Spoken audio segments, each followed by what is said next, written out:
supposedly live. So, talking. Give us, give us some audio to make sure that this thing is actually working right. It is working right. Is it working for me? I can hear you, but that doesn't mean anything, I suppose.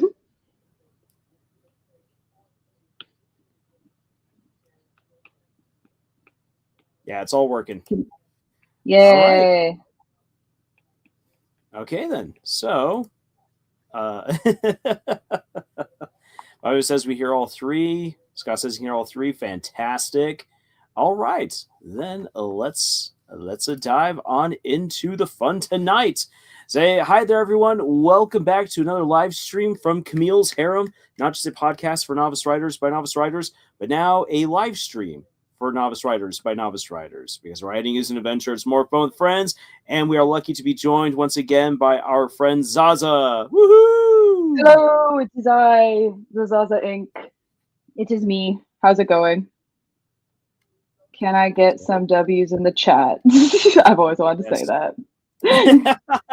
W's in the chat. Am I getting W's in the chat, guys? I can't see the chat. You got at least one W. Woo! Woo! Oh, Scott just sent a bunch of W's. Good. Yeah, so we got three. You got three people who have replied with a W. But Scott has more than made up for all of it with all those W's. At least 3 W count in the chat. Oh, and I'm Omega, the 2, 1 in Common Writer W. You know what? As much as Twitter has just kind of fallen apart recently, I do have to say that I really, really love the current defense for Common Writer as a great hero. Wait, I'm actually not on Twitter. That's probably for the best. That's what I was going to say. I was about to say, I don't want to be a part of that dumpster fire. I'm already a part of the dumpster fire that is Instagram, so I can't really say that I want to get any more into it than I am. I don't need any more social media. So Hannah said that she's finally moving to Blue Sky. We just started up our account on Blue Sky today, and it felt like going back in time. I don't know for how long it's going to be this positive of a platform, but it literally felt like jumping back in time. Where I'm like, wait a second. Oh my gosh, there's all of these cute little animal pictures everywhere. People being positive. I mean, there's still people being negative, some people being jerks, but like overwhelmingly positive. And I was like, weird. Maybe I will jump over there. This is what the internet needs. Please. Yes, at least join for right now to enjoy at least some of the awesomeness, some of the wholesomeness before it all, like so many other things, goes to hell in the handbasket. I was going to say, I have a lot of just strange things that I write in my notes for me to look back and like laugh at later, and I'm like, I should just share those with the world. I would thrive on a Twitter-based platform if it wasn't a dumpster fire. If it wasn't run by the muskrat. Yeah, say Blue Sky. I'm hoping that Blue Sky will be a good positive place for creators and people just to go to and have a new slice of social media. So we'll see how it goes. And we got ISO here. Fantastic. I know ISO's been having some difficulties joining us recently. So great to have ISO here. I saw you in the community post. Hello, welcome. Yeah. And Fabio, oh yeah, W spam in Japanese is basically LOL when they sometimes say grass in Japanese because the W's look like a 2D grass field. Yes. Oh, that's awesome. And actually, I'd never thought of that until Fabio wrote that. I'm like, oh yeah, it does kind of look a little bit like grass. All right. So for tonight, we are going to be returning to that topic of character creation. Zaza will be tackling the last of the character submissions that we got earlier from last week, and we'll revisit some of the big points from their presentation last Friday. And Nathan has a really cool lesson to help us dive deeper into the characters that we have created or for the characters that you are currently working on. And I really hope that this is something that that helps all of us to think a little bit more critically and also creatively about who our characters are and to really bring out their individuality. Because I'll just say this, it is so dang easy to make so many of your characters feel like carbon copies of the other, just with a different hair and different makeup on. It's so easy to write that way. And I think that Nathan's lesson will help us out greatly in overcoming that particular obstacle. So with that being, with that being said, Zaza and Nate, you guys pretty much have the floor for tonight. All right. Yeah, get out of here, Lars. Yeah. Don't leave, go. Don't leave me here. I'm going to go do my homework now. No. All right. So, yeah. I think the main thing that I was told I should probably go over is because I'm going to be tackling some more of your guys' character submissions that I was going to go over again. How to be a good commissioner, because that is going to be the focus of our stream tonight. So I'll just go over that real quick. But yeah, just some of the main things again, just for those who weren't in the live stream and who didn't want to watch almost a 5-hour live stream back to get any of my rambling down after all of that. But yeah, some just tips on, yeah, it's working. Sometimes this freezes and I'm like, uh-oh.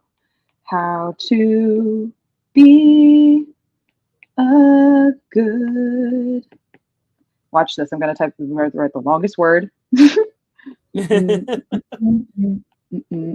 too many double letters in here. How to be a good commissioner. Yeah. And you don't even have to be on the force. Yeah.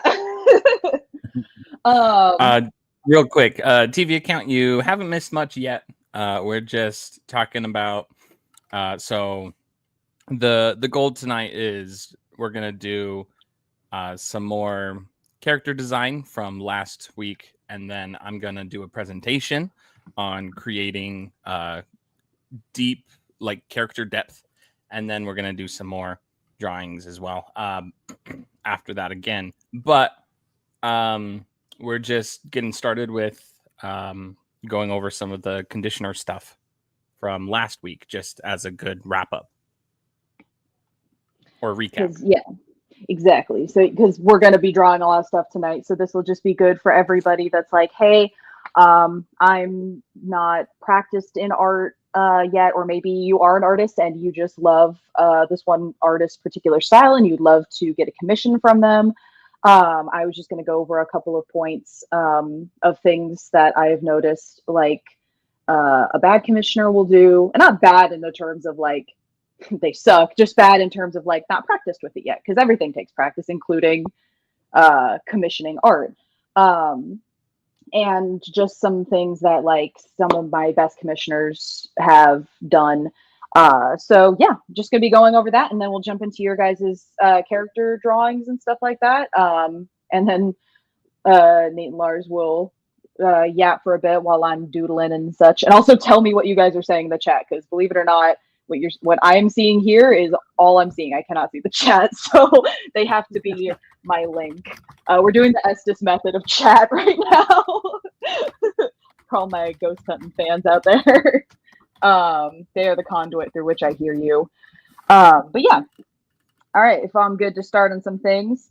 The main thing, the biggest point here ever for anything to do with commissions is to provide references. I know I harped on this so much last time, but yeah. Providing references is the biggest thing that you can do as someone who is commissioning an artist. Because I can't read your mind. And that doesn't mean like, okay, because like in this instance, we're just doing like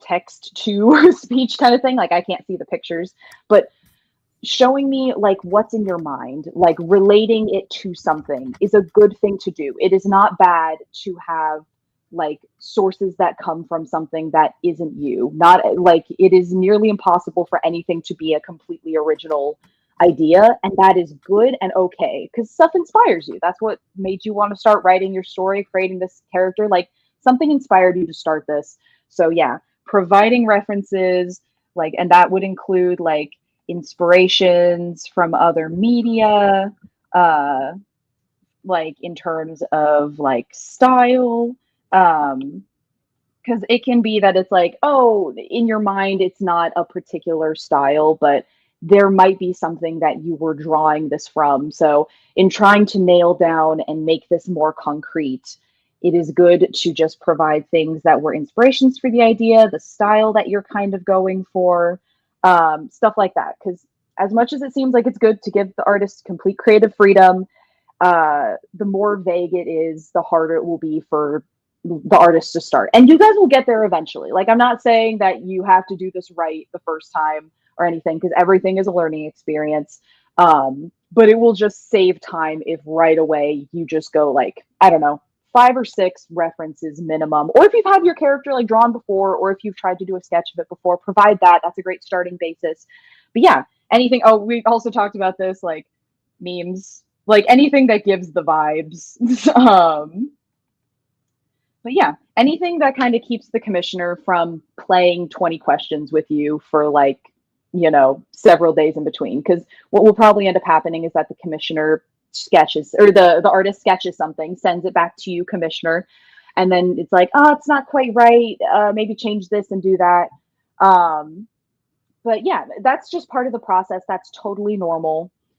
Is to want to rework things as you go, but for the most part, it will definitely like save time and stress and effort to just go like, here are a bunch of things. I like my character in maybe this kind of style of jacket. Maybe they have like references from this particular style of this anime or the show with hair that is this color and these things. Here's some background of the character. Here's some facial expressions that they might do, kinds of poses they might do, stuff like that, you know? But yeah, that is like my biggest point in all of character like design stuff for people that are looking to commission.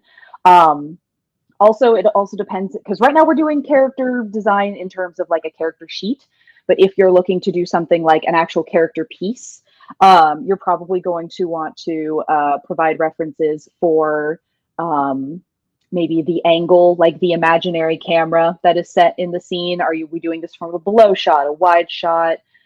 Just like looking for stuff that it's like, okay, this gives the artist something to work with. I don't know if that makes sense, but these are the things that I've noticed are very, that seem to stem back from it. Because for the most part, as long as you tell the artist about what you're looking for, it'll be good to go. But oh my God, it's so much easier if there's references. That's my biggest tip for all of this. But yeah. And again, memes are totally fine as a point of reference. Yep. But yeah, and just one other thing, and then we'll just get right into drawing because that's what I promised tonight. But I wanted to reiterate a point from one of the best commissioners I've ever had, Mr. E or Mr. Entity. I don't know if you're in the chat. Sound off W's in the chat. But something he brought up after a lot of our commission work and stuff, I asked him, like, what are some things that you would like to tell other people that are looking to commission stuff? One of his biggest points is that you, the commissioner, oop, is my pen dead? And Mr. E is here. Oh my God. Hey, dude. How's it going? All right. So hold on a second. I think my pen just disconnected for a second. There we go. But yeah, you as the commissioner, you are an artist. Just because you're not the one drawing the thing does not mean that you are not the creator of this art. You're the one that had the idea. You came up with the inspiration for this. You have the story behind it. You are a creator. You are an artist. So don't forget that in all of these kinds of things in this process, that you get to be a part of this artistic process too. You're communicating all this information to somebody. And And even though you're not the one drawing it, this is still like your child. This is your lovely. So you just want to keep that in mind. Like, be involved in the process. I mean, obviously be able to step in there, offer guidance, and then be able to step back and let the artists do what they do best. But yeah, that was one of the biggest points that I really loved that he brought up in there, was that for this to be successful, have good communication, know that you should be involved in this process. You don't just have to, go and just go create me some art. You get to be involved in this. It's fun. You're drawing through somebody else. You're creating art through a person that just happens to have a bit more time practicing this specific facet. But yeah, anywho, that's about a camera operator and you're the director. Exactly. Yeah. Like, when you are a commissioner, you're a creative director. You are a producer. You are like the one steering this ship. The person is the one making it, but you are creative director in this project that you've hired someone to do. And whether you do this, consistently, or this is a one-off thing of, I would just like some art for this one thing one time. Either way, give it the respect it deserves, the seriousness it deserves, and keep a good relationship. Have a good partnership with the artist you're working with. Be cordial, be patient, be specific. All these things. But yeah, you guys get it. You guys get it. But yeah, that's the biggest thing I wanted to recap from last week before we get into it. Anything you guys would like to add or anything? Let's see here. We got a question from I'm Omega. Who asked, are we allowed to use tonight's designs as long as we credit you, right? Oh yeah, totally, sure. My big thing tonight is that I'm doing a little bit of, like, I guess, showcasing of the work that I do. Like, I want to draw some stuff for you guys. Absolutely go ahead and use whatever sketches I create. Hit me up on Instagram if you want them to be, like, completed, like do line work or color, whatever, but yeah, absolutely. Whatever I draw tonight, go ahead and use it. It's on the house, on the stream. It's on the stream. Don't say we never done nothing for you. Yeah. Exactly. But thank you for asking that, I'm Omega. Yeah, that's really nice. Thank you. Yep. I think that we're all pretty much now on the same page. And if you're someone who does happen to jump into the stream as of right now and have no idea what's going on, welcome. We are talking character creation, and right now we are going to be having a look at some actual character art being made in the moment to help demonstrate the communication that should be there between the commissioner and the artist in order to make the best image possible. Say it's a partnership. Don't just simply shove it off onto one person. Be like, make what I imagine. Read my mind, and then when you don't read your mind well enough, it's like, how come you didn't read my mind well enough? Mm-hmm.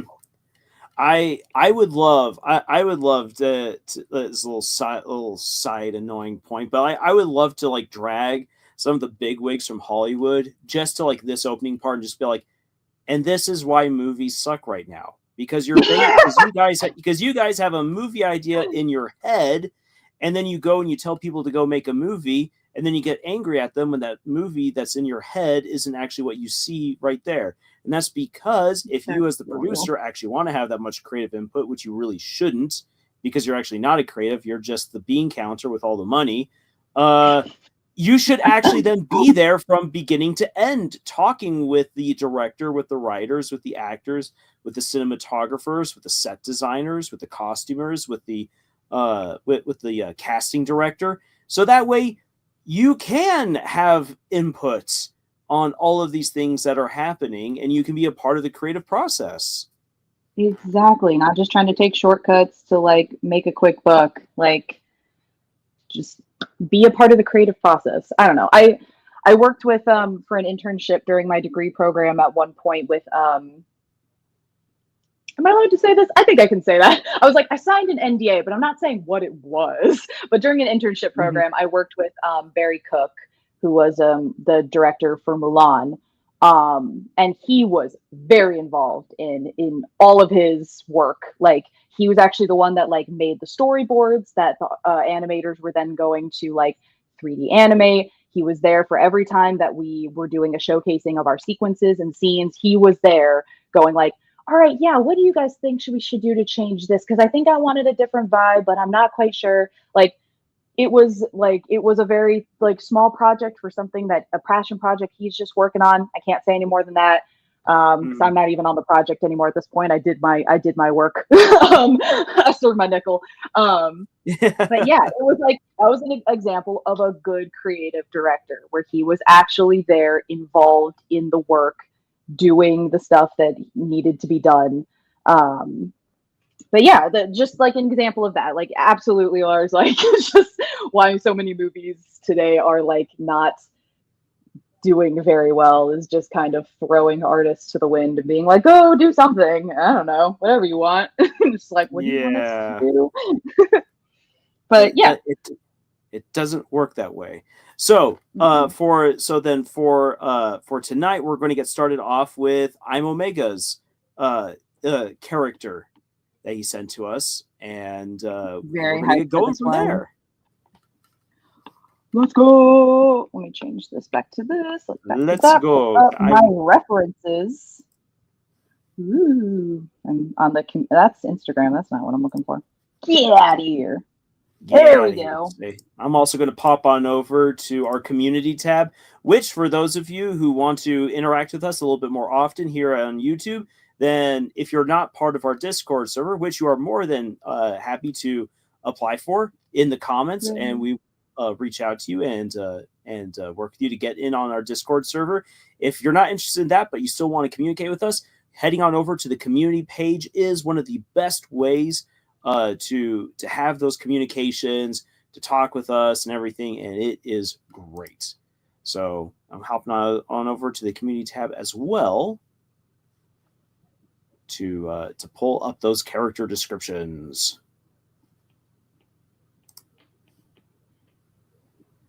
Alrighty.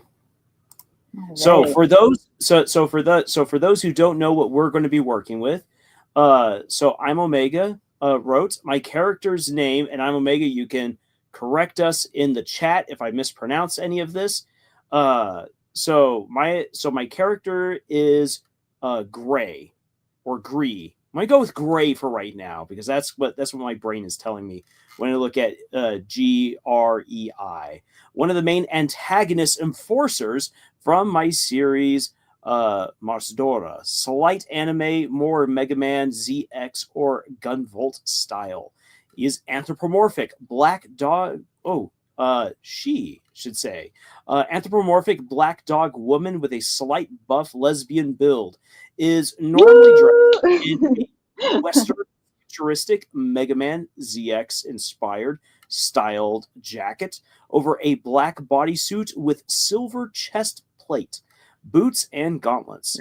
Has a mantle-like cape over her shoulders like some sort of poncho. Has a cowboy hat. Cowboy in quotation marks because if you actually hung around enough cowboys, you realize that there are various cowboy-style hats. Has a feather dangling off of one side of the brim by a chain. That's cool.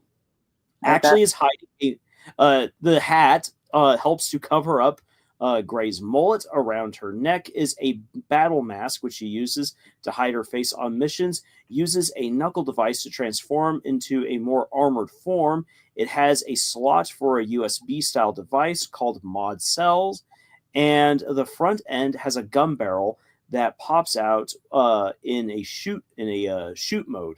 Green energy surging from the barrel of the knuckle. Has a futuristic gun in a holster on her right hip.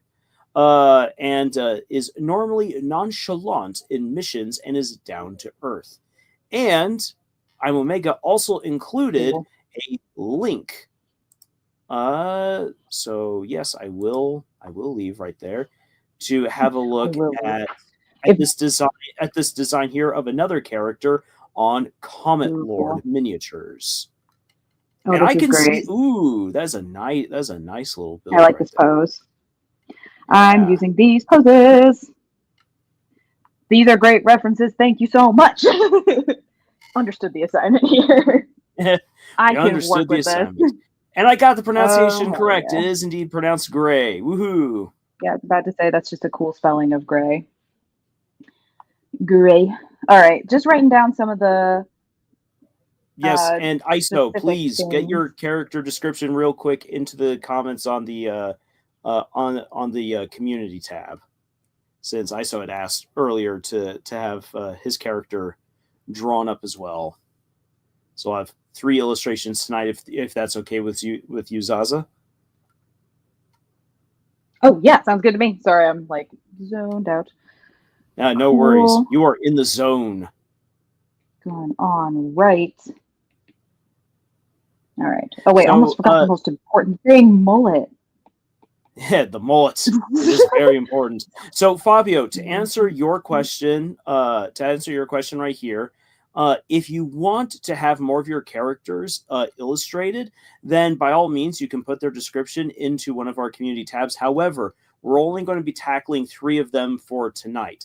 What I would highly recommend you do is contact Zaza through the link that we have shared for their Instagram, and then reach out to Zaza and be like, hey, so I'd like to see what you can do with this next character, and just start up the conversation, and Zaza will be more than happy to work on that for you. I love all these poses for this thing. Yeah, I am open for commission. I have slots open. I do have a previous engagement to, I am actually hired basically full-time for one particular commissioner, but for like supplemental income, I also take commission slots, basically just usually 3 or 4 at a time. Just sort of space them out in between projects and stuff, depending on when you guys need them, all that fun stuff. But yeah, sorry, just wanted to get all this down before I begin. Yeah.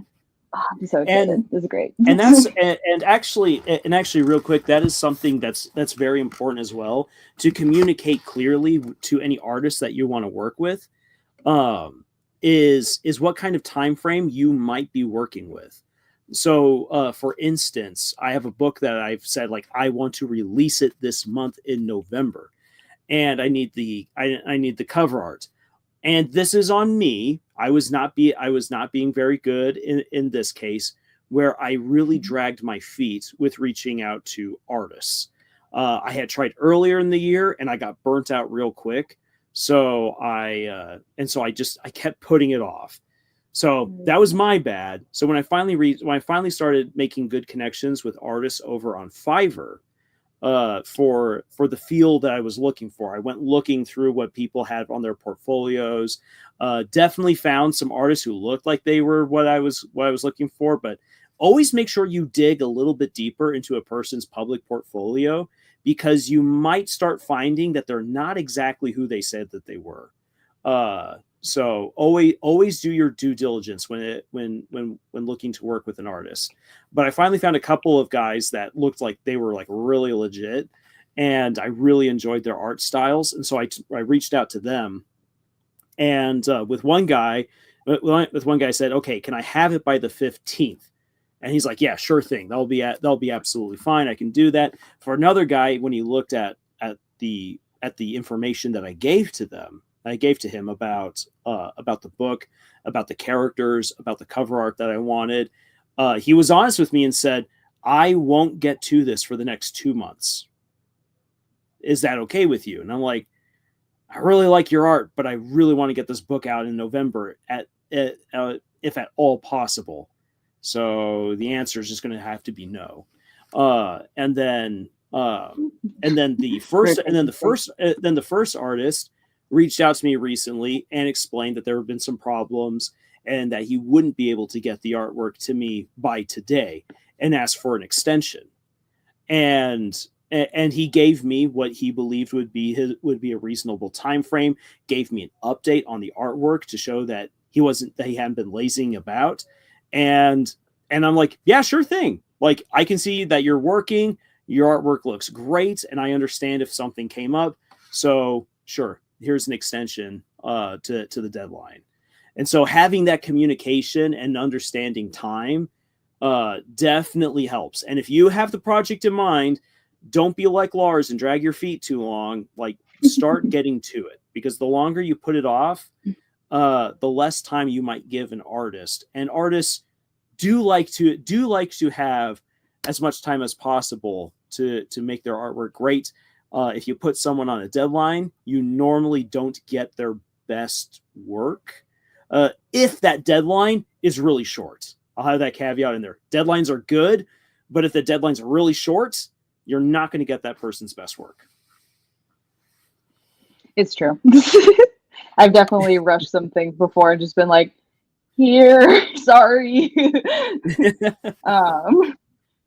Unfortunate. But yeah, I always, on the opposite side, I always feel so bad whenever I have to ask for an extension on something, because then I just feel like I was lying. Like, even though most people that I have worked with, when I ask like, hey, I'm so sorry, I like can't get this done, is there any way that I can ask for an extension? They're always like, yeah, man, don't worry about it, don't burn yourself out, take a break, do whatever. And I'm like, I failed you. I'm so sorry. Thank you for being so kind to me. I didn't deserve it. Yeah, like, treat your artists well and respectfully, and they will reward you. Yeah, no, I think it is always really funny, because basically everybody is always very understanding to me, and I just have it in my brain that I'm like, oh no, they're probably gonna be so mad at me. They asked me to do this and I couldn't do it in time, and they're just like, whatever, man. I'm like, oh, okay. Thank you. Zaza, I'm Omega is offering to send more references if you would like them. Okay, so I wouldn't mind them. How's the pose? How's the pose looking so far? I was gonna just go for sort of a simple, like a bit of a hero shot where she's kind of showing off the gun on her hip, the cool knuckle gun device, just kind of showing off the outfit a bit. Or would you like this more of an action pose? Hero pose usually determines that they're like showing off the outfit. Action pose would be like they're doing something. Yeah, very good. Yeah, pose to show off the outfit or pose to show off the action. So let us know, I'm Omega, if you like the current pose that Zaza's got up. And whenever you're ready, go back to the community tab where you last left your character's description, and just start adding on comments with the references, and we'll pull those up as needed from there. So as we're waiting for a response from I'm Omega, Fabio says, Burnt was the one character that I had the most trouble thinking of anyhow. I did feel a bit like overkill on my part, so I'm glad I asked. ISO, I'll be spending most of my time trying to refine the references for my character before I put it in the comments. LOL.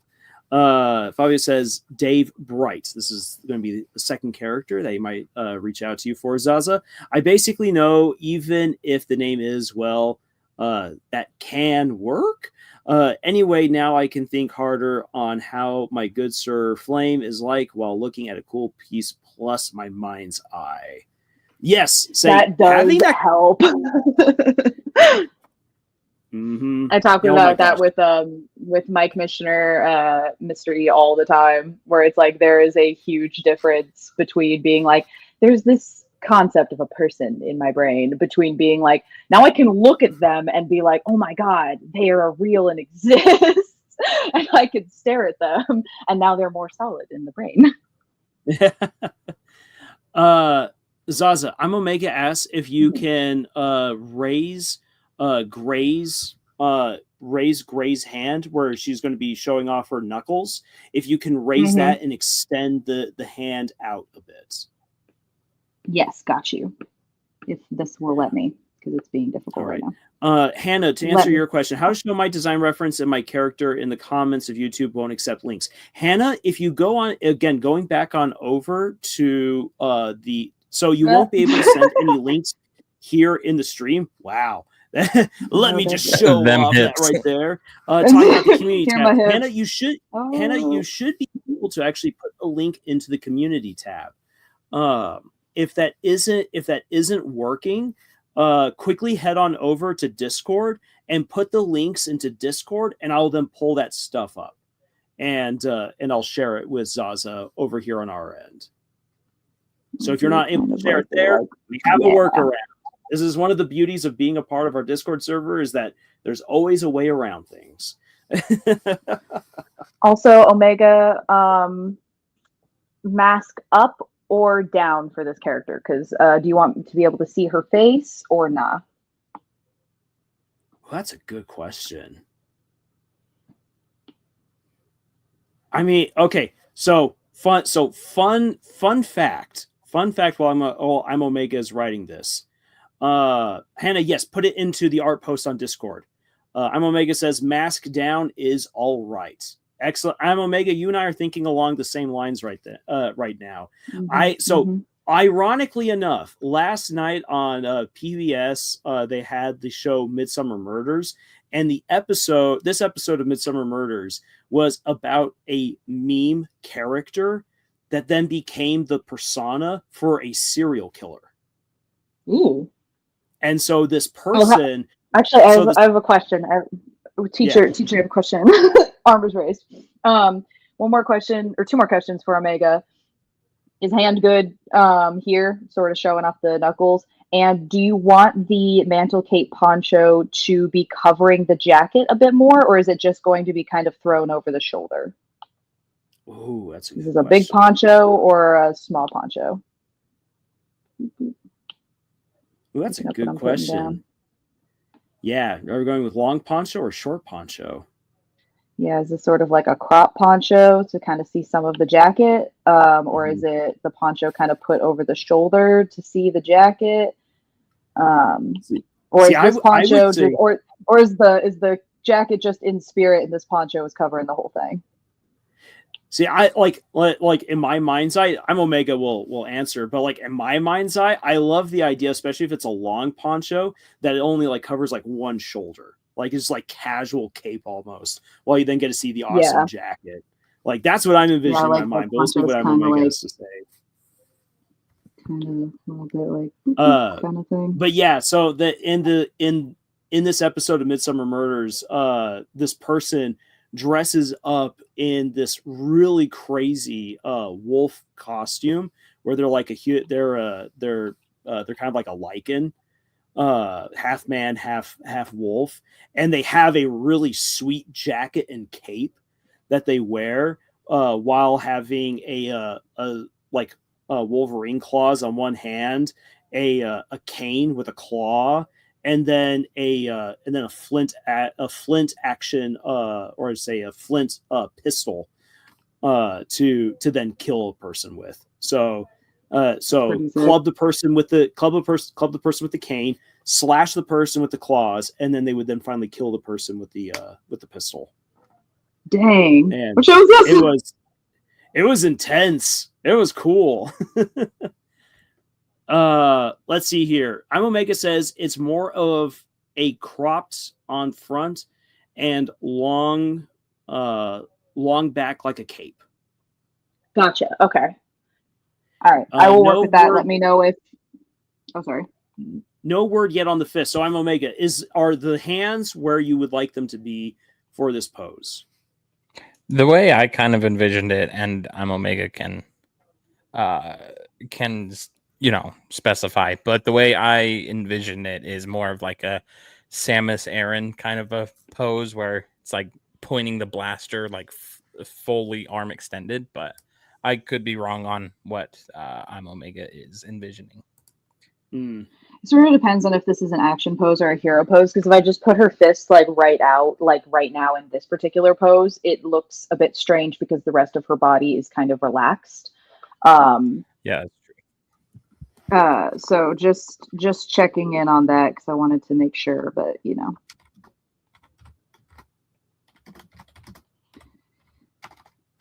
Say quickly respond. Because if I got to change stuff, I will. Reworks are part of the process, and that is a-okay.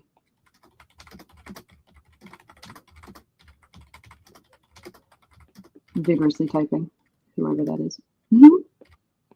Say I'm right now doing a response. Cool beans.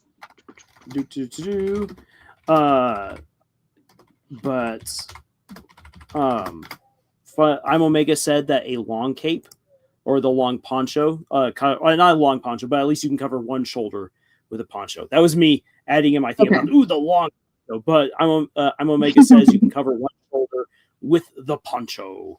I'm Omega maybe have the left arm raised in the air, like aiming for the sky.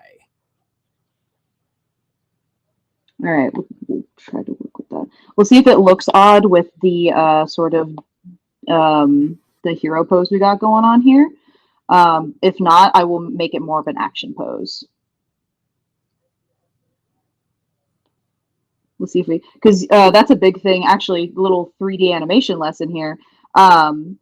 A big thing with 3D animation is when you move the... I'm Omega is asking for the other arm. You're right now moving the right arm. Oh, other arm. Oh, yeah, so the left arm. Sorry. All good. So this arm should be down, this arm should be up? Yeah. Okay, gotcha. We will undo. Hey, Arts. Hey, J.A. Knees. Good to see you guys here. Say for those of you guys who are just right now coming on in, tonight what we're going to be doing is we're kind of hopping around. We're going to be doing some character creation with Zaza, and then after this image, we're going to jump on over to Nathan's lesson about diving into the fourth dimension with our characters, trying to bring out the most that we possibly can of them to help them become the best that they can be.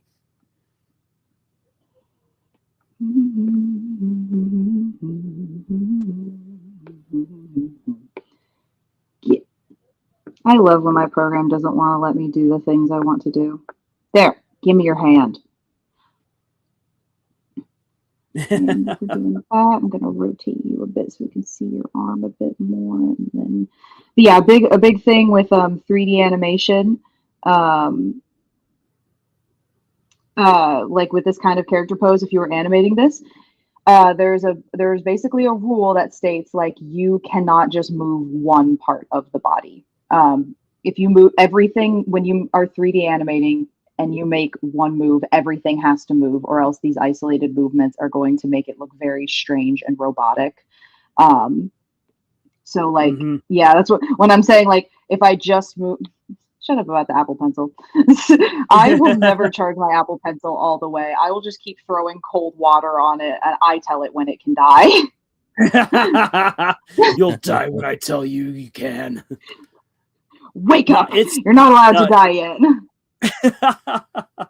Well, if you want to see in practice what it's like when a limb just moves on its own in 3D animation, go back and watch the old Shrek bloopers.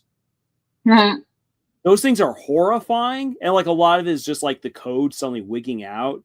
But there are moments where like limbs are doing things that they're not supposed to, or like that, or something is moving while the rest of the body isn't, and it looks absolutely unnatural.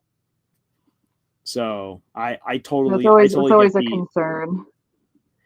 It's like, yeah, okay, I totally if I just move one thing, everything kind of gonna move. Yeah. Yeah, because it'll look odd from different angles. Got to move it around a bit. All right, let's see what I'm going to do with this arm, because now this arm, we don't want this arm behind the body, because then it'll just look odd from a silhouette perspective. Talking about silhouettes, yeah, we're going to get a little bit of her arm coming off from behind, and then make her head a bit more towards the camera. Yeah. Oh, nice. Be kind of fun. The fist up here raised.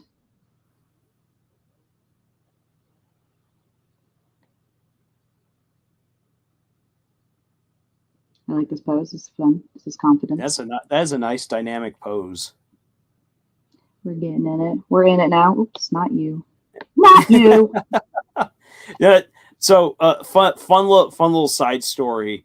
When we went to Japan for a harem retreat, it was in Nara, where we got off the train. We were about to cross the main street and go up the hill towards the temple with all of the deer. And while we were waiting, there was this high school girl that was on the other side of the street, and she absolutely struck like some crazy anime pose while she was waiting to cross. And so I was just like, oh my gosh, it is real. It does happen in real life. Because there was no one for her to show off to. She was by herself, waiting for the light to change so she could cross the road, and suddenly, boom, JoJo's Bizarre Adventure power stance. I'm like, wow. Oh my god. Just to show the deer who are boss. Oh yeah. You had to show the deer who are boss. Nathan can attest to that. I gotta test. One tried to skewer Lars. Yes. It ripped his shirt. I'm surprised you didn't like get scratched really bad or anything, but don't you remember? I had a big bruise on my shoulder. On my shoulder blade. But I'm surprised you weren't like bleeding or anything. Now it actually is horn looked sharp. I was more concerned for my groin area because that buck kept dipping his head, so his horns were aiming right for my butt.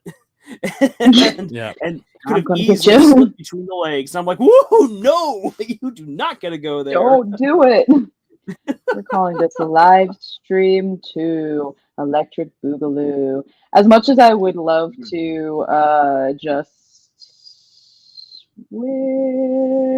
can just be in miscellaneous. As much as I would love to just keep drawing on this unsaved file, maybe I'll be smart today.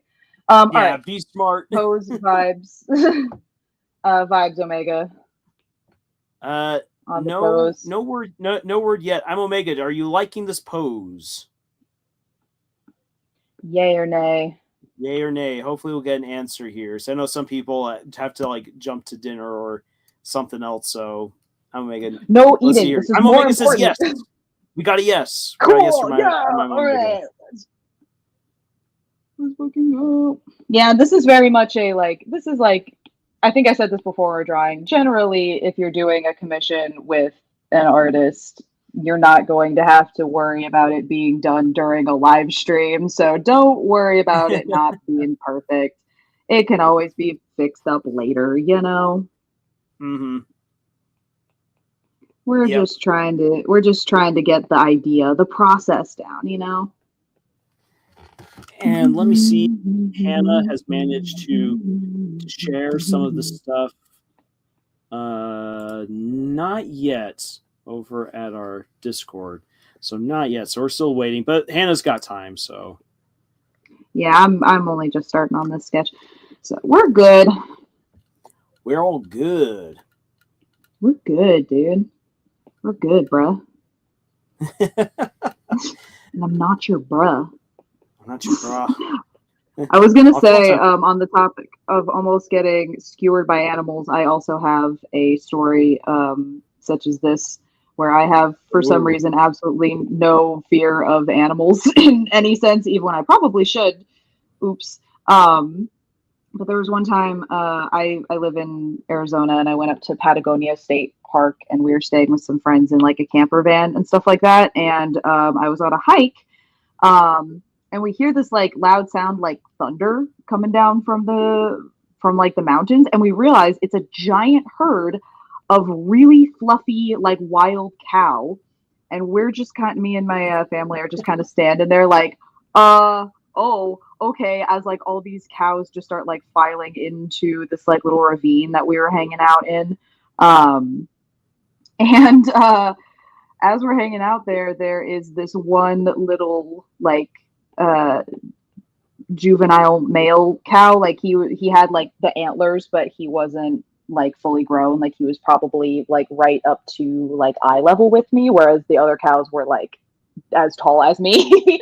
But he was the only one that for some reason seemed to take offense to us being there, and he came up and started like sort of bringing his horns in towards me and my mom that were most near him, and my mom like starts freaking out, and I just for some reason I'm like, I don't know why, but calm, serenity. I just kind of put my walking stick out, and every time he like bucked his head towards me, I kind of just put my walking stick out in front of him like, no, stop it. And then at some point he did it, and then I started petting him in between him trying to push his horns towards me. I just kept going like, Fluffy, stop, Fluffy, oh my god, leave me alone.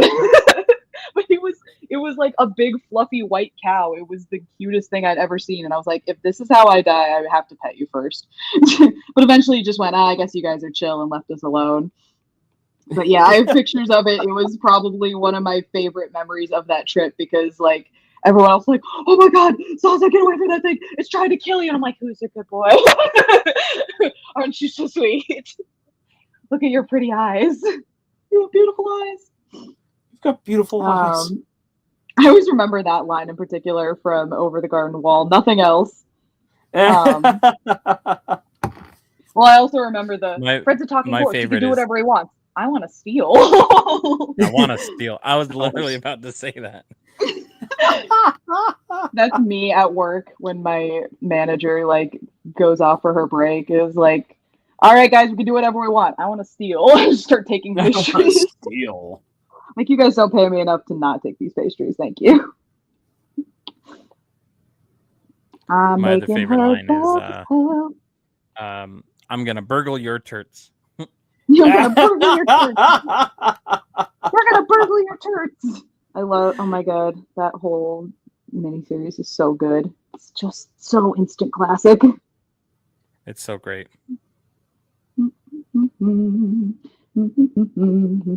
Say Hannah got distracted by references for art. Real.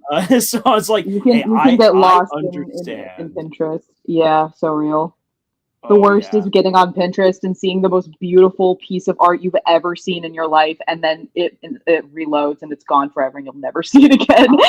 What is up with that? Why does that happen so often? It is literally the bane of my existence, where I'm just like, what? No. Oh, it's so frustrating. But they'll never stop showing me ads for like really disturbing webcomics that I don't want to read. They'll never have any less abundance of that. But oh my gosh, they'll show me really cool art and reload it away from me. So I had fun story. It's also somewhat disturbing. Fun story is in fun, or fun story and traumatizing. So for the disturbing comics, on Pinterest, I think I was actually looking up artwork for Ichigo and Rukia like years ago, and one of those comics popped up. I didn't know any better.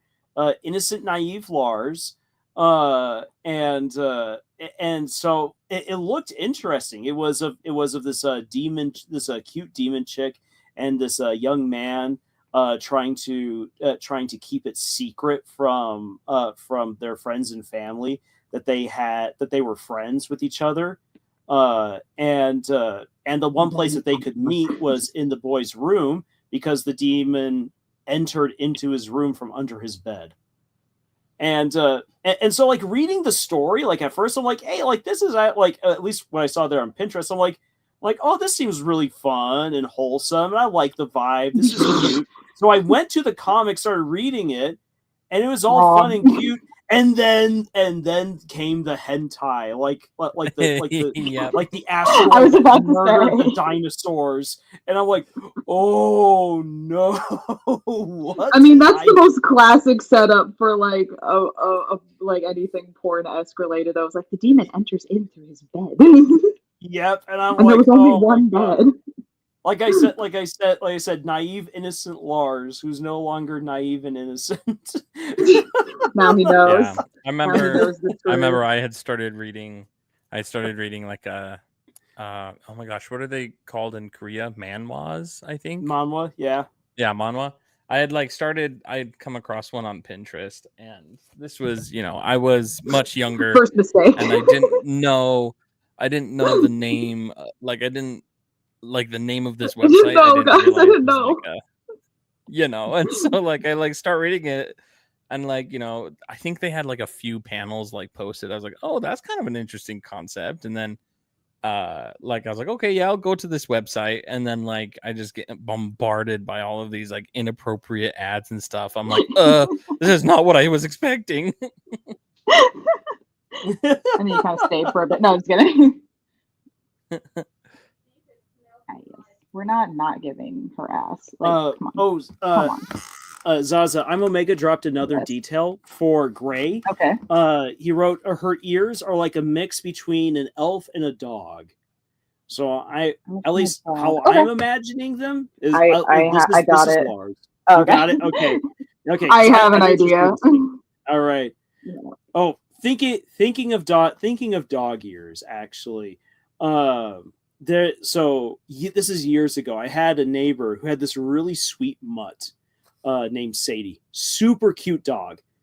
Who knew what she was? She was a mix of like everything, but she had a dead ear. And that dead ear was so much fun to play with because it just like flopped there and it kind of like somewhat would hang in her face sometimes depending on how she moved her head. And so like I've always wanted to have a story then where like one of the characters is a dog like Sadie with a dead ear that almost hangs over one of her eyes like an eye patch. And has to constantly be like try to blow it out of the way. That's really cute.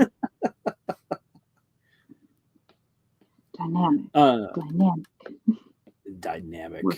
I'm liking it. We're in it now. We're fucking in it now.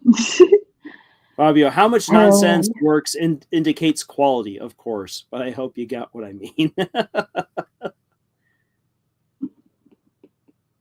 Yeah. All right. And yep. Yes. So it begins. So it begins. Gray is coming together. Right now. Over me. I don't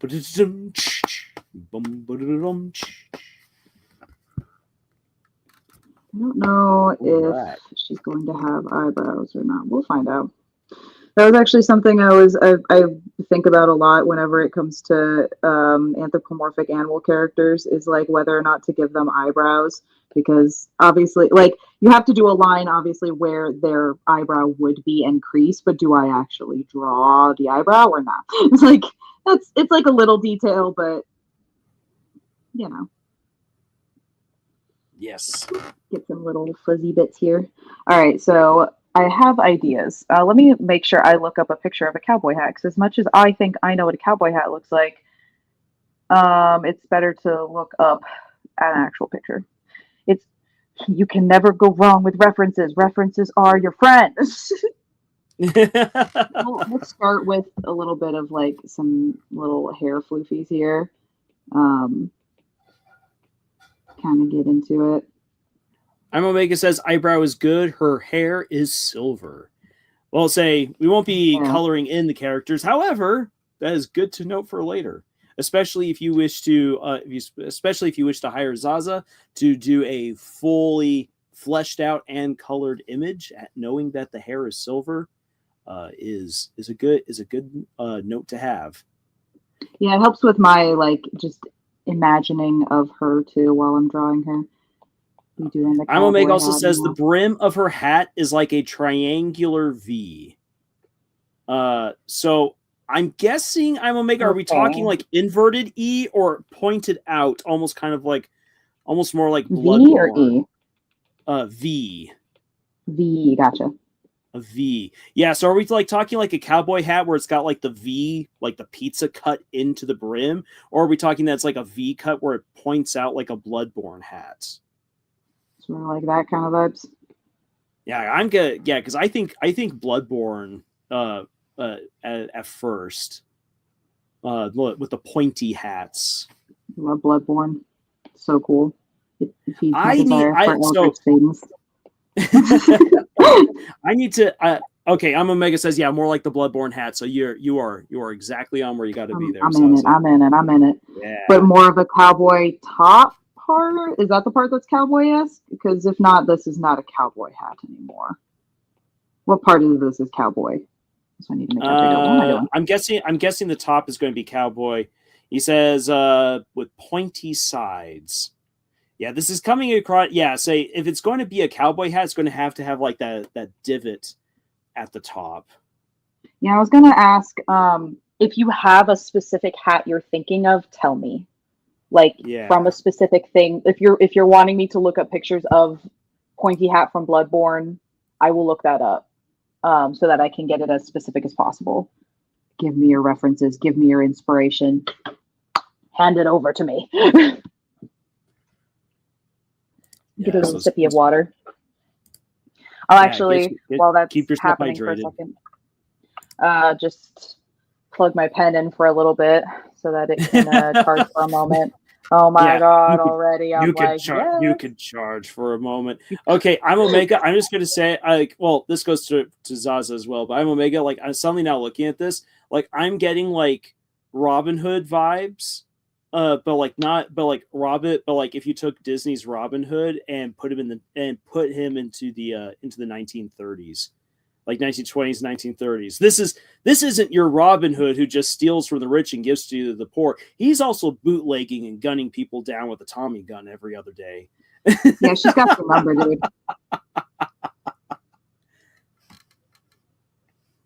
Here we go. Fabio says that you're a natural at making the correct assumptions about the characters. Me or you?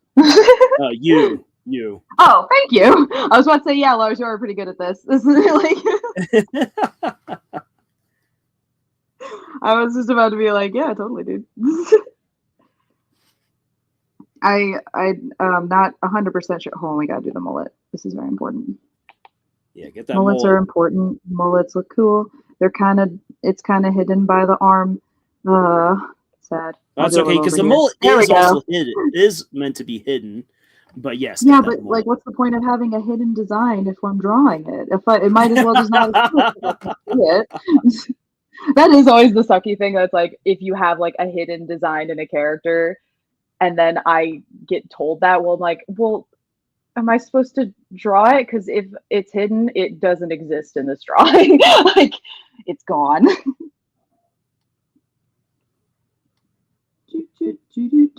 Go Power Rangers! I don't listen to that. Also, I'm very much feeling this is a very deep cut for it's mainly just because wolf person, like wolf dog person, and then cowboy hat. So my brain's immediately thinking of this. This is such a deep cut. I don't expect anyone to know this, but if you were someone who liked watching animation, memes, and stuff like that in like the 2010s onwards, there's this one animatic called Shut Eye that has to do with like a dog that goes into this western town that accidentally makes a deal with like the devil of that town and is just trying to escape along with everyone else, and you have to like hop on a train the only time that it like comes through there in order to escape.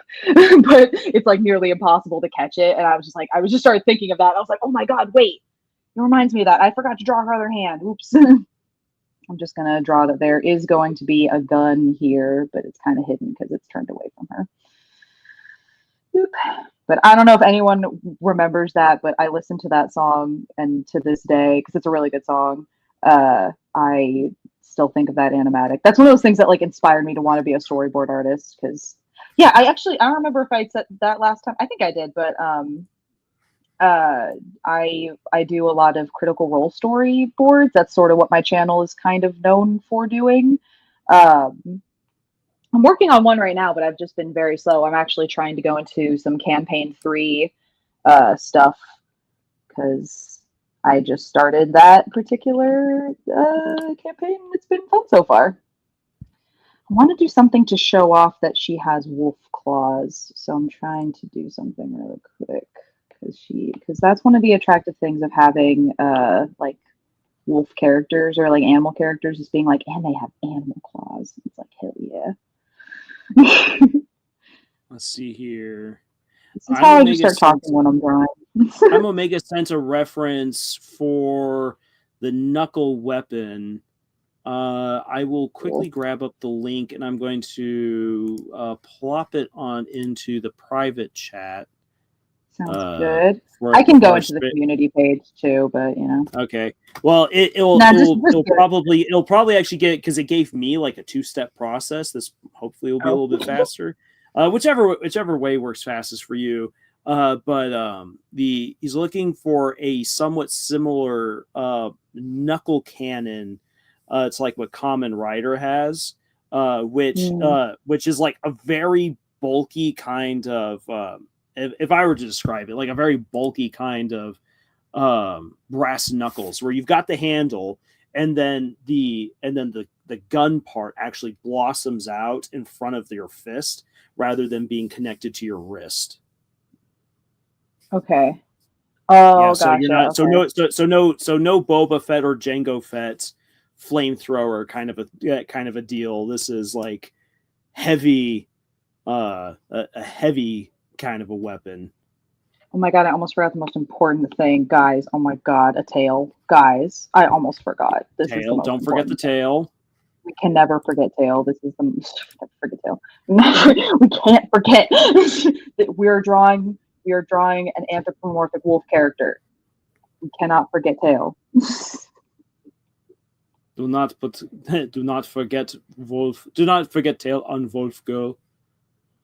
Man, now I'm just wanting to give her some cool earrings. That is my favorite thing whenever a character has like really long ears, to like give them little jewelries on it. I blame Critical Role for that because they made that really popular with a lot of their elf and tiefling characters, to like give them like horn jewelry and ear jewelry for elves and stuff like that. And I was like, oh, that's really cool. I'm gonna do that for everything now. Well, and it works really well for costuming because it really helps to accentuate the ears, which is actually okay. Fun. So a little bit actually of the development of props, or actually I should say not so much props, but oh crap, the word just slipped out of my head. Prosthetics. The evolution of prosthetics on characters in film and on television. So, for instance, if you go back and you watch the Lord of the Rings trilogy, you can tell that that Peter Jackson's crew worked really, really hard on making the elf ears look as natural as possible, which actually meant shortening the point. So they look so this actually then meant that they had to work even harder on making the elves look way more ethereal and way more beautiful in their dress, in their hair, and in their makeup, because the ears wouldn't immediately give them away. And that was popular for a time, but as stuff like World of Warcraft with elves that have ears like 3 feet long became more popular, and people came to expect that elves would have just really long, pointy ears. When you get around to the Rings of Power, even though people love to rip on the Rings of Power for the way that the prosthetics look, it's because the aesthetic is now to give elves way longer ears. And the thing is that then the material necessary to make those ears look long without making them look absolutely fake requires them to be slightly thinner, which is then what allows the light in certain shots to stream through, and then you can see the actual human ears. Oh, that's terrible. In the prosthetics, it looks bad. But that's because the aesthetic is elves must have ridiculously long ears. And that's just what people are expecting. And in fact, today, if you made a story where an elf doesn't have quite so prominently high ears, the immediate interpretation is, oh, they're a half elf. But it doesn't actually have to be that way. So I've been really enjoying reading what's his name, Christopher Buehlman's The Black Tongue Thief, especially because he still uses fantasy terms like elf and goblin and things like that, but the way that he changes what that means in the world is so fascinating and makes it very fun, because goblins are not just like, oh, they're like little green guys. Like when they first talked about in the beginning of the book, and it's not a spoiler or anything because it's the beginning of the book, that basically the entirety of the population of mankind was nearly wiped out by the goblin army that had taken hold of and had come from somewhere else. Nobody knows where they came from. You initially think like, oh, like little goblins. They are little, but what he describes are these gray, multi-limbed, like enormous like mouths full of teeth and like just these like shambling creatures that kind of propel themselves on their longer forearms, and they have like an extra hand on one side to like grab hold of their prey and continue to bite into your bone and flesh. And it was like, oh, that makes sense why these things nearly killed everybody. It was so fascinating. And on the topic of elves, there was the main character is, I can't think of the race of person, but they all have black tongues. It's like the black tongue thief is like literal. It's not just that he's a liar, but he also is that. But a really interesting thing with the character design with like some of the lore is that elves are like an extinct race. And elves used to be people that looked like they had like obsidian black skin and bright red hair. And their ears were like longer and pointier and stuff like that, but they are considered that the race that the main character Kinch is that they have black tongues because they are the last remnant of that particular elven race. But they have a lot of different hair colors and stuff like that. But yeah, I thought that was like such an interesting thing for character design, like, and lore, building it into that and stuff like that. That I was like, I should just want to bring that up. That's really cool. All right, jacket, cowboy hat. We got to add that chain. Battle mask. We're going to put that down. All right, we're going to put the poncho over top of the jacket. Oh. My pen is trying to kill itself again. Hold on. I refuse! I refuse! Get back here. I decide when it's over. Oh, wait a second. Zaza, you'll enjoy this compliment from Mr. E. This is actually in response to what Fabio said earlier about you being really good at making the correct assumption. Mr. E says that's something Zaza has always been great at, and it's what makes them great to work with.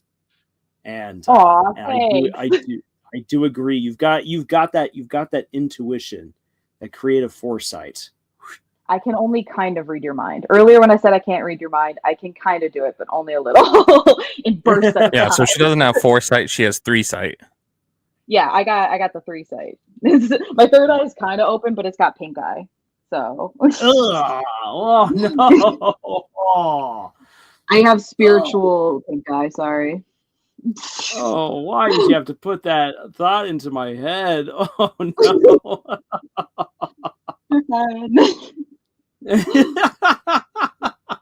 You know. Okay, random. This is right here is a random reference. But how many people here have ever seen the cartoon Pepper Ann? Say it again. Pepper Ann. It was one of Disney's more irreverent Saturday morning cartoons. It was basically like Disney's attempt to create a show that would be in the same vein as The Kids Next Door, Ed, Ed and Eddie, where it was where the animation style was, I wouldn't say unpleasant to look at, but it was in stark contrast to what you would expect, and it was pretty irreverent. Lots of innuendo, lots of like gross humor. Oh no, I probably didn't watch it then. When I was a kid, and even to this day, I don't like those kinds of shows. Like I used to, when I was younger, I used to try to tell people that I was scared of Ed, Ed and Eddie because of the art, like the animation style, and then like the gross out humor. But then I just realized I was like, oh no, I was repulsed by that actually. yeah. Ed and Eddie is a lot. Scared, and it's like, why are you scared? I'm like, oh no, hold on, different word. I'm grossed out. Actually, I don't like it. No, and that's absolutely fine. Ed and Eddie is a lot to like take in. Like I've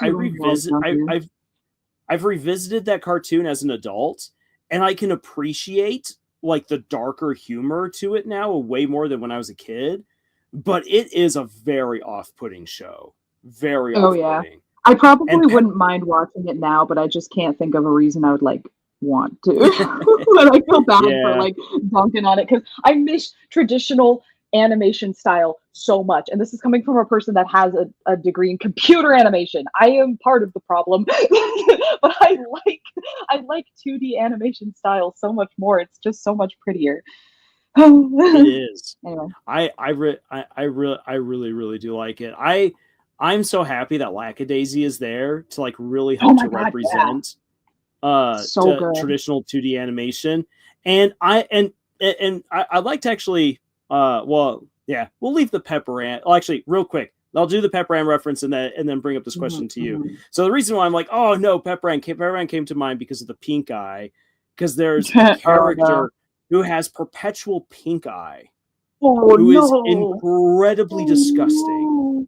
And there's a couple of different episodes where Pepper Ann actually like uses the guy where she uses the pus and the crusties from this other kid's eye to like go after other people. It is disturbing. Oh, why? Yeah, but so moving on from Pepper Ann and the pink That's eye. horrible. So Zaza, have you seen the show Wakfu? Oh, I know that name. Hold on. Looking that up. I Yeah, know that name. because I'd love to get your thoughts on it, because it's a show that has definitely a Oh, 3D element yeah. quality to it, but it's also at the same time very 2D animated. Yeah, I think Yeah, it's I definitely like actually a. like. Uh, Oh, sorry. oh no, that's okay. I was just gonna say it's very Flash animated, but like in a good way. I okay, I like this style of animation, or like this like style of like character design. It's very exaggerated, it's very fun and poppy. I didn't I think when I saw them moving, I was a little turned off by it just because I felt like they leaned into the style of having 2D like looking animation, but the like actual animation style was still very 3D animated and a little floaty, which I was a little put off by. But other than that, like this is a very like you would expect to see this as a like video game kind of style. So I Yeah. like that went ahead and did it as a show. Yeah. Which I'm sort of always of the opinion that like more like diversity in animation styles, it will always just be better.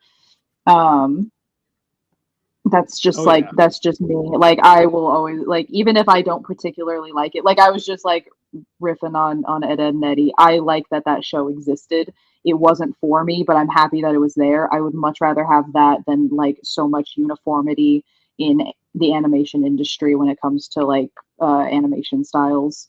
Because that was something that always sort of made me sad that like DreamWorks kind of put away their varying animation styles, because they went from doing like they were like we're gonna do Prince of Egypt and Shrek at the same time, and I was like yes, thank you. Like these are like different stories, different artists. It's like you don't want to walk into a museum and not just like one section devoted to like one particular art style, but they have it that it's like no, all the sections are just one art style. It's like no, I want to see that like an artist can like do different variations of things, try different stuff. Like I like when there's variations of things, because like animation is just as much an expression of like a story, an idea, as like just painting something or just drawing something. Like it should have, different variations of art style. I don't know. That's my rant kind of fizzled there, but you get what I'm saying. You Yeah. understand. No, I love having all the different styles. And one of the things that I really liked about, for instance, Into the Spider-Verse, Oh my god, was yeah, I was gonna say that. the different styles of Spider-Man. Like that just had me so happy, because Oh yeah. I love, like I know that for the animators it means more work, but I guarantee that they had fun, because it meant Oh yeah. diversity in style with look, that they could have fun with how they were going to show all these different Spider-Men. It was great.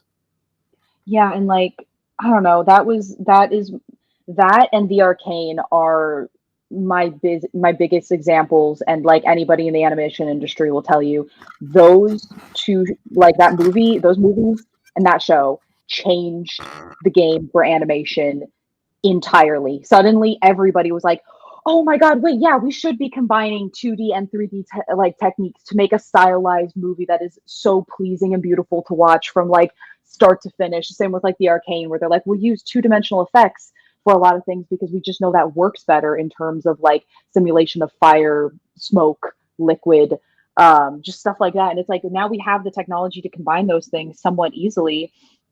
And everybody, like, it really, like, because I was in school when a lot of those movies came out, like, it exploded. Like, everybody was like, oh my God, why have we not been doing it this whole time? We have to do this. It's so cool. That was pretty cool to see that a lot of animation studios started wanting to experiment more with like what's possible for their storytelling and get more creative with it. And then some animation studios, Disney, just decided to just keep doing the same thing and maybe make it worse. That's because Disney. That's because Disney's been all about maximizing profit over maximizing the storytelling experience. It's like, no, put the effort into making a great story. And that's why you guys made always so much money, is because you were able to sell all this amazing merch for stories that people liked. And part of that is their uniqueness. And part of that is also, this is a weird factor, but also the satisfyingness of like watching the animation back. Like, this is again, I think, that thing I talked about last week with the attractiveness factor. There is sort of like a satisfaction factor to a lot of animation, and you'll notice it in a lot of original 2D animated movies that Disney did, especially when it comes to things like fabric and hair. And you can still see that also in a lot of Studio Ghibli movies, where it is not how actual hair will move, but you look at Pocahontas's hair flowing in the wind. You see Ariel's hair just moving about her in these waves underwater, how her tail flows and moves. And you are entranced. You can't look away from the movie because it's so satisfying to watch. And that's what a lot of 3D animation lacks, because they're trying to simulate reality. Like, I don't know if you could ever look at Shrek and be like, I'm really hypnotized by how pretty this is. It's kind of supposed to be a little bit of a funny looking movie. The point of that movie is that it's funny and it draws you in with like the irreverent humor, and that they're allowed to say like bad words in this kids movie. Oh my God. But yeah, stuff like that. Like, there's different factors for different things, but 3D animation has a bit of a hard time creating that satisfying effect, which is why a lot of studios started moving towards, or like with Into the Spider-Verse and like with the Arcane, it showed that combining those strengths not only saves time, but also creates a very beautiful and fascinating style to look at.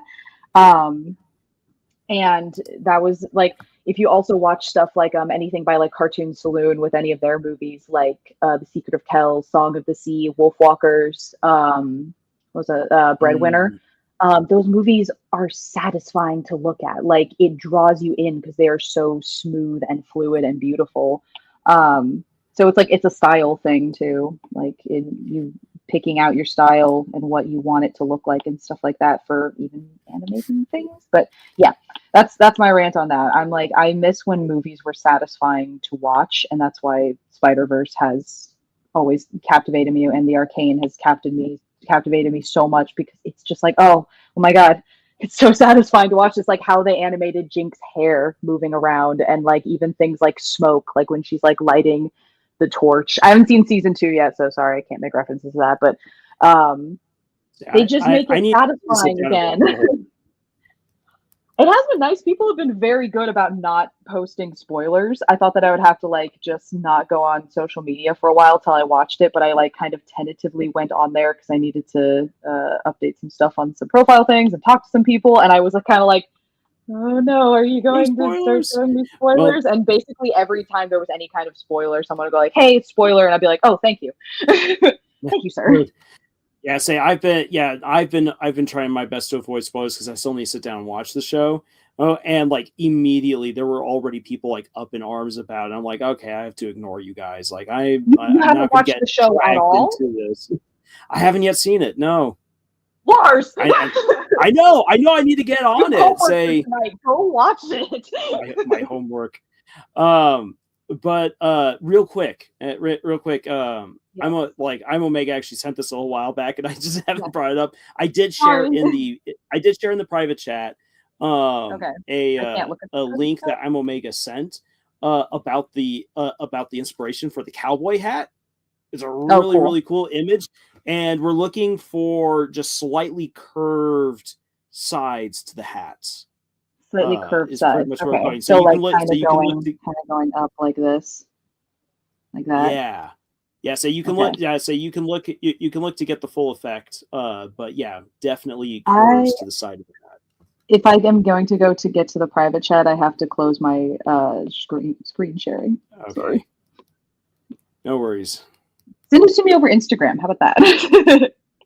Or I'll just do that like that. Now that? Huh? I shall do my And I got best. it. You're doing great.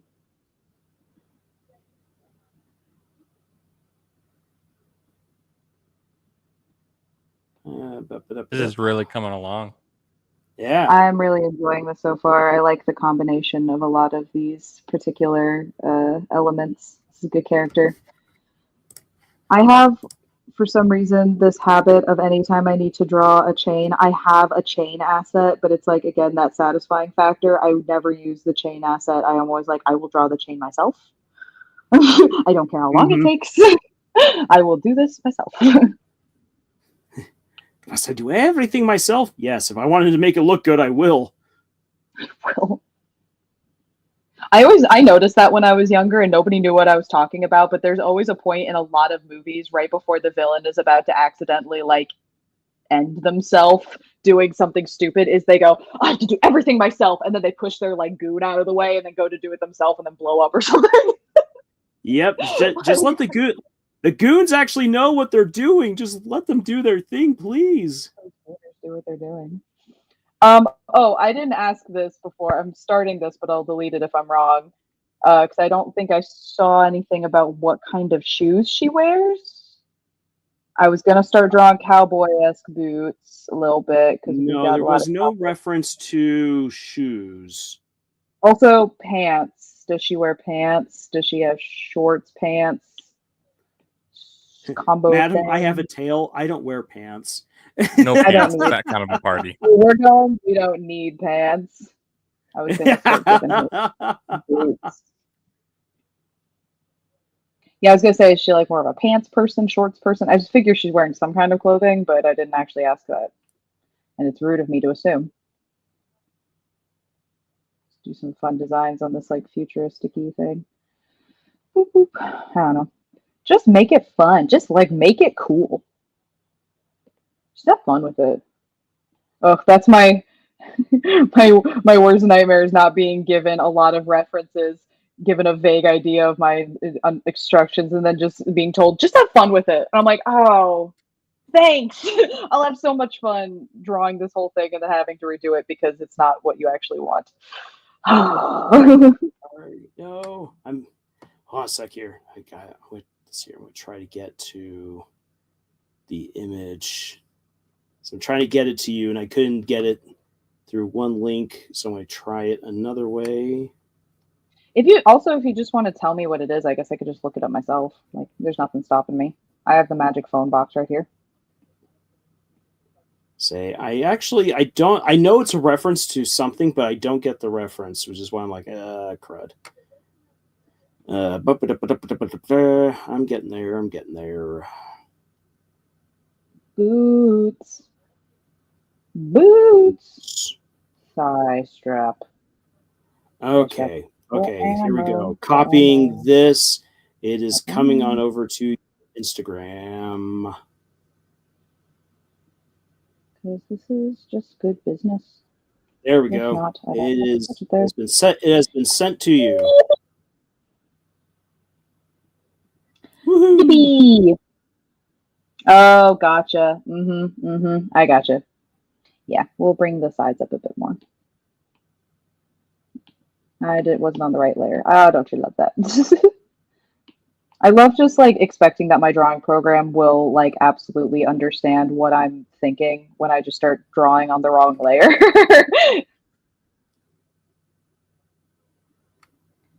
Right now, I just kind of have it that I'm like, she's wearing like some kind of skin tight suit thing that's sort of Mega Man-esque. I almost said Megamind. Megamind. Oh, also, could you re-say what the reference for the gauntlet glove thingy majinky is? Yeah, so it's the common rider Ixa or IXA knuckle. What was it? It IXA? yeah, IXA. It looks like a Power Ranger weapon. Gotcha.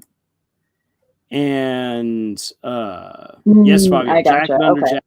So yeah, I'm Omega says good with the boots. The gauntlets. The gauntlets.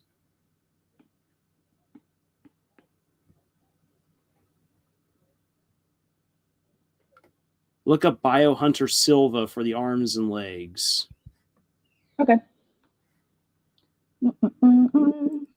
Bio Hunter Silva. Okay. Biohunter Silva. Looking up. Oh, okay. Oh, all right. Yeah. I got you.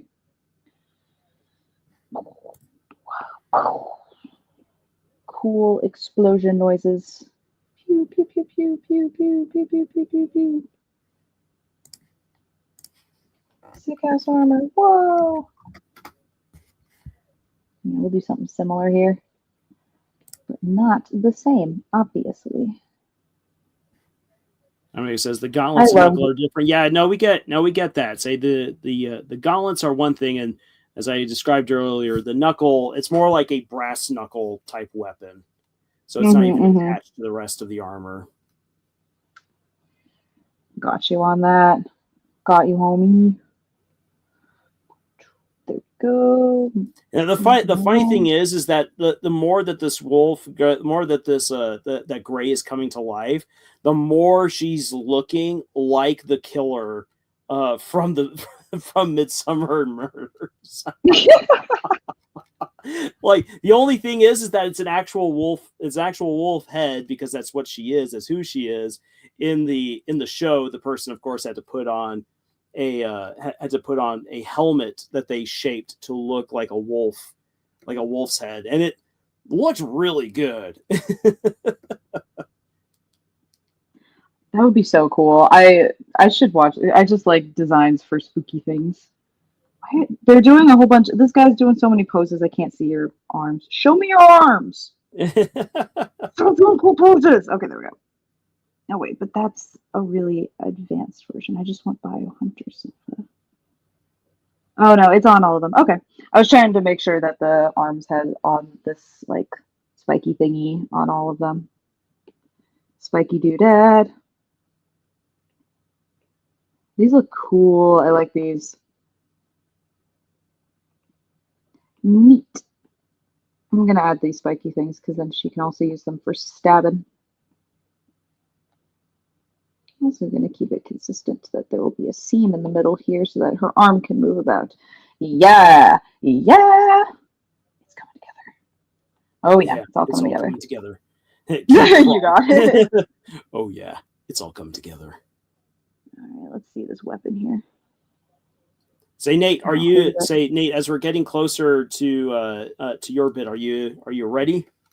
I am ready. Are you ready, kids?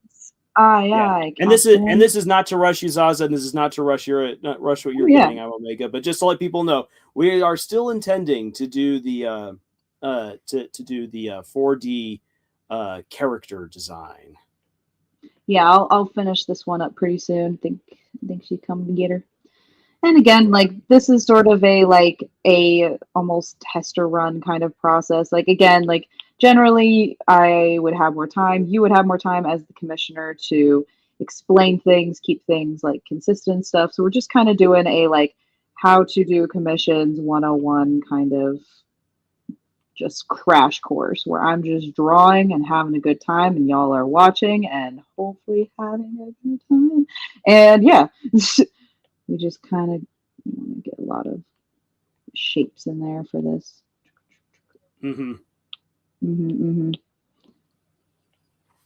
I, for some reason, specialize in drawing robots, even though I don't really understand anything about mechanical engineering, even in the slightest bit.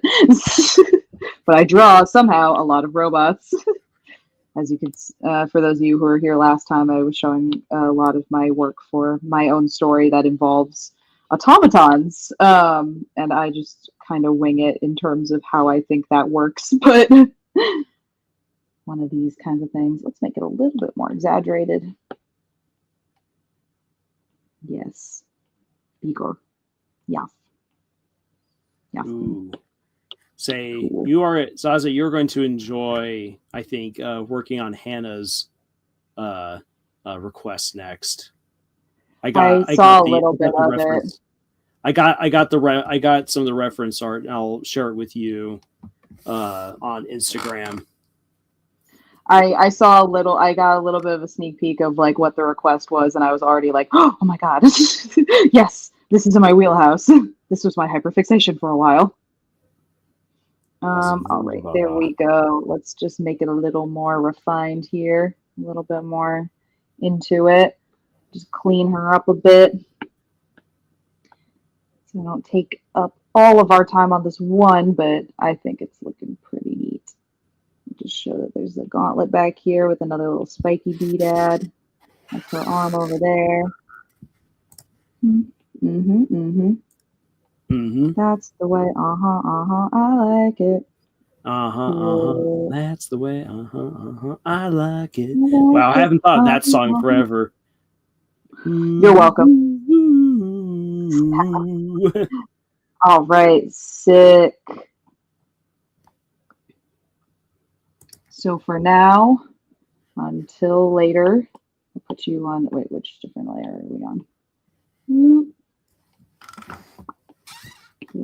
Oh, wrong one. What layer are you on? You're on that layer? That's weird. Weird. Boop, boop, boop.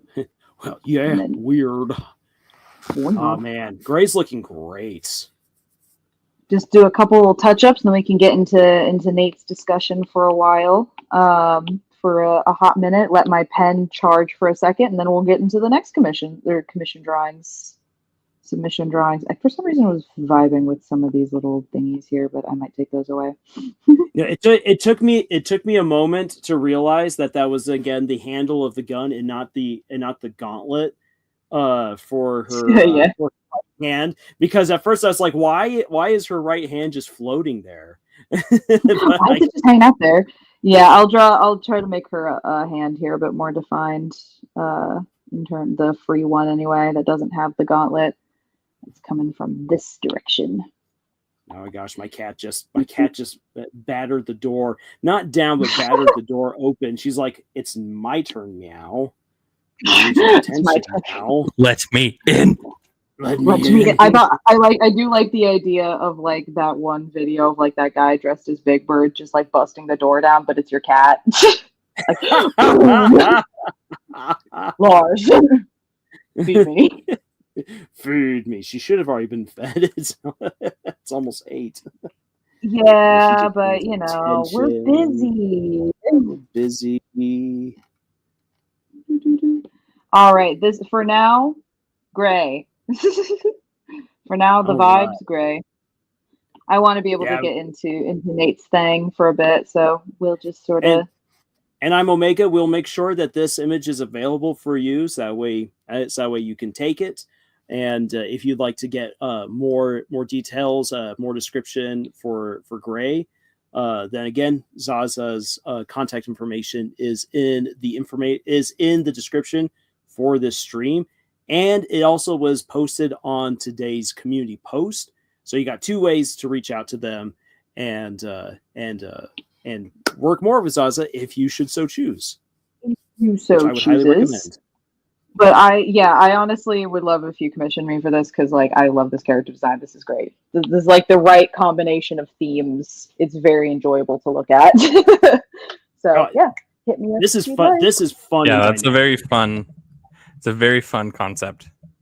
I love the ears too. That was such a fun detail. So I was just gonna do regular wolf ears, and then you're like, no, the like elf wolf ears. And I was like, oh, even cooler. Oh my god. Yeah, I love this. All right, so I will go ahead and switch over to not presenting my screen anymore. Letting Nate get in on it.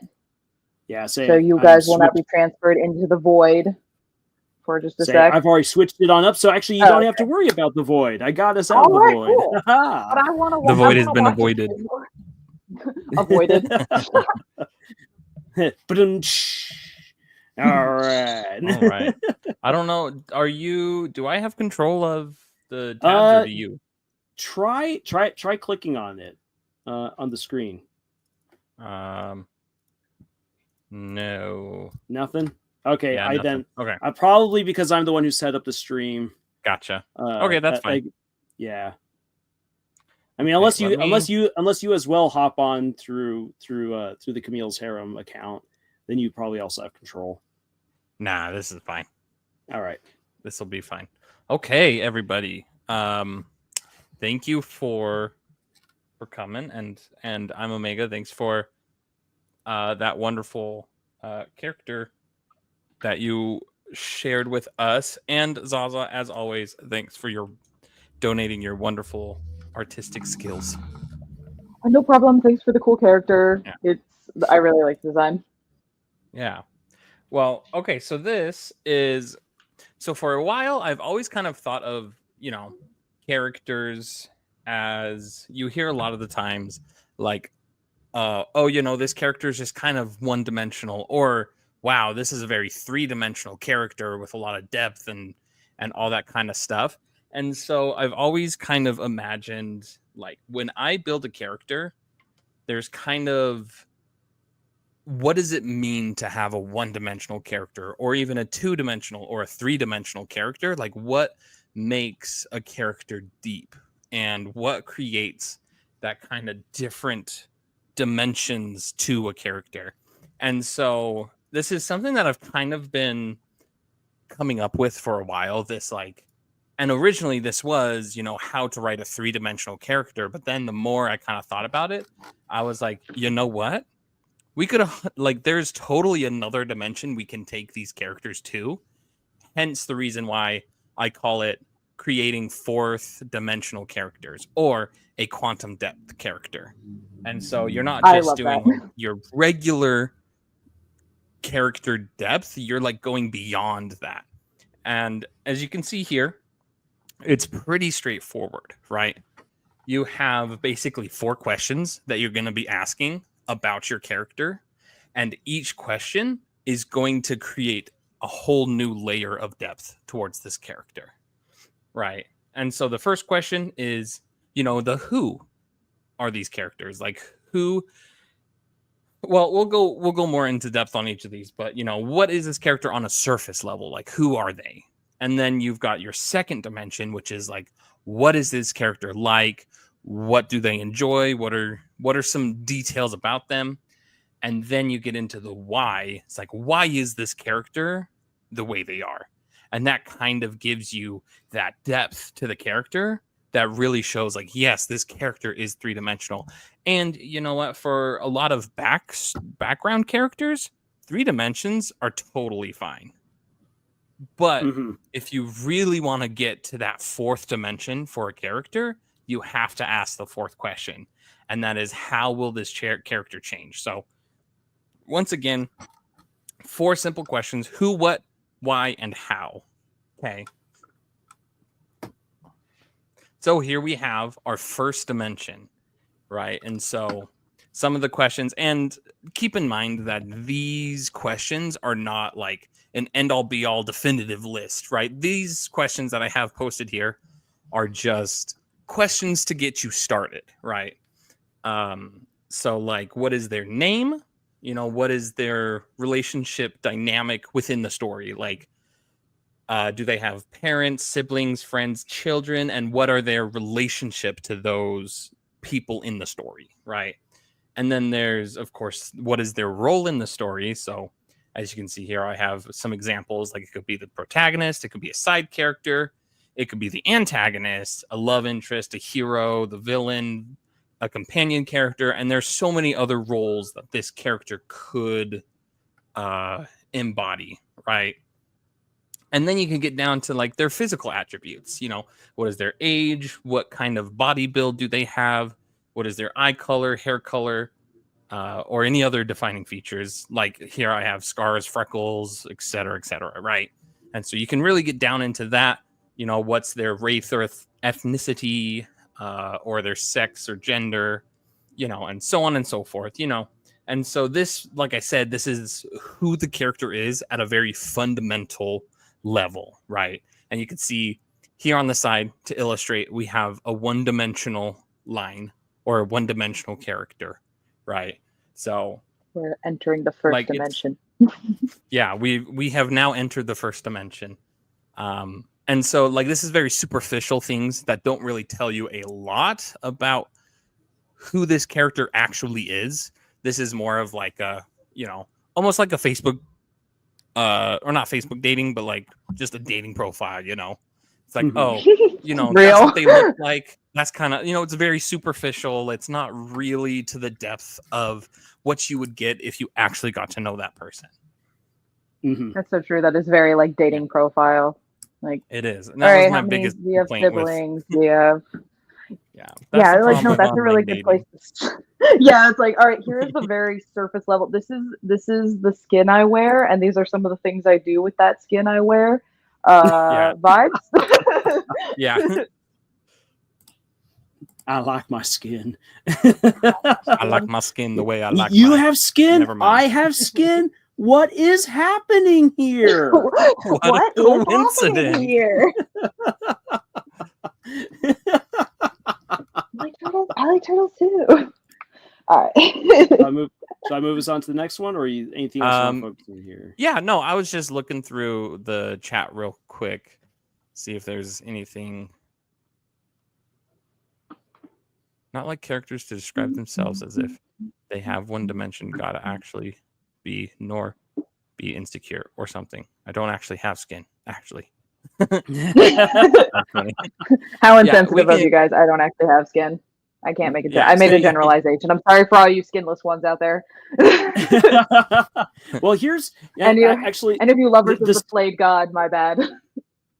Scott says the skin talk has unlocked a new trauma.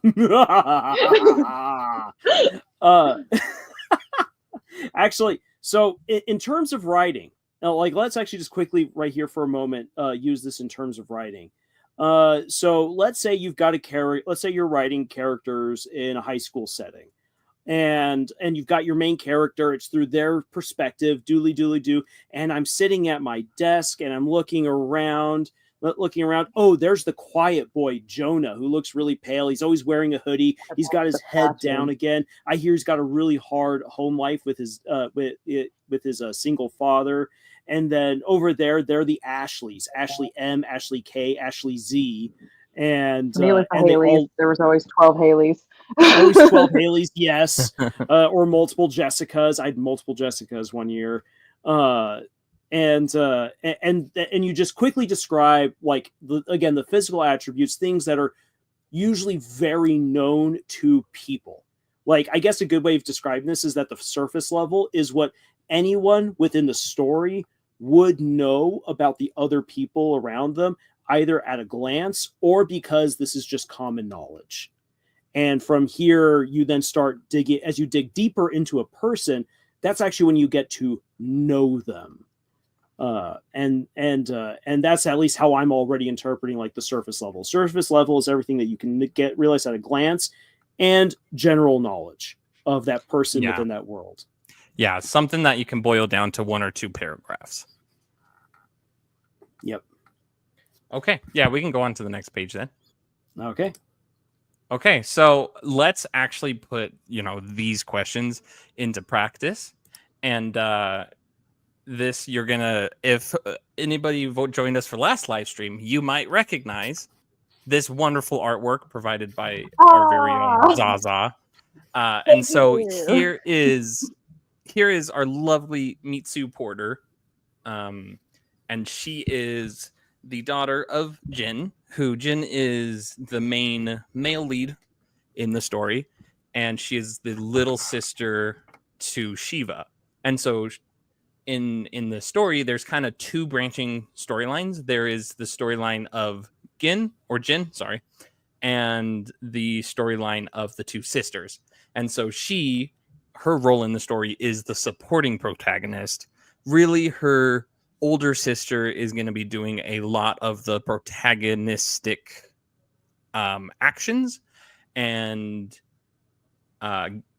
Mitsu is going to be here just kind of as the support for that. And so she's going to have a lot of her own protagonistic actions in the story, but she's going to be more so a support to her sister while also doing her own protagging.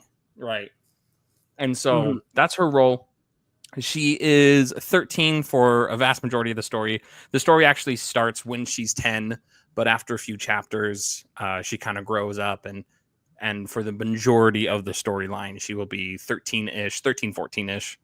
And as you can see, she is taller for her age and pretty skinny and lean.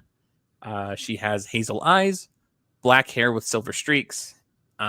She's female and more on the feminine side. And she is a human, and specifically from the country of Extria, or in this case, like she's an Exterian. And then she has high cheekbones, shoulder length hair. And so just very, very, very surface level explanation of who she is and how she looks, right? And let's see. We can go on to the next page. Your notes. Okay. I was gonna say I really liked your notes for her character design. That was I look forward to drawing her. Well, thank you. And I actually had been preparing this specific slide when we were doing the character design. So I actually was able to use the information I came up with for this presentation as like the springboard for the character design of Mitsu when we were talking last week. So hell yeah, that was kind of cool. It was pretty cool. Yeah. Yeah. Okay, so now let's jump into the second dimension, right? And so what are they like? What is this character like? So we're going to ask a lot of the what questions. What is their social status? In this instance, I give the examples of rich, poor, working class, et cetera, et cetera. There's so many other like different types of social classes that you could have specifically in your story, that you can dive into and you can bring, to the character to give them more depth. What is their village, town, or city that they come from? Because that's for a lot of characters that shows a lot about them. If they came from the countryside or if they came from the city, if they came from a cabin alone in the woods. And then here I have as an example, like, do they have nicknames? And if any, by who did they get those nicknames from? What's their education level? And then we can start to kind of get into a lot of their very specific stuff, right? So like, what's their favorite hobbies, their favorite subject in school? What is their favorite color? What is their favorite food or snack? What's a favorite movie or a favorite book or a favorite song? And there's so many things that you can get into with this interests level down. And so that's something that, you can really dive into with your character. And so, again, these are just some example questions. There are hundreds of thousands of questions you could ask your characters, right? In order to really flesh them out.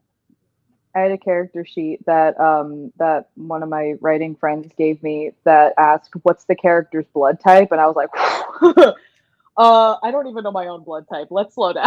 Yeah. I don't. You're asking a lot of questions right now. I don't know. A positive, is that one? Let's go.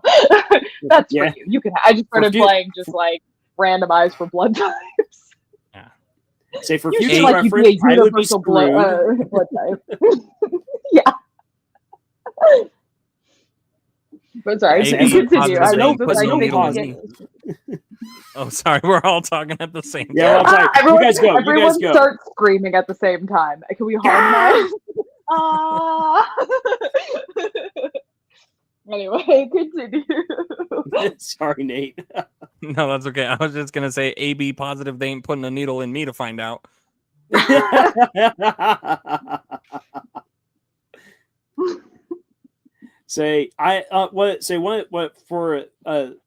From my own writing, like looking at the 2D, one of the characters that instantly comes to my mind of like where I definitely got into these weeds was with my character Zemon from Bleed, Steam, and Steel. because he is an incredibly well-rounded nobleman. Like in terms of like, Yeah. okay, the guy might be a cripple, like he's confined to a wheelchair, but this guy, he reads, he understands how a bike works. Because he actually uses a bike to try to exercise his dead limbs. He's a crafty politician. He knows how to be a spy. I think I already said he loves to read. He's like a small time inventor, and we're going to get into like the how and the why later on, which then makes it all actually way more personal and a little bit heartbreaking. But like, it's a lot of fun to get into a character who is so well-rounded, has all of these different hobbies and interests, and there will always be those people who say there's no way that a character can actually be like that. If anyone gives you that kind of lip to you saying like your character can't know all these things, just go ask them. Just go ask them. Like, it's like, hey, we're on thing fiction, but if you really want to know, I want you to go and read a couple of books written about or by World War II veterans. Those guys and gals were insanely talented. These people knew how to do so many things, and not even war related, just fun, just things back at home. Like, you got people who figured out how to build their own radio, people who learned on the fly how to start constructing their own planes, people who used their information from when they were a farmer, like how to fix a tractor, how to build a better tank. And so people are like, there's no way that a character would know all these things and have their own social life and like have a love interest. It's like, dude, people back in the 30s and 40s were incredibly talented and intelligent and had social lives. My fictional character can do that. Just because we spend half of our living lives on the internet wasting our time doesn't mean that everybody has done that historically. Exactly. Yeah, and I was gonna say, it's one of those things where you have to like think about that your character theoretically, like, you like goes AFK, like they do things outside of, theoretically anyway, outside of you writing them. Like, if you you step away from the keyboard about all the things that you are showing the audience that they are doing, they're still doing things. If we're pretending that they live real lives, it's just that sometimes you, the author, go and put a camera on them and go, "What are you doing?"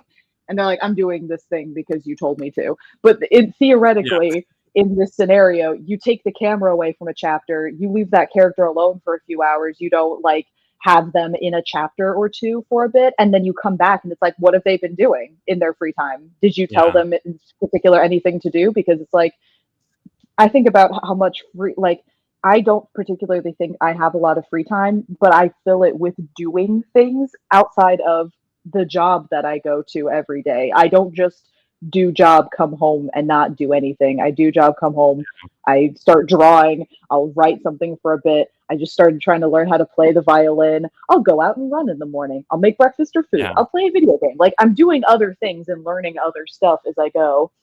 So theoretically, your character can learn to do a lot of things in their free time when you're not having them, like, they can either have learned this in the past before you started focusing on them and as part of their backstory, or they're doing this in between their main character progressions. And listen, people have ADHD. I can't focus on doing one thing forever all the time. I have to always be doing something different. I will be working on 3 different projects at once. It's totally possible for a character to know a lot of weirdly specific things. Yeah, the way I always kind of envision the way I write anyway is like, and this is going to sound very pompous of me, but like, I feel like I am the god of this story and I have created these characters. I have created the situation, and all I am doing as the god is just like peering in on occasion to see what my character is doing and peering in to make sure that I pay attention to the important moments in this character's life. But for the rest of the time, I am letting the characters in agency. You know what I mean? Like, and they are off having their own lives. They are learning their new things. You know, I may have created them. I may have created their mind, but I am not dictating what they do in their free time. they get to do those things. And there's been times where I've been surprised by like, wow, I didn't think that my character would do something like that, but now that I think about it, my character would totally be like that. You know what I mean? Right? And it's like, it's so weird. And I know that not everybody is like this, but it's so weird for me to think that like, yeah, my character has a life outside of the words on this page. Yeah. They're theoretically doing stuff even when the audience isn't watching them. So it's like up to you to decide like what do they do when like the action isn't happening? What do they do in their free time? Yeah, Do exactly. they like to draw? Do they like to write? Do they like to try and build stuff? Do they like tinkering with things? Do they like bird watching? Do they have pets? Like all these things. Yeah. Like So what does the big bloodstained barbarian do in his free time? Actually, he really likes knitting socks for the rest of the party. Yeah. Doodly doodly It doo. reminds me of that scene from Tangled, you know, inside of the Snuggly Duckling, where it's like all of these menacing people. It's like, oh well, what do they actually do on their free time? They do all these things, you know. Yeah, they have lives. They're not just, you know, killers for hire. They have stuff they do outside of killing They people. collect ceramic unicorns. Yeah, or bake delicious muffins. We'll play the piano. Exactly. or has a really rough dating life, but man, he's still trying. Yeah. We can go on to the next page whenever we're ready. All right. Into the third dimension. Not yet. So this is still kind of I got you there. So this is still kind of along the lines of the second dimension. I've always kind of had a hard time putting into words how I kind of view these next 4 points, but I think these are the best ways that I've kind of been able to break them down, right? And so the second dimension, the way I see it, is all about the characters' personalities, right? So we're getting into their interests, we're getting into who they are and how they function as people, right? Mm-hmm. And so, like, characters, obviously, everybody has their own quirks, right? And what quirks do is it makes a character fun to write, right? And so quirks, you know, it's really something that sets them apart from the rest of the cast. You know, and that could be anything from, you know, speaking habits or speaking mannerisms, habits, speaking patterns, like unusual interests and obsessions. And with all of these 4 items that I have listed here, there is a huge swath of things that you can use as quirks or as flaws or as boons and banes, right? And each of these items, right, is going to add like so much interest to each character. But specifically for quirks, I think a really good example is for anybody who's read not Stormlight, the Skyward series by Brandon Sanderson. There is an AI airplane in there named Mbot who is absolutely obsessed with mushrooms, right? And it's just so quirky because you have this like AI character who's just like, did you know this about mushrooms? It's like, why do you care about mushrooms? You're literally just a computer, you know? And it's like, it makes the character so fun because he's just always got some sort of funny, weird fact about a mushroom. Or another good thing is, you know, he is obviously an AI, so he doesn't have real emotions. But he's always like, I am simulating anger right now. I am upset at you. Was that a good simulation? Did I do a good job? You know, and it's like, and it's so silly, you know? And so it's like, that's a great example of like how quirkiness or how quirks can make a character really fun, right? The next thing we have is like a character's flaws, right? And the flaws are really what can make that character interesting, what gives them something to overcome, right? So here I have a flaw that will be exploited throughout the story that they will have to learn to overcome. And some of the examples I have, like the 7 sins, you know, addictions or impatience, distractibility. Like I said, there's a whole host of things that we can use as flaws. And I think what's also really important is that quirks can also be flaws as well, right? And so that's why I kind of have over here, I have this like Venn diagram to kind of show that like the way I see it is, each of these circles is like, a flaw or a curse or a blessing. And the entire Venn diagram is all just quirks, right? And so it's like, just because something is a flaw doesn't mean it isn't also a quirk. True. If that makes sense. Mm-hmm. And then the next two, I have blessings and boons, right? And so this is something that makes your character specifically useful in the story. It's something that they can do that nobody else really can. And so that is what makes them be necessary in your story, right? Because if you can just take one character out and put another character in and the story stays the same, then obviously like this character isn't contributing to the story at all, right? And so that's why you need these blessings or these boons to create that kind of, yes, this character has to be here in order to make this thing a reality, right? And so some examples I have are like their creativity could be a blessing, or their education level, their social skills, their luck, physical fitness, their magical prowess, and so on and so forth, right? And then the last final thing is that we have our curses or our banes, right? And it is what's going to make your character really dynamic. And so the way I've always kind of envisioned this is that like a flaw is something that your character overcomes, and a bane is something that is not necessarily something that your character has to overcome, but it is something that is going to hold them back, right? And so it's like, a mental or a physical disability, like Lars was talking about his character, Zemon, right? And he's the one that's in the wheelchair, correct? Yeah. Yeah. Like he's in a wheelchair, like that obviously is not something that he can overcome, but it's something that he learns to navigate his life around, or learns to like he's not just going to be like, oh, you know what? I can stand up now because I had good character development. Like that's not how that works. Right? Oh wow, the flack I would get if I were to ever write something like that.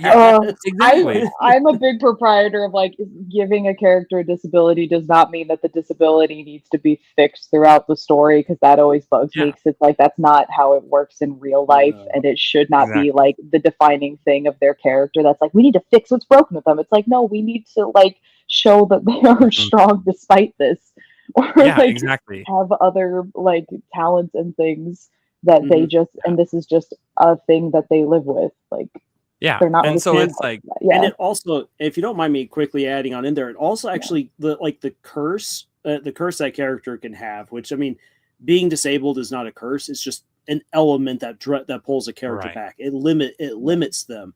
And Zemon being a cripple, there's a scene that I really enjoyed writing, where there's a massive gunfight that Zemon should not be in, but he goes into it because he's so over eager to catch the main villain.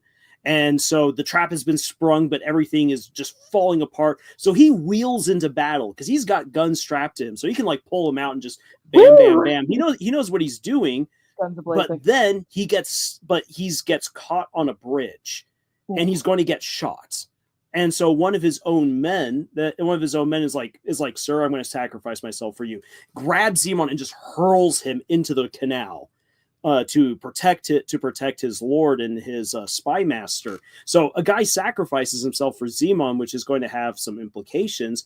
But now Zemon's in a canal. He can't use the lower half of his body, which means it's going to be very difficult to swim, and it requires another character to risk himself and have a really cool heroic moment to go and save Zemon. Zemon is a capable guy, but there's only so much that he can do, and it allows other characters then to have moments to shine, because Zemon cannot steal the spotlight at every moment, which is good. Yeah, and if you Wait, I wanted to ask, are you done making the points? Because I wanted to go back to the blessing and boon section because I had a thing on that. Nate. Oh, are you talking to me? Sorry. Yeah. Yeah. Yeah. No, I'm Yeah, done with you. that. I'm Yeah. talking to you. But yeah, I wanted to say that I like that you put blessing or boon as usefulness overall, because a character can have something unique to them that is a boon to every other character in the story, but it's useful to you as the writer. Yeah. Because my particular character that has that particular trait is my beautiful depressed birdman, Jacob Cedar, where his entire character usefulness to me is that he is completely incompetent. He lives on the streets, but is not street smart. Yeah. He is not. He comes from like a well-to-do family, and him being like homeless and just constantly trashed is a new thing to him. He is not street smart. He gets taken advantage of a lot for either he'll get robbed if he has any money. He'll get beaten down if he gets in the way. And it's one of those things of like Dima, who he ends up sort of partnering with at some point because he gets in deep with some bad people that offer him money, and he, again, not knowing any better, goes, sounds good, I want money. Dima is just always astonished by his incompetence and inability to like take care of himself despite being a full-grown man. And his entire point of view in the story is that he is supposed to be the one who is the one to compare everything to for normality, because everyone else in the story is so strange to some effect, like Dolly being who Dolly is, able to like see ghosts and all these things, Seamus being like an undead, like walking corpse, Dima being a ghost back from the 14th century in an automaton body, like. And Anya knows her way around the streets. She's been an orphan for a long time. Cedar is the one that the audience can kind of check in with and be like, this is weird, right? And based on Cedar's reaction of, what the fuck is going on? You could be like, okay, cool, that is weird. Just checking in with you, Cedar, who is the only one who thinks the things are weird, while everyone else is like, another day, you know? It's no one else's concern. Yeah, and that's such an important thing to have as an author, is to have a character that kind of tempers, what is weird or what is normal in this world. Mm-hmm. Yeah, I wanted to bring that up because I liked that you put that in there. But yeah, feel free to go on to the next slide if you want. But I wanted to bring that up. That I was like, I do have a character that has a very useful boon. It's just not knowing how anything works. Exactly. Yeah. And before we do go on to the next slide, the last thing I do want to just hit on one more time is that your characters should have multiple of each of these. Like a good, well-written character will have several quirks. They will have several flaws. They will have several blessings and boons and several curses or banes, right? Yeah. And so it's not just they have this one quirk, they have this one flaw, they have this one boon and this one bane. It should be something that, like, if you want a character, especially a character that is going to have several character development moments, they need multiple instances of these things. And with that, we can go on to the next slide if you're ready. Next slide. That is a good point. We're going deep. We're going deep. So these are just some additional what questions to ask yourself or ask your character, right? And like, what is their favorite childhood memory? Because that's going to help you kind of understand them as a character. Like, what do they put value in? Like, do they have a job at the moment in time, and do they like it? Or do they have a dream job?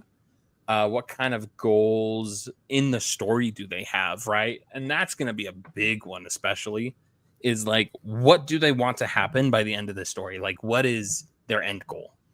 And then on that point, what is their darkest hour?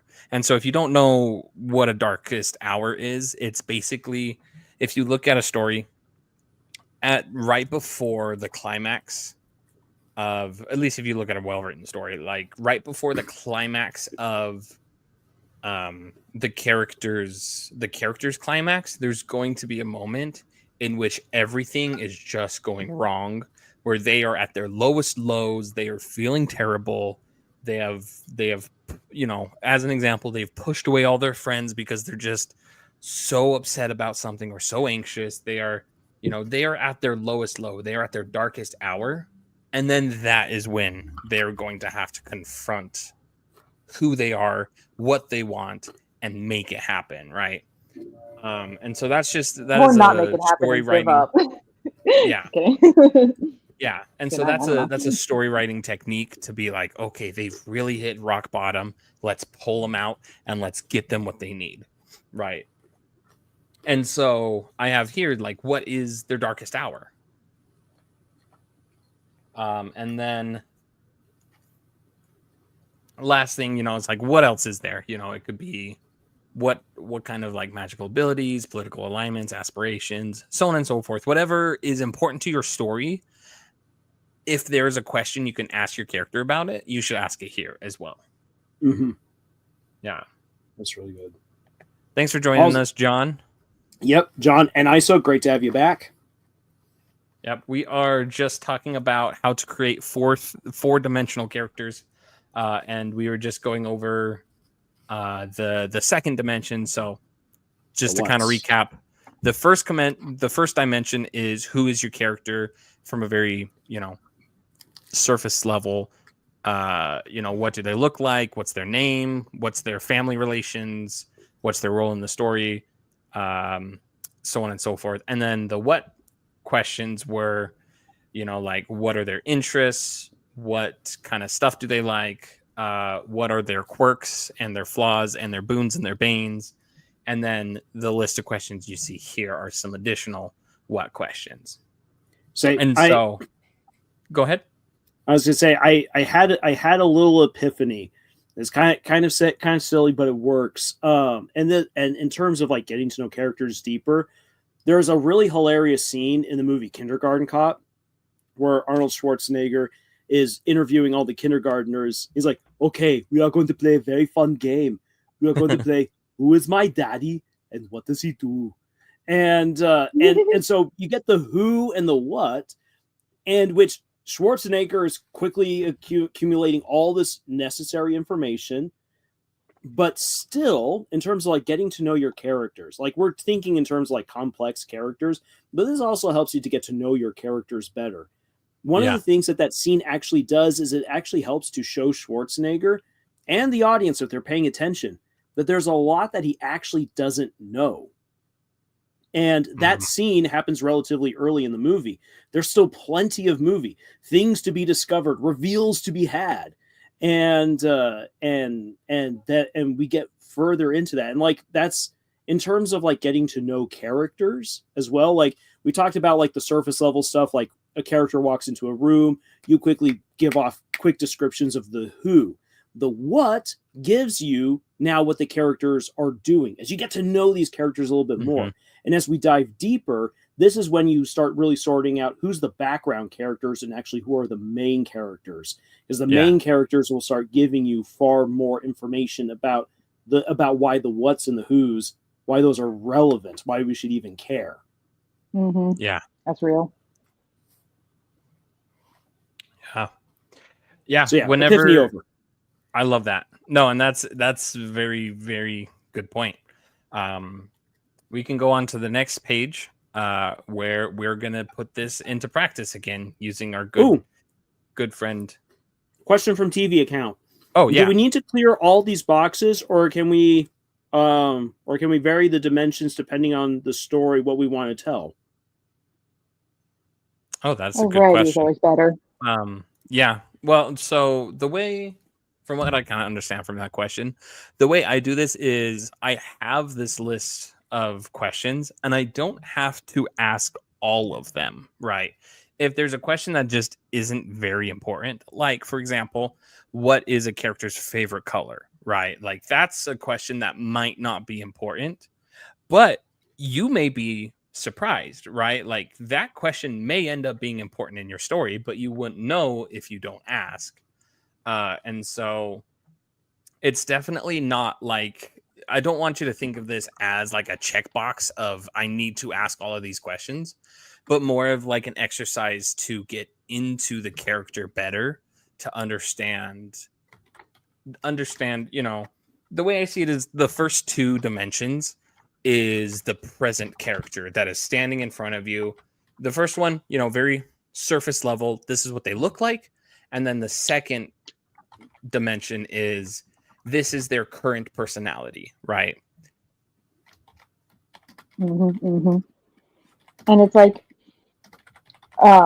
it also depends on like what you're wanting to hold back from the audience knowing, because you don't want to infer, like, you want your dialogue, your story to create a conversation. So it's like, if there's certain things that are important that the reader wants to know, and you're purposefully holding back that information for the purpose of they have to either come to their own conclusion about that character's aspect of their life, or why it was never specifically revealed, because it makes you think deeper and draw your own conclusions, that's super good thing to do too. Like, if there's something in that character's past that it's like they just have some mysterious line of dialogue that basically infers that this is what happened in their past life, like whatever, like some horrible tragedy or something like that, or that they were involved in some big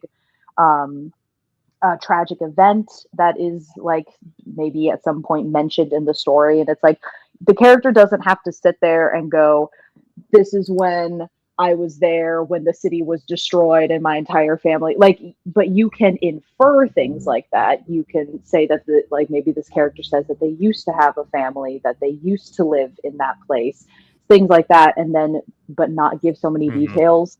If you're wanting it to be that the reader comes to their own conclusion, and it leaves a bit of air of mystery about that character, but it depends on like what you are purposefully withholding for the purposes of the reader thinking with their own thoughts, kind of thing.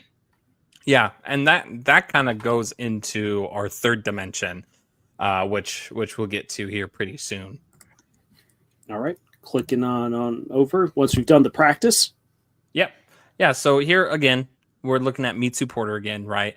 And so going through some of the questions that I propose, what is her social status? She is orphaned, and she comes from this hometown, which I now realize is a terrible name because I have no idea how to pronounce it as the own author. And so this town name will probably be changed throughout the course of the series. But I see it as Tsika, I think, is how I would pronounce like the idea that. that you just slammed your fist on the keyboard and went, yes. Yeah, well, exactly, yes. Keyboard, thank you.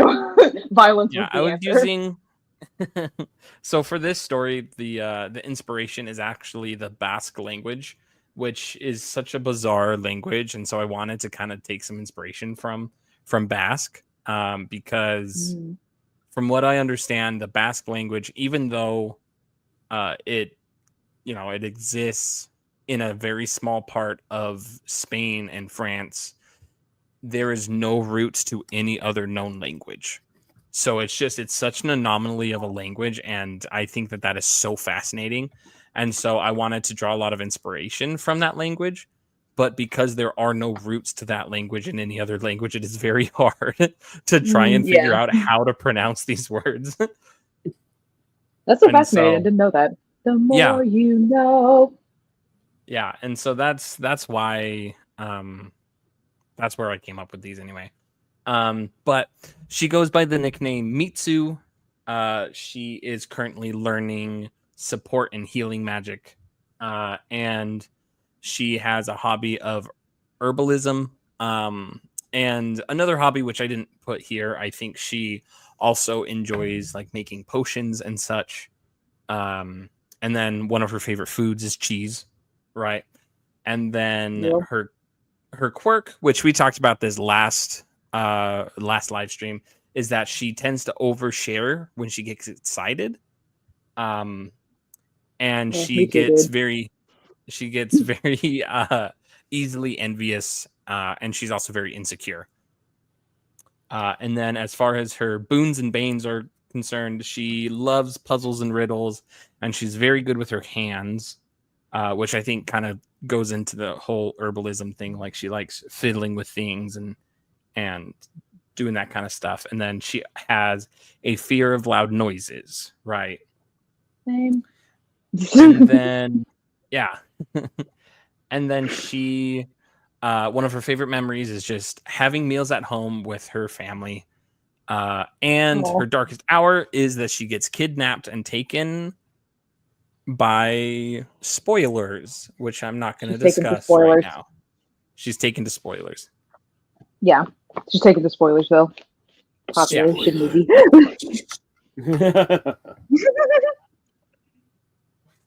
Okay, and then we can go on to the next one. All right. If we're ready. Yeah, we're ready. Also, real quick right here. So we got some stuff from John saying, I try to think of what music my character likes. What do they relax to, especially in regards to the stories I'm mainly interested in writing, mostly crime dramas, or like what they may do in their downtime, how they process. I think especially like depending on the genre, depending on what you want to do with your characters, you will focus on certain what's more so than what's the favorite color. For crime, definitely, how do you come down from that drama? How do you cope with some of the stuff that you that you have to deal with on a daily basis? And Fabio says, if any a favorite childhood memory feels like it barely counts, some slime alien man will always remember his first few seconds of existence. You will live on. Another entity, not a slice of me, live on. I will. His first words too. How am I supposed to relate to this? I may have already done as well. What can I do? Yes.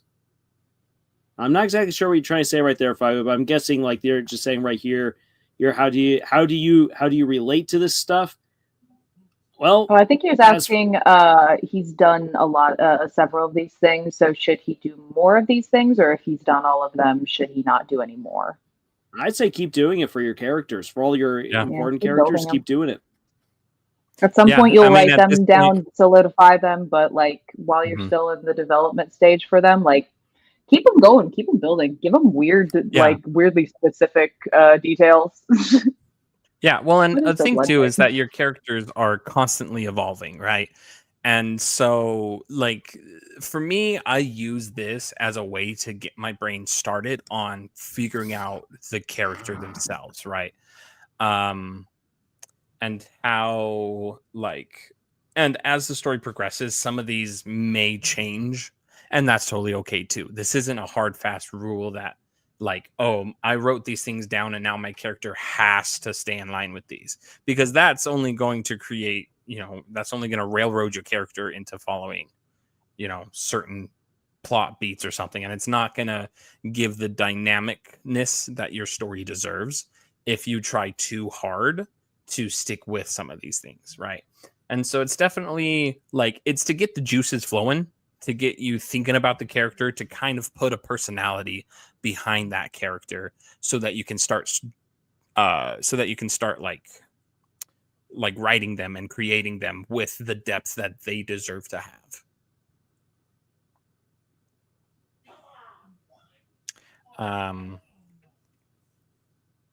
But yeah, okay, so yeah, diving into the third dimension here. You can see here just kind of the idea with this third dimension, the way I kind of see it, right? I said the first and second dimension is very much like, what is the character presently like? What do they look like for the first dimension? And then what is their personality like for the second dimension? The third dimension is really like the present version of the character, like getting into the past of the character.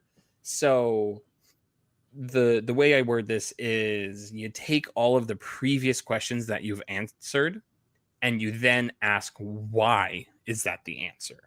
Right? So why is this character in that social status? Were they, if they're rich, were they born into it? Did they suddenly become bankrupt after being rich? Did they work really hard to get into this higher class? What is the reason that they were able, or that they are in this class? And then why did they leave their hometown or stay in their hometown? Why were they given that nickname? Why are those their interests? And you could go through each of the questions that you asked. One of the examples, why is blank their favorite color? In one of my stories, I have a character whose favorite color is orange. And for most characters, like knowing what their favorite color isn't going to be the most important question. But because I asked, okay, what is this character's favorite color? Oh, it's orange. I was then able to ask, why is her favorite color orange? And to her, her favorite color is orange because her love of the sunset, and especially because her dad would always come home at sunset. And so she would always sit outside and watch these beautiful sunsets as her dad would come home, And so it's like having that bit of information, like what is their favorite color? You might think, who cares? Somebody's favorite color isn't important to a story, but exploring the why of that question is what can give your character a lot of depth. Oh yeah, Here I have have an that example. very specific. Oh yeah, say your example. I was about to say I have a very Okay. specific example for my own character. Also, I'd love to bring up a thing that Hannah says in the chat, or Hannah. Sorry, Yeah. Either way, but yeah, say your thing, and I want to. Okay, bring yeah. this up. I have some. I have some No worries. experience Yeah. with this. So one of a really good, one of my favorite examples, and this is actually the example that made me start to think about this fourth dimensional like creation of a character, is in my favorite anime series of all time, Bakemonogatari. There's a character in there who loves to stargaze, and she loves to do it. And it's later in the first season you learn, right? So she brings the main character, because she is the love interest, so she brings the main character out to this plot of land, and it's after she has just spent all of this time with her father, and the main character has got to know her father and all these things, right? And so she brings the main character out, and they stare up at the sky, and they just sit there stargazing. And she sits back and she's like, "This is it. This is all I have," And he's like, "What do you mean?" He's like, "Well, you've met my best friend, you've met my dad, you've met all these things, like all about all of this stuff in my life. And the last thing I have to give you is this beautiful night sky that I love so much, because growing up, I would watch the night sky with my family back when my family was still together and my parents weren't divorced. This is something we enjoyed doing together as a family, And so it's just like, it meant so much to her to share her favorite pastime with him, And it really got down to like, okay, like she loves the night sky because of the memories she shares with her family before her family was ripped apart. And if you know anything about the story, you know why their family was ripped apart. It was very tragic. And so it's just like, knowing why she loves to go stargazing is more important than knowing that she likes to stargaze, And I think going back to what John was saying about how John likes to ask what kind of music their character likes. It's like, it's so much more important to know why they like that kind of character or like that kind of music, instead of knowing what their favorite music is. It's more important to know why is that their favorite music, because then you can really get into that character's mind space and dig down deep into the thoughts of the character and the motivations and the history and the future of the character too. No, I have it's a very quick share, like similar anecdote. I have it written down that my character Seamus O'Quinn, his favorite color is green. The very important thing about this is that he can't see any colors. He is completely colorblind, except for the very specific color of red, considering to blood. But when he was with Dolly at some point, Dolly was describing how beautiful the color green is because it's the color of life. Every living plant stems from this idea, like this earthly color of green, and Seamus, being a dead man wanting to live, associates the color green, even though he can't see it, with being alive and feeling something beautiful, even though he can't see it. So it's like, I have that down as like, that's his favorite color. and it means something to him. He cannot even see that color, but he knows that that is his favorite color. That is what he would, if anyone asked him, that's what he would say. But it's like, you wouldn't know that. It doesn't seem very important, like, to have a character have that, but for him, it is important. It was a good detail for his character. And I would love to bring up this thing that Hannah said in the chat when creating playlists for characters.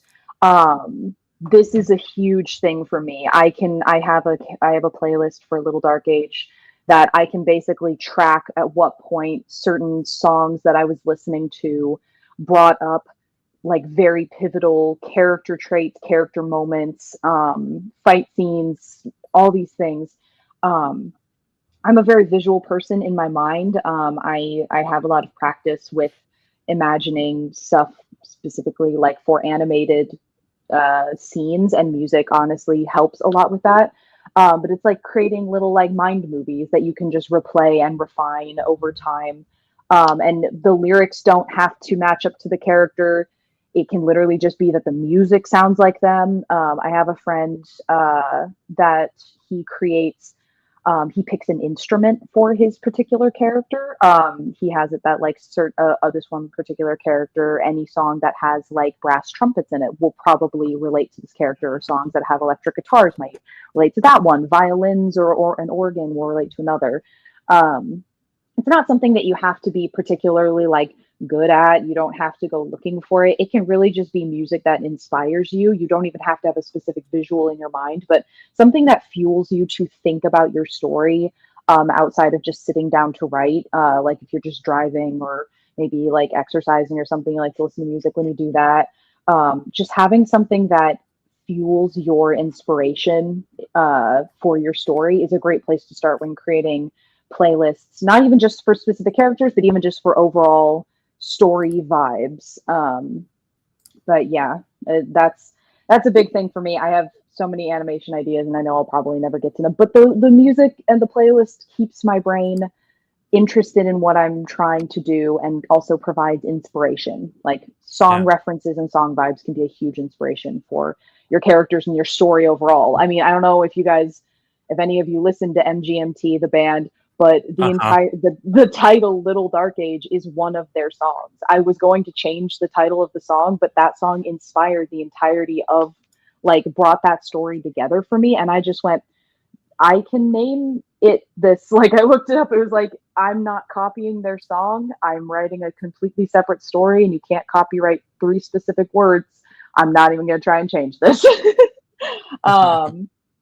But yeah, stuff that like gets you interested in your story, whatever inspires you, can be music. You don't have to like push yourself to make a character playlist. It can be a very passive, casual thing. You don't have to like sit down and be like, I am going to create a character playlist. It could just be like, oh, I like the song. Kind of reminds me of one of my characters. Boop, put it on a like just one big long playlist. And at some point, you could sit down, organize it into different sections. I don't. I have one big long playlist that has like over 100 songs on it. And I've just been like, this is the pile I dig through. I don't make the rules. But some people are a lot more organized about it. So just depends on you. It's good to do but always do stuff like casually in a way that is fun, that you'll actually do. You don't have to push yourself to do anything if it doesn't work for you, you know?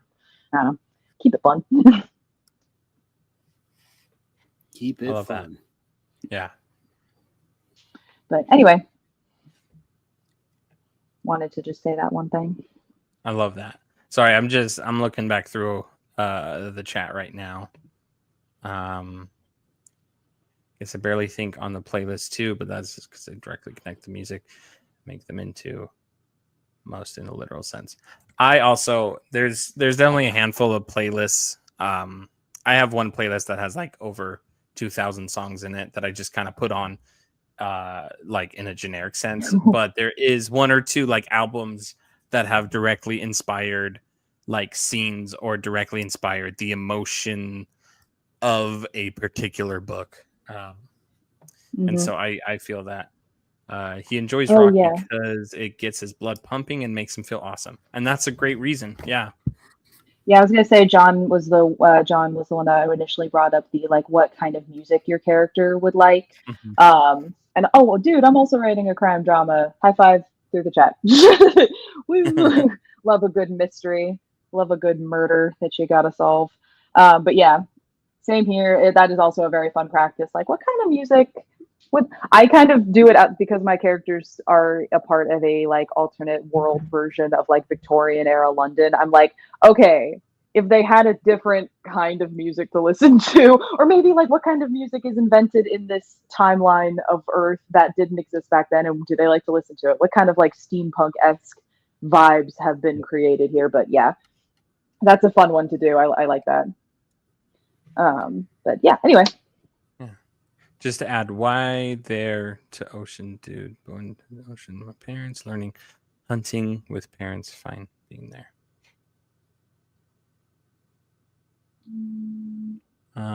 Yeah. Anyway, okay. So we can move on to the next slide. Alrighty, moving on. Okay. So why? Yeah. Why are they the way they are? So just some more questions along the why. Why do they have those quirks or boons or banes? So on and so forth. Why did they choose that job? Why do they want to achieve those goals? And why is it important to them? And then, why is their darkest hour so devastating? And the all important question, why is Gamora? Oh, absolutely. If you don't understand that reference, go watch. Oh shoot! What Infinity movie is War? That? Is it in? Yeah, I think it is Infinity War. Yeah, it's it Infinity was Infinity War. I was about to say comes after. Yeah, because it's Iron Man grabs Chris Pratt, and Chris Pratt's like, "Where's Gamora?" And Iron Man's like, "Who's Gamora?"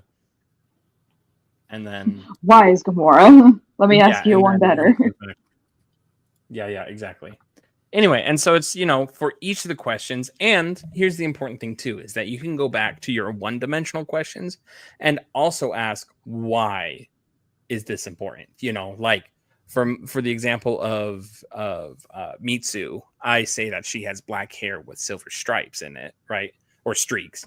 And you might, that might just be a color of choice, but in the story there's a very specific why to the reasoning to her hair color being that way, and so it's like each of these questions, even the surface level stuff, can have a why to them. And we can go on whenever you're ready. All right, I'm ready. So the practice. No, you ain't. Yeah, so again, practice, right? So why did she become an orphan? Because her mother and father were killed, and she joined a fighter's orphanage, right? Again, why did she run away to join that orphanage? Ran away from so they had some like temporary guardians after their parents ran away. They just didn't feel comfortable with them, so they ran away to join this fighter's orphanage. Man, I want to be a part of the fighter's orphanage. That sounds sick. Let me in there. Sorry. For TV account, we can go back for you if you'd like. But the important question is just that you're adding a why to the beginning of the sentences, or the beginning of the questions for the what questions. And so the specific wording of the questions is not specifically important. It's more so just like ask yourself the why to any of your previous answers. And so if you want us to go back, we certainly can after we do this practice, but that's really the main thing. And like I said, I don't want you to think that this has to be like a checklist of items to make sure to write down in order to create these characters. But really just questions to get you to think. Again, okay, so the next one, why does she have this nickname? Because her sister usually uses it in a teasing manner. And then why does she want to learn magic? It's to help keep her older and more brash sister safe. And then why does she like that hobby? Because she loves the smell of flowers. Why does she like cheese? Because she has fond memories of making cheese with her mom. And then we can get into her quirk, right? So her quirk was that she... Oh, sorry. I was going to say, it's very much the like become like the annoying little sibling of your own story. Because even when you said, why does she want to learn magic? To protect her older, more brash sister. Why does she feel the need that she needs to protect her? Probably because she watched something bad nearly happen to her sister and went, I have to now protect you, even though you're the older sibling. It's like you can just keep going, why with any of these. Exactly, yeah. And so, like I said, this isn't like a answer it once and be done. Like, it is, you go as deep as you can with these to bring that depth to your character. Because the deeper you go with each of these questions and the more questions you ask, the deeper your character will become. Right. Mm-hmm. And then, let's see where we... Oh, yes. So quirks, right? So one of her quirks was that she is easily excitable. And kind of the reason why is because people don't often ask her a lot of questions about herself. And that, going another why deeper is why don't people often talk about her or ask her questions about herself? And that is because she is an orphan. People kind of avoid her because they're like, oh, I don't want to get mixed up with orphans, especially since in this particular city, orphans kind of tend to have very violent connotation because of the orphanage training fighters, right? And then one of her flaws is that she gets very envious. And one of the reasons she envies other people is because she looks at people with families and she wants that back. She misses her family, she misses her parents, and she just wants to have a normal life again. And so she feels very envious of people with normal lives. And so that is something that she will eventually throughout the story have to learn to face and overcome, in order for her to grow as the character. Right. And again, right, all of these questions could have multiple answers, and every answer will give your character additional depth. Why is she very fond of riddles? Because she is more of a thinker than a fighter. And then why, for her bane, why does she dislike loud noises? Because there was a loud noise that happened when her mother and father died, right? And then, again, why is meals with the family her favorite memory? Because she wishes she could go back to a normal life like that. And then her darkest hour, why is being kidnapped such a devastating moment for her? It is because she just getting separated from her sister is very tough for her because she has been with her sister since her parents died. And so, yeah, that's an example of kind of how you can add that third dimension to a character. Let's see. Fabio says, I like red because I live in infinite red void and it's relaxing to me and lay there. And yeah. Why is the void red? It was supposed to be.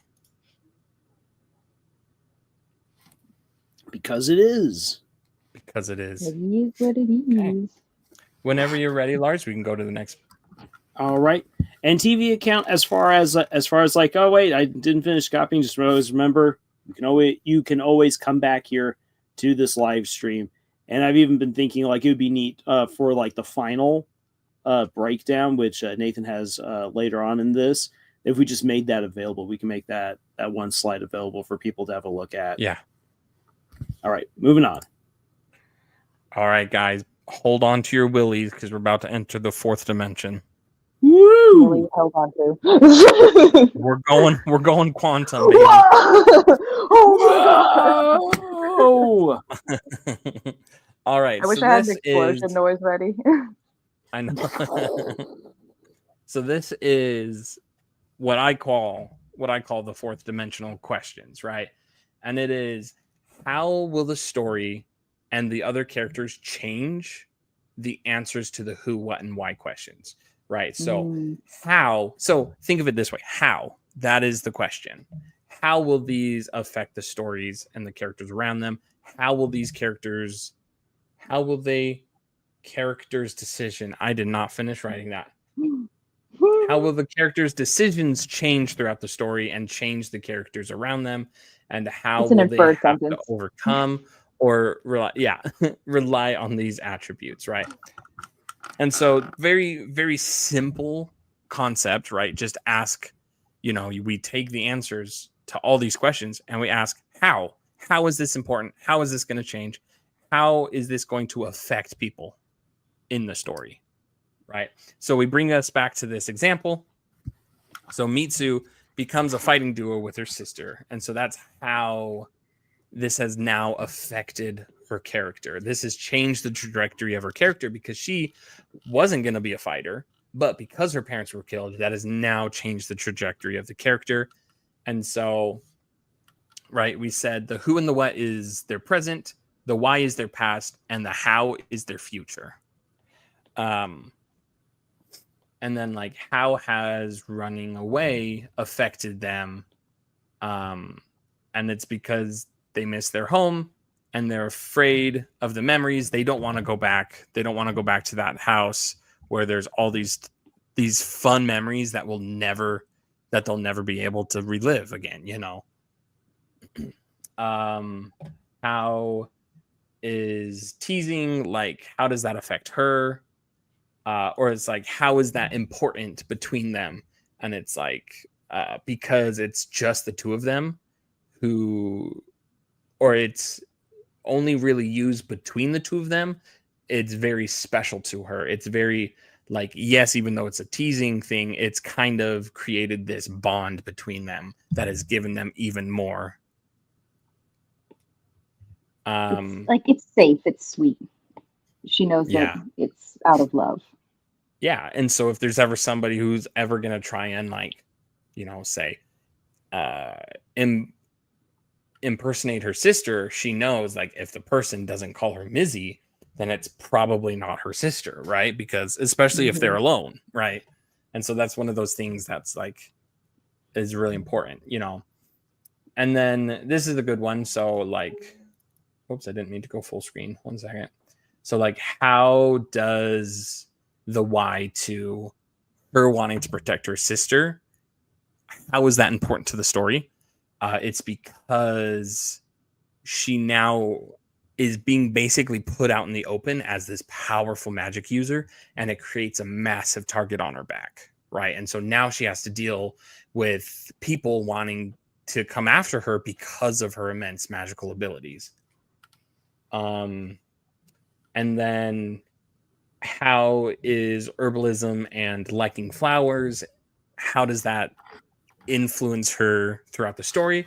Well, it means that she wants to experiment with potions and tonics and all these things, right? And going on through, we have how is her easily excitedness because people don't ask her a lot about herself important. It's because only her sister asks and she really feels like she can trust her. And then I won't get into the envy part because that has to do with spoilers, as you can see there. Spoilers. Yeah, and then going on, we have that she is a thinker. And how is that important to the story? Because she's really good at navigating dungeons, because she's a very good thinker, right? And how does the loud noises and her parents dying affect her in the story? Well, that gives her a lot of insomnia. And so that's something that she has to deal with throughout the course of the story. And then how does, her favorite memory of meals with families, let me figure out how to answer this, because it's like some of these are kind of hard to put into questions. So the answer was that her favorite memory is meals with families because of the nostalgia So how is that important to the story and to the characters around them? So that is important because she still has dreams of creating a family and of getting their father back, because she believes that her father isn't dead and the older sister believes father is dead. And so that is part of one of her motivations throughout the story, is to figure out what really truly happened to her father. And that's another reason too why she wants to study magic, is because she wants to understand what did happen to her father. Right. Yeah, and oh wait, actually, sorry. When this slide is done, I wanted to highlight a comment left in the chat because I really like this. This idea and here. Perfect. Yeah, and I was just gonna say the last one I won't really get too much into because I don't want to spoil. It's kind of a major moment in the story, so I don't want to spoil it. But suffice it to say, you can go into that, question as well. But with that said, go ahead and go into the chat. No, I was gonna say I really like this diagram that you've set up here. Just seeing okay, how does each of these traits affect the other, and then going back towards it. That it's okay, then once you get to the end of it, you turn back around and it makes sense why the who and the what are the way that they are once you've looked at the how and the why. But the comment I wanted to highlight here is from Mr. E. That one thing I do that helps me when designing characters is to find a word that represents your character.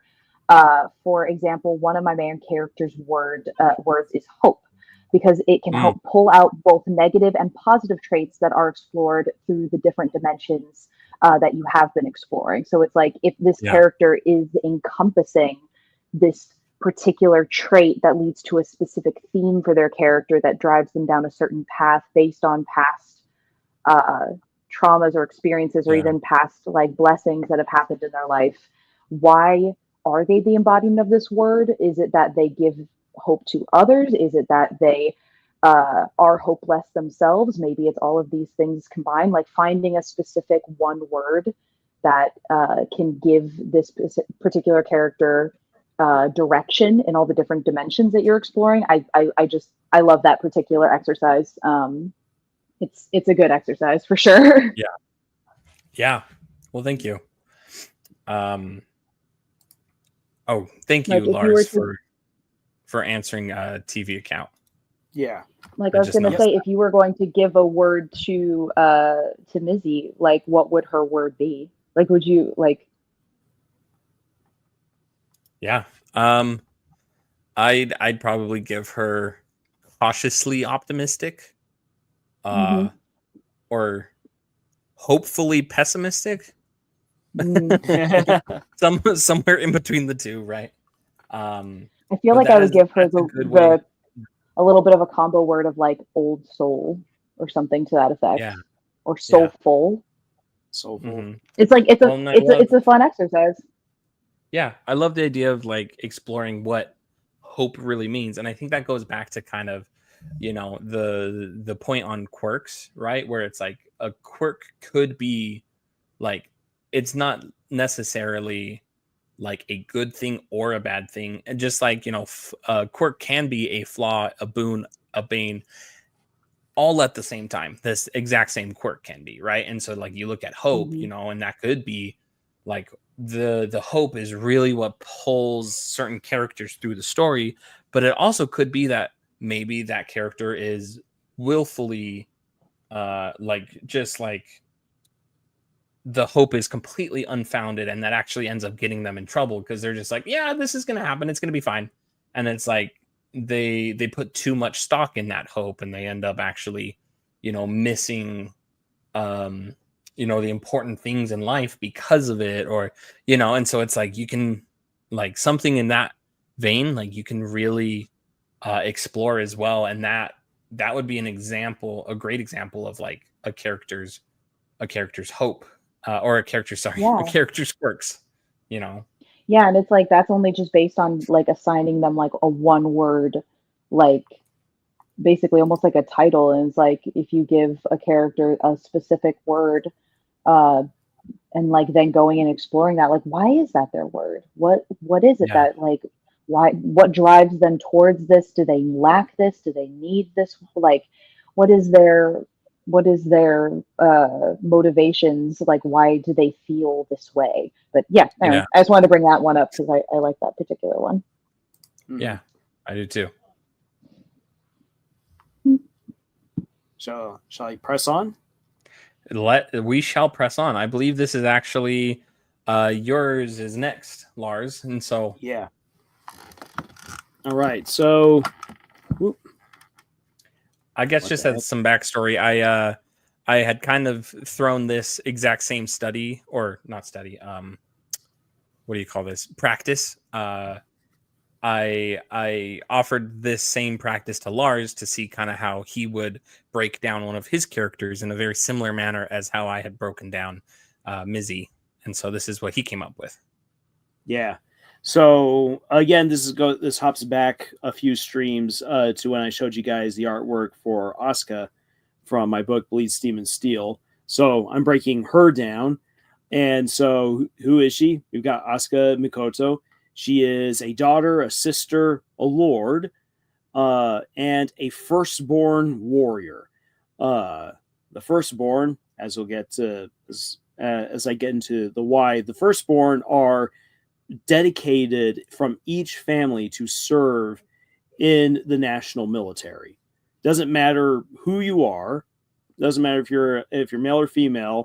What your orientation is, your social status.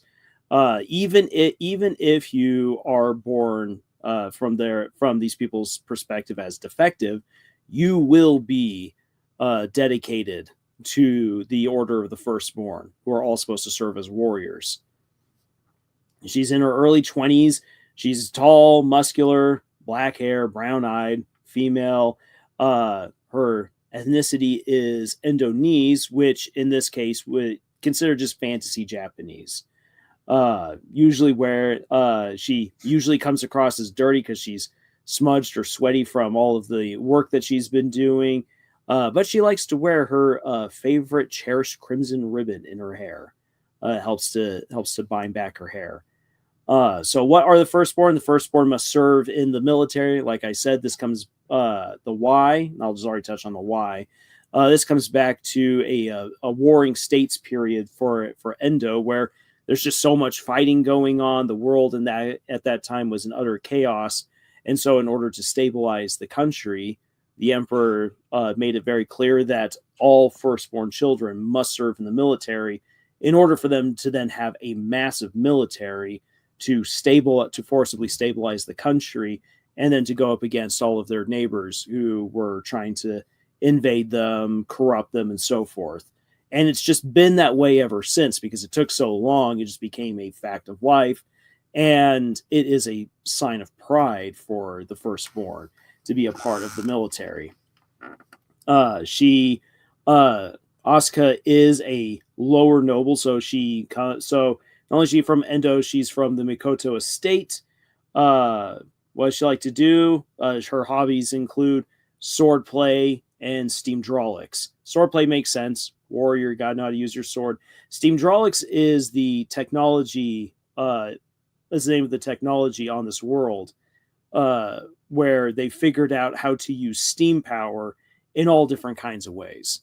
And it's something that she's interested in. She's not necessarily a very accomplished engineer, but she helps out the other engineers hired on by her family to maintain the steam-powered massive paladin suit that she's inherited from her mother. So that's something that she's got. So her knowing more about it is helpful. And one of the whys that she's got to know about this is because her family doesn't really have a whole lot of money anymore. And so she's got to pull her own weight, take up the slack because they don't have the manpower to take care of the paladin anymore. So as far as her education goes, she's dojo trained. All firstborn are required at one point in their youth to leave their families and be trained by the state at various dojos. And she's fairly accomplished. She likes military history, and she's interested in other cultures because they're encouraged to learn about other peoples, their way of life, and how they fight, because they believe that will help them to adapt and become even stronger. So she likes that. They encourage debates. There's a part in the book where she's actually part of a debate between various firstborn, where they're talking about the tactics used at a battle that is very important to two other characters who Asuka hasn't even met yet. One of them she won't even meet. But for those characters who are in the book in their own part, this battle is the battle that made them who they are. And so she and her fellow firstborn are discussing this. It's kind of my way of introducing some of the history in a roundabout way without having to make these other characters be like, yes, 30 years ago when I was at the battle, this is what I did and this is how I did it. Yeah, that's not very interesting. So I thought it was fun to go in a roundabout way of addressing important history through another character. That's hard to do. Huh? Oh, I said that's hard. It's really hard to do that. So yeah, agreed. Mm-hmm. So that's a good strategy for it. Yep. So roundabout way, talk about history, and it makes sense with her being a firstborn warrior and the things that she herself is very interested in. When we come to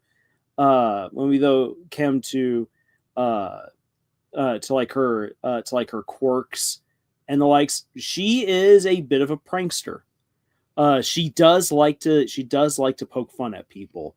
As an adult now, she's a little bit more stoic, but that prankster nature still comes through in various ways.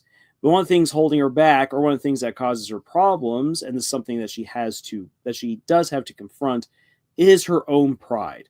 What will her pride get her to do? And there are things that happen to her because she is too proud and is not thinking things fully through, but rather trying to muscle through and do it all on her own because she's such a strong and capable woman. In terms of a boon, like what's really helpful, languages, because she's going to be talking to people who are not from Endo, and it's nice to have a character I'm like, yay, she understands this language. I don't have to. They can't communicate. And then as far as a bane goes, a curse, obligations. Asuka is obligated to her family. This is part of who she is as a woman of Endo and as a firstborn. True, she could run away from the obligations that she has to her family, to taking care of her mother, to protecting her brother, to her younger brother and younger sister. But even if she were to do that, then she has to deal with the consequences of running from those obligations. It's something that she's born with. She can't escape it. And even later on, there seems to be like a way for her to get away from that. But even then, those obligations still weigh on her shoulders. Things that have stuck with her that she really cherishes. Watching her mother train with the Cherry Blossom Warrior. That's the name of the paladin suit that Asuka inherited from her mother and that she now uses. And as far as her darkest hour goes, it's a tie between the death of her father, because that is what puts her on the journey that she's on, and a moment of revenge on the high seas, which I won't elaborate on because that's a climactic moment within the book. But as far as the death of her father goes, you have to understand that her mother has succumbed to basically this fantasy world's version of polio, along with other things. She's dying, and the people at this time don't understand this illness. And so her father, being the awesome husband that he was, wanted his wife to get the best care possible, which was offered at the royal palace by the royal physicians, but that costs money. So her father spent a large portion of the family inheritance and family land and family funds on taking care of mom, and that has helped to impoverish the Mikoto family. And that's important for Asuka because Asuka needs that money. She needs that money in order to help her mom. And that leaves her then at the beginning of the book with basically 2 options. Technically 3, but she's not going to take the third option and just leave her mom to suffer and die. No, if she's going to be, again, obligations. She has an obligation to her mother. So it leaves her with 2 options. Sell the Cherry Blossom Warrior for a huge amount of money because it's such a fantastic and storied suit of armor, or go on high stakes gambling duels using what she has as a warrior, go up against her rivals and beat them in high stakes duels. And so that darkest hour that happens off screen before the book begins really sets in motion a lot of what will happen for Asuka before she then gets hit with her second darkest hour. So I've already explained a little bit about the history of Endo, like why all the firstborn exist. She's the daughter of nobility, cares for her mother's legacy, and that's one of the reasons why she does so much of what she does. And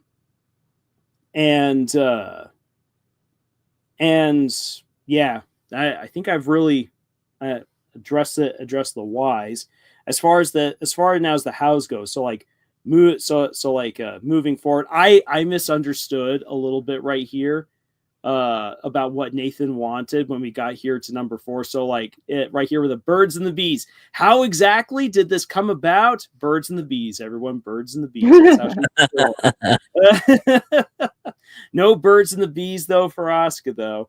I was actually something interesting to write with that book. I'll just say is that you would expect, especially because romance is actually something that gets brought up quite a bit for Asuka. It's like, oh, so who's going to be her crush? Who's going to be her man? I will spoil this for you. Ain't going to happen in this book.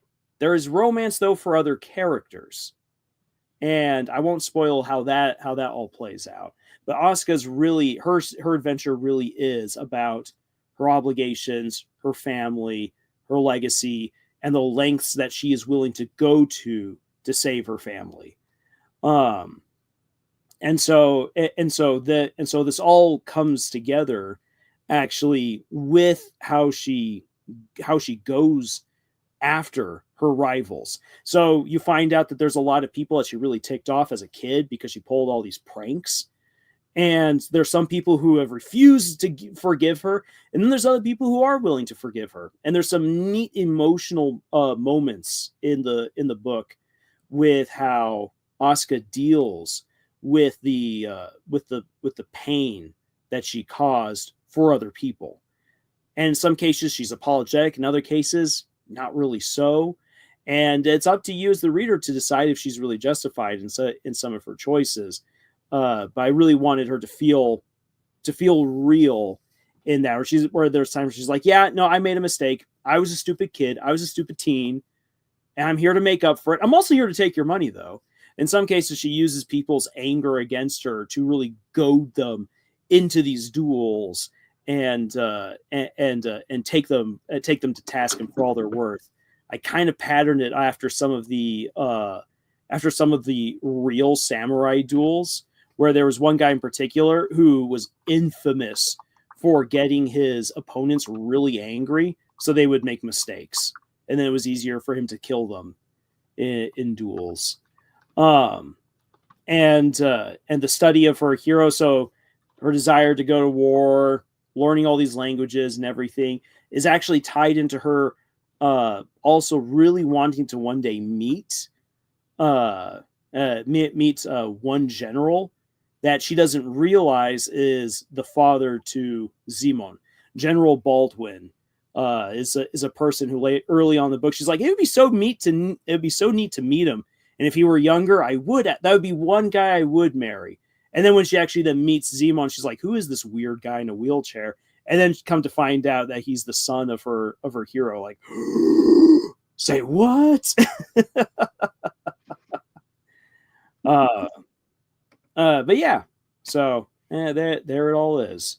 You want greater context, more information? Read the book. It's a great book. It is. I can second that. I can also second this. I can third it.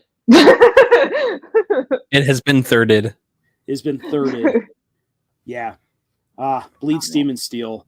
It's I wish that book actually did get more traction because it is so dang good. Weirdly enough, the best rated book that I have published is Sandwich Desperados. That's so good, though. I love that. It's a fun book, but that's a book that's so raw. There's so many spelling mistakes in it. I think that makes it even better, though. Oh yeah. It fits with the energy of the book. Yeah, and with the narrator. Yeah. Oh my gosh. Yeah, it's not your fault there's spelling mistakes, it's the narrator's fault. It's the narrator's mistake. Yeah. Oh my gosh. If any of you ever want a good laugh, look up Sandwich Desperados. I think you can even now get it for free. Amazon made it for free. I didn't. I wanted to get paid, but Amazon's like, nah, you're not getting any money for this. It's for free. So you can get Sandwich Desperados for free. And then you can buy one of Lars's other books so that he can make some money. Yeah. Do it. I'm telling you to. You have to. You will, if you like Sandwich Desperados, you will enjoy it. You will enjoy some of my other books. It says, have not read, so I cannot fourth, but may the fourth be with you. I love that. Yep. All right. Well, whenever you're ready, we can go on to the next slide. Here's the eternal question. Can we go deeper? Can we go deeper? Oh, yes, we can. You bet your sweet bippy we can. Woo! All right, guys. Here is the secret fifth dimension. It's not really an additional dimension in the sense of the other four, but this is just kind of one of the things I like to do to just give my character that little extra dash of depth, right? And that is to, as you can see here, take some of the answers from the previous questions and ask, how is changing or adding to this question or to this answer going to change the character? And will these additions and changes make the new will make the character more interesting? Will it add more drama to the story? And will it add more emotion to the story and to the characters? And if the answer to those questions, if any of those questions is yes, then keep or add the change to your story. Right? Yes. 100%. Yeah. Mm-hmm. And so if you go on to the next, that's right. If you go on to the next page, you can see some examples. So here we have Mitsu again, and you can see the green parts here. I've kind of added additional information, and this is to say that I didn't like all of the previous work that anything that I changed, I'm not just throwing it away, but I'm using this opportunity to think of new angles to take this character. Like you can see we added from Mizu as a nickname. She now also has the nickname of Mittens, right? Which, if you remember from the last live stream, we talked about how she has chronic cold hands and she keeps mittens on her and her hands are cold due to the stress, right? Another good example was her hair. You know, I added that she has rough cut hair, right? And that was something that Zaza had helped me come up with last live stream, where it's like, oh yeah, no, she definitely like just cuts her hair when she gets tired of it, and so it's self-cut and it's a little bit rough, or a little rough. A little rough. Yeah, you know, and instead of, I think before I had it that her bane was that she was afraid of loud noises. In this iteration, she has severe separation anxiety, which to me, like, yes, she can still be afraid of loud noises, but having separation anxiety is a much more interesting character dynamic to explore, right? And so I could still have her be afraid of loud noises, but now now the character like direction is telling me to focus more on the separation anxiety. And if we look at the why does she have separation anxiety, it's because her parents were killed and she ran away with her sister, and so now her entire life has been uprooted.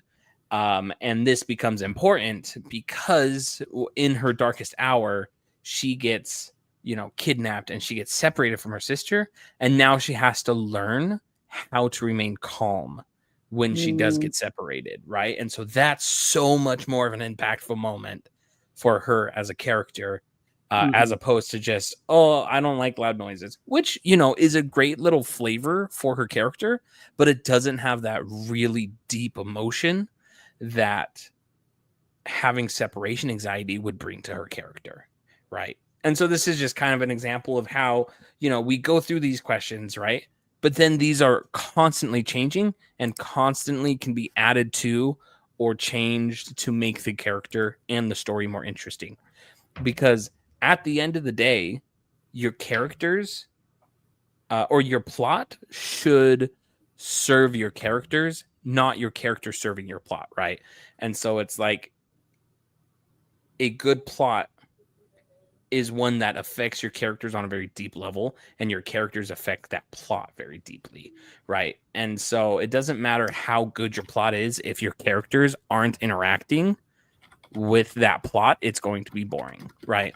And so this is just a really good way of making sure that you are keeping your characters first, and making sure your characters are the ones that are actually moving your plot forward and serving your plot forward. Because once again, if you can just plot any character into your story and it doesn't change the outcome of what happens in your story, then you're not using the right characters, and you're not using your characters in their fullest to navigate this plot. And so this last step just kind of gives you that extra bit of, okay, let's step back, and reevaluate this. I always loved when I was in art class, we would always, we'd be working on our pieces, and then my art teacher always said, all right, go slap it up on the whiteboard, and now go to the other side of. Wow, what a good tumble. My cat just did like a front flip right in front of me. I don't know why I thought you were going to say, like, I just watched my friend fall down the stairs. No. What a good tumble. What a good tumble. They didn't die.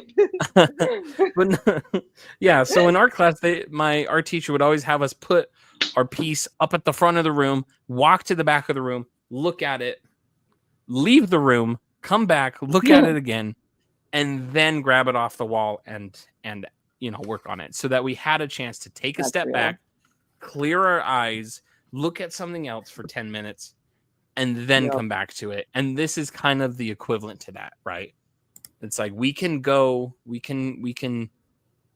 see what things are just not quite working. Like the whole loud noises wasn't quite as dynamic as separation anxiety, right? Or Mizzy, like, fun nickname, and I can still definitely use it, but like it just Mittens gives it so much more character, because now we're introducing like this whole aspect of cold hands due to her stress, and that she's always keeping a pair of mittens on her, and that just adds a little extra bit of fun to the story too. Agreed. Yeah. I thought there was going to be something I was going to say, and then all of a sudden I forgot. That's dumb. Why'd I forget? Don't pay attention to me. I think I was thinking something in my mind, and my brain went, "Good point, me," and then I had actually no intention to say that. Oh, no. I do that way too often, where I'm like, I have an important point. No, I don't actually. Don't listen to me. Well, no worries. So now go forth and create quantum characters. You've been educated. You now know how to make quantum depth characters. At least according to my guidelines.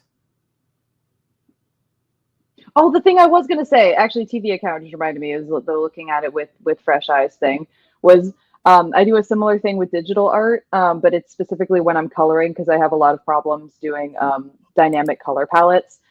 Generally, what I will do is I will take the screen, and I'll show you guys this later when I'm sharing my screen again, but I zoom it out really, really far away from me, so that the canvas is almost just like a speck on the screen.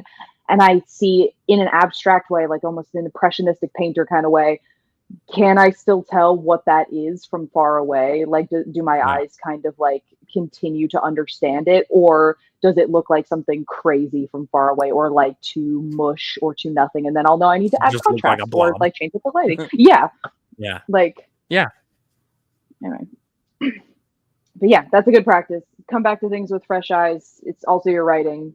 I like, my thing for my writing is like, do I like to read my own work back? Is that fun for me to do? Because if I write something well, I'll like to go back and read it again and be like, haha, nice. It exists. Yeah.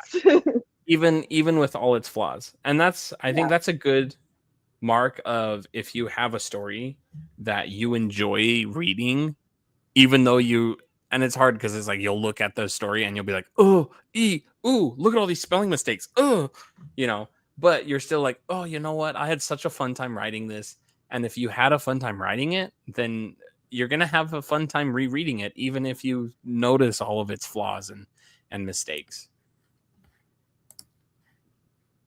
100% agreed. Or like how to like spruce it up a bit. Yeah. Or maybe you just wrote the perfect thing and you read it back every time and you're like, damn, it's still perfect. I'm just kidding. That happens very I wish. This cannot be improved on. I think I did once ever one chapter of one thing that I wrote a fight scene that I had in my mind for a really long time. And I went into like a fever dream for like 4 hours and wrote like almost 20 pages of fight scene. And then I still go back and read it like, hell yeah. That's exactly what I was thinking. Good job, me. But that's only ever happened once. I spent it on that one thing. I think it really comes down to like your emotions behind writing it are sometimes really hard to recreate. Like there's definitely been a few pages where I was like, I am feeling these very strong emotions and these emotions need to come out on paper, right? And it's like I can't necessarily get back into that same mind space again. And so it's like with I have a specific scene in my story called Black Wings where one of the character writes a letter to the other character, and that letter was me writing a character basically, or writing a letter to myself about things that I felt like I was struggling with. And so it's like now I don't have that same emotions because those aren't things that I am struggling with at the moment. And so it's like, I don't think that I could go back and rewrite that scene again. Like it would have to be like that, or at least not that scene, that letter. I don't think I could go back and rewrite that letter and have it be better. Like, sure, maybe I could tweak some words to bring out the meaning a little bit better, but where it stands is very much like what it is. Yeah, I agreed.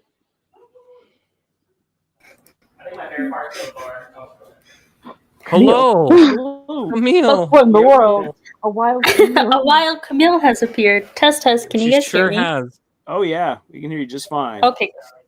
I'm actually on my laptop right now, so sorry if this is not stellar audio quality. We will forgive it. Okay. Yeah. Okay. It just sounds like you may just have to like mute in between, because we can definitely hear Paul getting all excitable. He's having a great time on COD, so noted. I love that. Yeah. Okay, my brother-in-law is also having a grand old time. I can hear him, just making so many noises. But luckily, my mic, so interesting. My mic is so like quiet that it doesn't pick anything up unless I'm like literally trying to eat my microphone. Eat your microphone. True story. I literally am so close to my microphone right now. That's how I am with my Rode mic, my usual one. Yeah. I just have my Studio Pro. I love that. I have I think this is a Razer Siren. It was only a $50 microphone, but out of the 4 other microphones I've bought I think this is my favorite. Yeah. I loved the Snowball. The Snowball was a good microphone. And then I bought a Yeti. Classic. And that I was not very happy with the Yeti. It broke like immediately after buying it. And so I got a new one, and it still didn't work very well. and then I bought this one, and it's been great for me. But we don't need to talk about microphones. Yeah, Camille, we were just finishing up the character creation, so for those who may have not been here for the beginning of this, really it boils down to just 4 simple questions to create very dynamic characters, and that is the first dimension of who is your character. The second dimension is what is your character like. The third dimension is why is your character like that? And the final 4th dimension is how will your character change throughout the story, and how will they change? I did add your why is Gamora bit. Thank you for the recommendation. Yeah, appreciate it. I originally had a GIF of that scene on, but then we discovered that StreamYard won't play GIFs on slides, and so we had to change it from a GIF to a picture, and the picture is not as satisfying as the GIF was. What a hater. So that's a bummer. Yeah. Mm-hmm. Anyway. All right. But yeah, we were just finishing up with that, so Zaza could get back to some character drawing, because she has 2 more to do, and this live stream's already starting to get kind of long in the teeth. Yep. So, are you ready, Zaza? Ready. I've been doodling in the background in the meantime, and also Hannah has given me some great character reference, so much appreciated. Thank you. I am ready to dive in. Let's fucking go. Here we go. All right. Let us go to the infinite loop. We'll just go back into those. Present. Oh, I am sharing. Cool. Behold. Behold. I started sketching the Cult of the Lamb characters. Just to keep it fresh, POV are getting indoctrinated into our cult. Welcome to the family. But yeah, let's go ahead and get some reference pulled up. Already. All right, so to begin, Lars, did you want to read off this character's description while I just write some stuff down? Sure thing. So, right, for Hannah's character, Moria Evermore, age 13, gender female, race human, even though she has elf pointy ears. Appearance. Her design concept embodies the essence of a fairy with her unique blend of Irish and Japanese-inspired features, standing at an average height for her age with a slightly ethereal presence that seems to envelop her. She has striking white hair, which she styles into 4 portions tied with delicate pink hair ornaments that sway playfully when she moves. The hair cascades down her back, tapering to a point. Her eyes are pointy sharp, yet they look kind of innocent. Along with cool bluish-gray eyes, Moria's vibrant green overall dress, pinafore, is paired with a cozy white sweater, adorned with soft pink stripes. Her pink stockings and green slippers complete her unique ensemble, making her appear effortlessly stylish while still embodying the woodland vibes. Moria's most distinct features are her pointy elf-like ears. Personality. Moria embodies the traits of inspiration, what a fairy will act, which is unpredictable and fickle. She possesses an elegant demeanor that leads her peers to describe her as the ideal princess. Despite her sophistication and charm, she often falls prey to mood swings reminiscent of playful breezes, oscillating between light-hearted exuberance and biting sharpness. She exudes a cheerful, devil-may-care attitude, and her temperamental nature can surface when her emotions swell expectantly when she feels threatened or overwhelmed. Moria can become indifferent and analytical, acting like she was controlled or programmed. Backstory information: Moria's life is shrouded in complexity and mystery. She was created in a clandestine lab, yet also intended to cure her illness. Her adoptive mother recognized Moria's potential, but consistently reminded her of her intended purpose, creating a confusing dichotomy within the young girl. Growing up with the knowledge of her capabilities and the emotional repercussions has left Moria yearning for acceptance and companionship. Her existence has been a constant struggle between duty and personal freedom as she navigates a world that seems incongruent with her essence, leading to a deep-seated longing for belonging. Notes of her character: she is a sweet tooth, meaning she indulges in sweets, and she likes to catch butterflies and plan pranks on people. Got ourselves So, a prankster. I'm actually going to I'm going to base Moria's pose off of the reference that you gave me for the character, which it looks like you drew her yourself, and it looks really good, by the way, dude. I just want to say, love your art style, very cute. So this makes things way easier for me because all I have to really do is go off of what you have. Like, if you want anything changed to it, please let me know. But like, you have given me very ample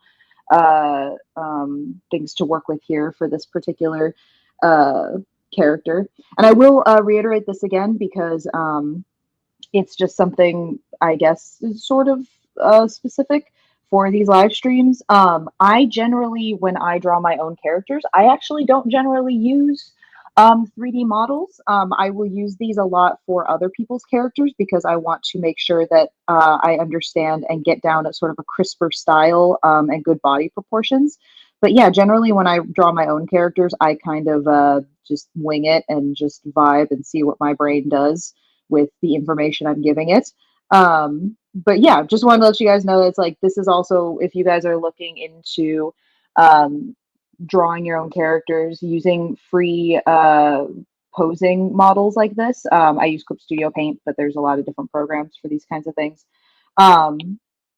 Is a great way to sort of get some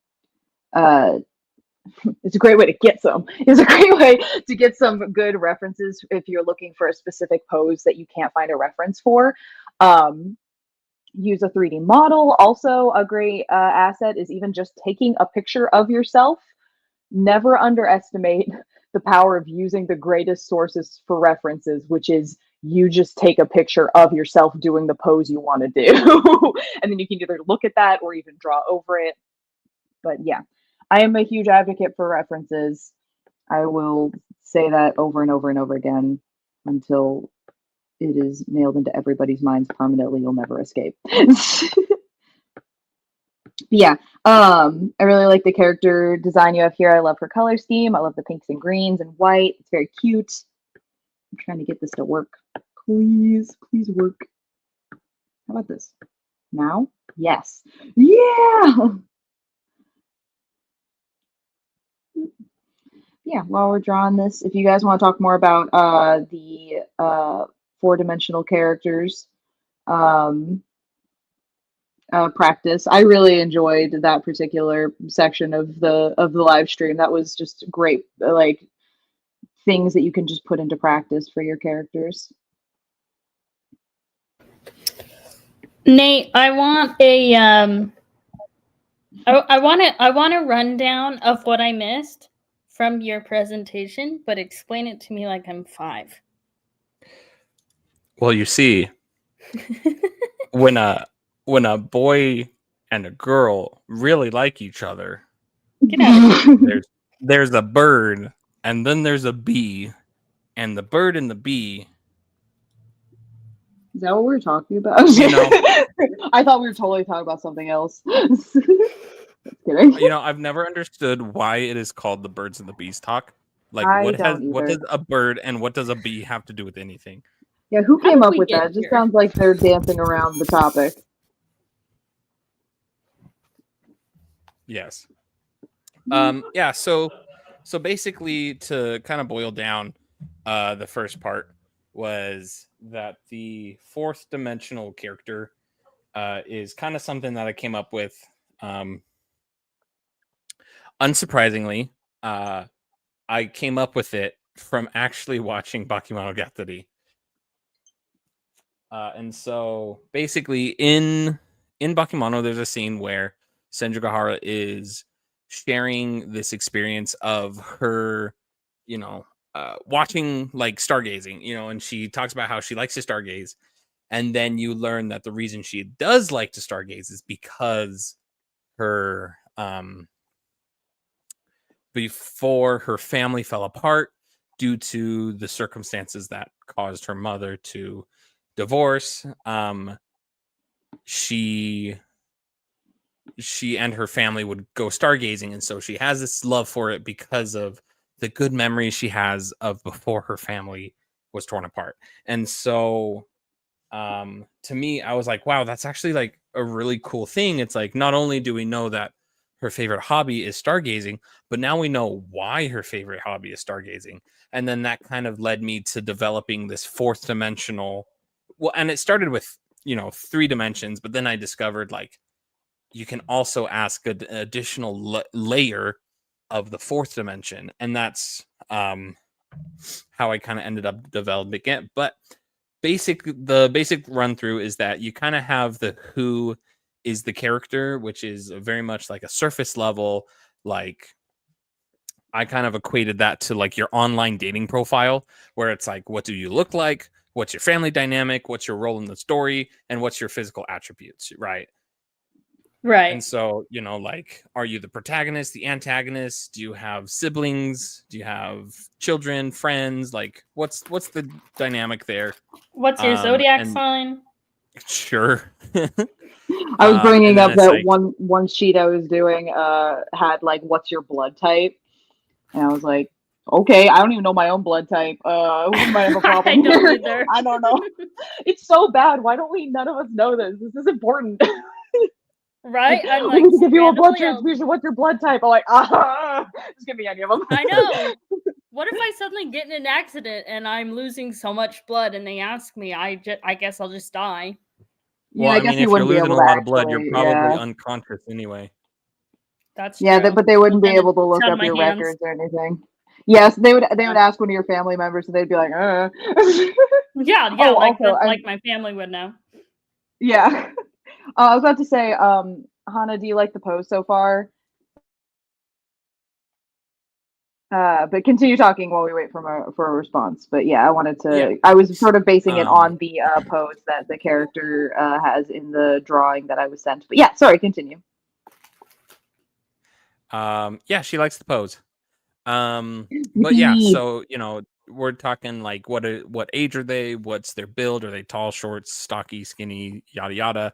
Eye color, hair color, defining features, race, ethnicity, gender, sex, all that kind of good stuff. That's like more of like, Lars kind of equated it to, what is the one character or the one paragraph or 2 paragraph description of the character if you're sitting in a classroom and you say, oh, here's Sally Joe over there with the long hair and the this and that, and her sister, the sister of so and so, that kind of a thing. And so it's the very surface level, almost like a cardboard cutout of the character.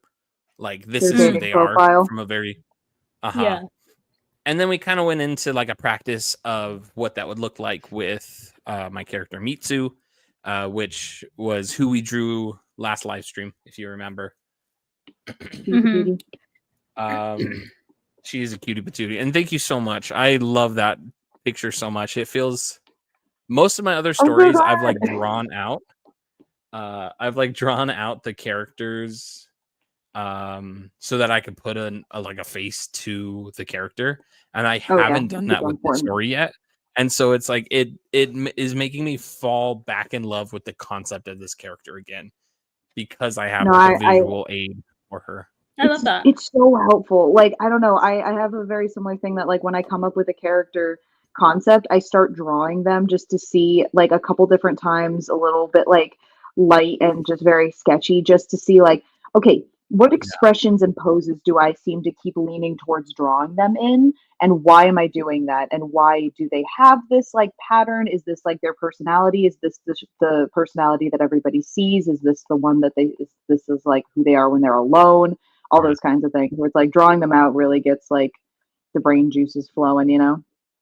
Yeah. Even just making like a mood board on Pinterest of like these are the vibes of the characters. Or like making a playlist. Like all those kinds of things. We were talking about that a little bit before too. Yeah, And I then- saw someone. I just saw someone in our server post a mood board of one of their characters, and that's good shit. That is good shit. But yeah, and then I kind of went into the second dimension, which is the what questions that you ask about your character. You know, like what is their social status? You know, are they rich, poor, working class, et cetera, et cetera. Like what kind of like village, town, or city did they come from? If they have nicknames, what are they and who gave it to them? What's like their level of education? What kind of interests are they into? Like what, you know, what are their hobbies? What are their favorite subjects in school? What are the favorite colors, their favorite foods, their favorite snacks, favorite movies, books, songs, so on and so forth. There's so much that you can get into on that front. And so that's kind of the second dimension, or that's like kind of the beginning of the second dimension. And then I kind of talked about my like personality traits, which I kind of see as like a Venn diagram. So you have like the Venn diagram, and all of it are like the quirks of the characters. But then as you kind of break it down, you have like flaws of the character. You have their boon, which is like how useful they are in the story. And Zaza kind of came up or kind of made a really good point of like sometimes like the usefulness of a character is not only useful in like to the other characters in the story, but also useful to you as an author. Like she has a character who is just so woefully ignorant of the world. And so they're my sort of like weirdness meter, where it's like his entire thing is that he is so incompetent in every facet of everything, and that is a boon to everybody else in the story. But to me, it's very useful because he is the gauge for the readers to be like, that seems like a weird thing to be happening. Is this weird? And you could look over at Cedar and have him being like, what the fuck's going on? It's like, okay, cool. It is weird. He's the gauge for what is weird because everybody else is just weirder than him. So he's like the Flynn Rider of all. Basically. Like, what? Yeah. Just, you know, sword fighting a horse with a frying pan. Like, you know, Cedar's sitting This there is like the strangest thing I have ever done. Yeah, that's really like that's Cedar being like, we have to go like save Anya, she's in trouble, and then like going into an old abandoned warehouse and there's some extra dimensional being unfolding itself beyond space and time, and he's just like, okay, like Dima, shoot it. Oh, you can't shoot it. Bullets won't do anything. I got nothing. Let's run. Like, there's that he's my like. He is not useful to anybody in the story, but is good for making sure that everybody else knows, yes, the thing happening is weird and is not good, Right. according to him. Yeah. I love that. Yeah. And so that's kind of, you know, the idea of boon, right? So if quirks make your character fun and fun to write, and I gave the example of Mbot from the Skyward series, where Mbot is a AI powered like jet fighter or spaceship, and in that, like, he is obsessed with mushrooms, and so he's like just he loves chronology, or what's the word, not chronologizing, chronologing I know what word you should hold on. Categorizing. Thank you. There you go. Yeah, he loves to like categorize mushrooms, and so he's like always like has these things with mushrooms, and so he'll just like randomly be like, did you know that mushrooms do this, and this kind of mushroom is like that? And it's like, why do you care about mushrooms? You're a computer, you can't even eat them. That's so cute though. They will eat you. It is. And the other thing too is that, like, since he is an AI, he doesn't actually have emotions, and so he'll be like, I am very upset right now, but not in reality because I can't actually feel emotions. This is all just simulated like anger. But how was that? Was that a good simulated anger? Like, if you had to rate that from 1 to 10, how was my simulated anger? You know? And people wonder why autistic people always identify with the robot characters. There'll be sometimes that I'm like, I'm not actually mad. I just am saying I'm mad because I know that I probably should be right now. How was that? Yeah. Anyway, and so like that was kind of my example of like, you know, quirks can make a character really fun to write, right? And basically, right, so quirks make it fun, flaws make your character interesting to write, you know, because it's something that they have to overcome throughout the course of the story. And a character can have multiple flaws and can have multiple quirks, and they can have multiple boons, which, like I said, was like their usefulness in the story. And then they can have multiple banes, which is like what makes them dynamic in the story. And the way I see banes is that they're kind of something that might hold them back, but it's not something that is necessarily a goal for them to overcome, right? So like a physical disability, they're not just like, we gave the example in Lars' story, Zimon, right? He's not just gonna, well, I had a really good character development, I guess I'm just gonna stand up out of this out of this I'm head out this wheelchair. Yeah, you know, it's like I'm sure no amount of character development is going to be able to get him out of a wheelchair, but that doesn't mean that he necessarily is letting the wheelchair hold him back. It's something that he has to, you know, kind of like learn to not overcome, but learn to live with and learn to kind of find alternative things to get around that, right? And so and it in a seems way, like by that point in the story, like he has already lived his entire life already learning like what to do and how to do it in the circumstances he has. So it's more like you just already see like who he is as a person, what he is like, how he lives his life in the circumstances that he does. It's like you don't need to see him develop that part of his character. It's already sort of been done. Yeah, it's already established because he's and I like that.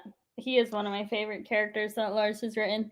I don't know if Lars is on right now, so we're talking about you. Your ears are burning. His jeds are burning. His jets are burning. That's inside lore that few would understand. That's Camille's harem inside lore. That is deep lore. Yeah. Man, anyway, and so Bane, you know, that's kind of the idea of the Bane, right? It brings dynamicness to your characters. But not necessarily, it's not necessarily something that like they have to face by the end of the story. Like you're not going to just suddenly overcome, you know, a mental or physical disability. You're not just going to suddenly overcome a neurodivergence or a chronic illness or an allergy or chronic nightmares, you know. And not that it's limited to those things, but like the idea is that this is something that is fundamentally your character cannot change, but it is something that is holding your character back in quotes, right? Because it might not actually be holding your character back. It might just be something that they have to consider when they're doing things. Sure. And so these four things, the quirks, the flaws, the boons, and the banes, they are all like part of a larger whole.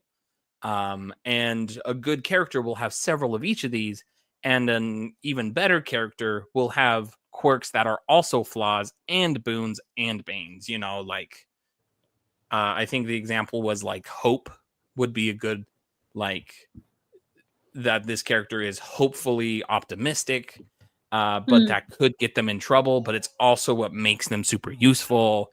And so it's like your character should have several of these things that all like kind of interact. And so it's like, yes, I broke them out into 4 separate categories, but they should all be considered together as like a larger sum that is constantly changing and being dynamic. And then I gave some more questions that you could dive into, like what's their favorite childhood memory, like if they have a job, do they like it, and do they have a dream job that they're trying to work towards? And then what's their goal in the story, and what is their darkest hour in the story, and what other story related things can you tell us about them? Like, are they into magic? Do they have a political alignment? Do they have aspirations? Do they have all these different things that might be story specific, right? Mm-hmm. And then we kind of went through an example with Mitsu again, to kind of show how that would play out in a practical sense. And then we dove into the third dimension, which is taking the questions from the previous two, taking the answers from the previous two sets of questions and asking why. Just like a child. Why? It's like, well, because water's good for you. Why is water good for you? Because you need it to live. Why do you need it to live? Because that's how our bodies work. Why do our bodies work like that? I don't know. Stop asking questions. We're made of water, and you're losing the water. Consume the water. Gain its power. Yeah. A constant vicious cycle. Yeah. And that's when the child started crying, and then they said I couldn't work at the preschool anymore. I was kidding.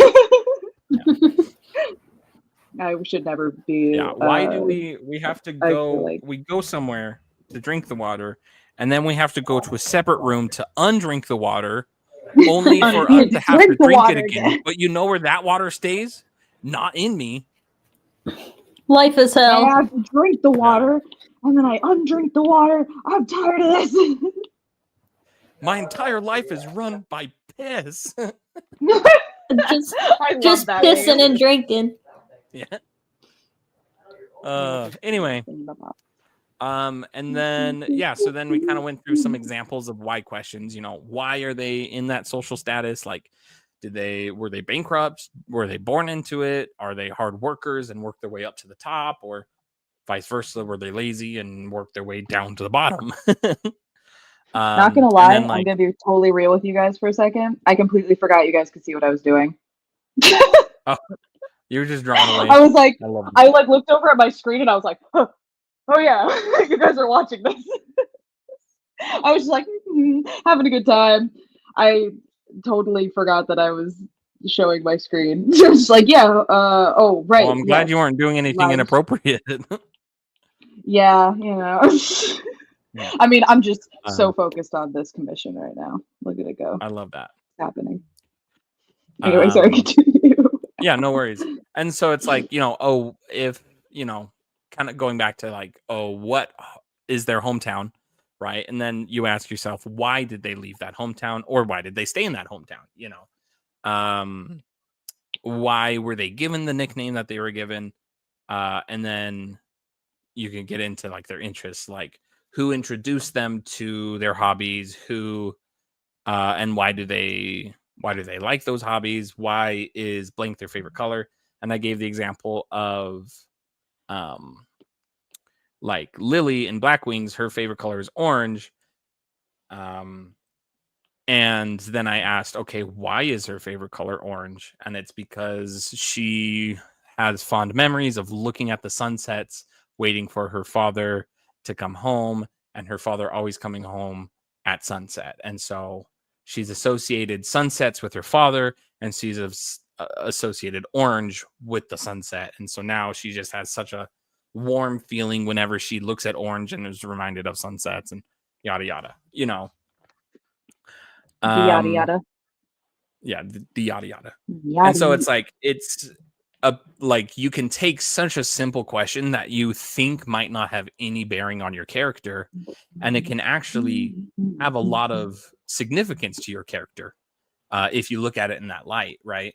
Because it's like, at no point is the color orange going to be important in my Blackwing story, but it has given me a lot of insight to Lily's character, learning that this is why she likes the color orange. Totally, yeah. It like helps you discover new layers to her. Yeah, it gives her a third dimension. And then this is when I shared the example of in Bakimano, like how Like, it wasn't just that she likes stargazing. There was a why behind why she likes stargazing, which became a core principle of her character and really gave so much more depth to that character. And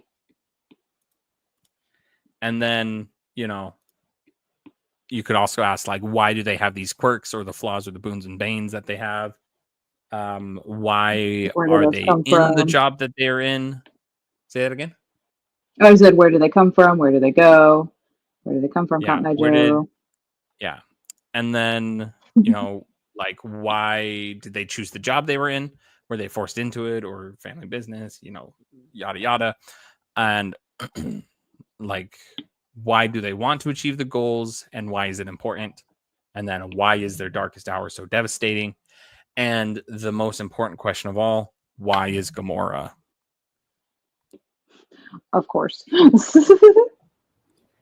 And then, valid, necessary question. Very necessary question. And then again, we went through a practice of that to see what it looked like with Mitsu's character. And then we went into that fourth dimension, the quantum questions of how will the story and other characters change the answers to these questions, and how will the answers to these questions change throughout the story, right? And so as you kind of break them down, you can kind of look into the character and you can bring out, you know, the example I gave was like the first two dimensions is kind of your character's present situation, you know, so like the who is like, what do they visually look like? And the what is like their present personality. And then why is almost like going into their history, and the how, so the fourth dimension is going into their future.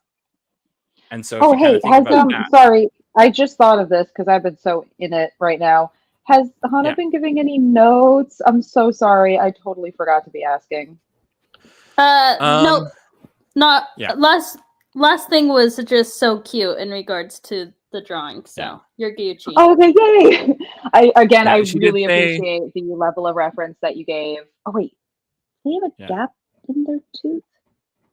She did also say, not gonna lie, I started to find a butterfly, a motif of something. I didn't know what. Can you ask in one of the reference images, does she have a little gap in her teeth? I was trying to make sure that because the picture, the quality, for some reason, it kind of like blurs a little bit, and I was wanting to check to make sure that if I wanted to get that correct, because that's very cute. Oh, she also said, my baby is so precious. Baby is so precious. Like, oh my God. Baby, I love this baby. Would die for this baby. Look at this baby. Is baby. I think, let me see. We decided that the references were on Discord, right? They are. They're in the art channel. Okay. I'm looking and I'm not seeing. Oh, I'm so sorry. It was sent to me over Discord, or not Discord. It was sent to me over Instagram. I was just wondering if. Let's see. In the other reference, does she have like a little fang tooth? Is that what's happening? Yes, that's what it was. Okay.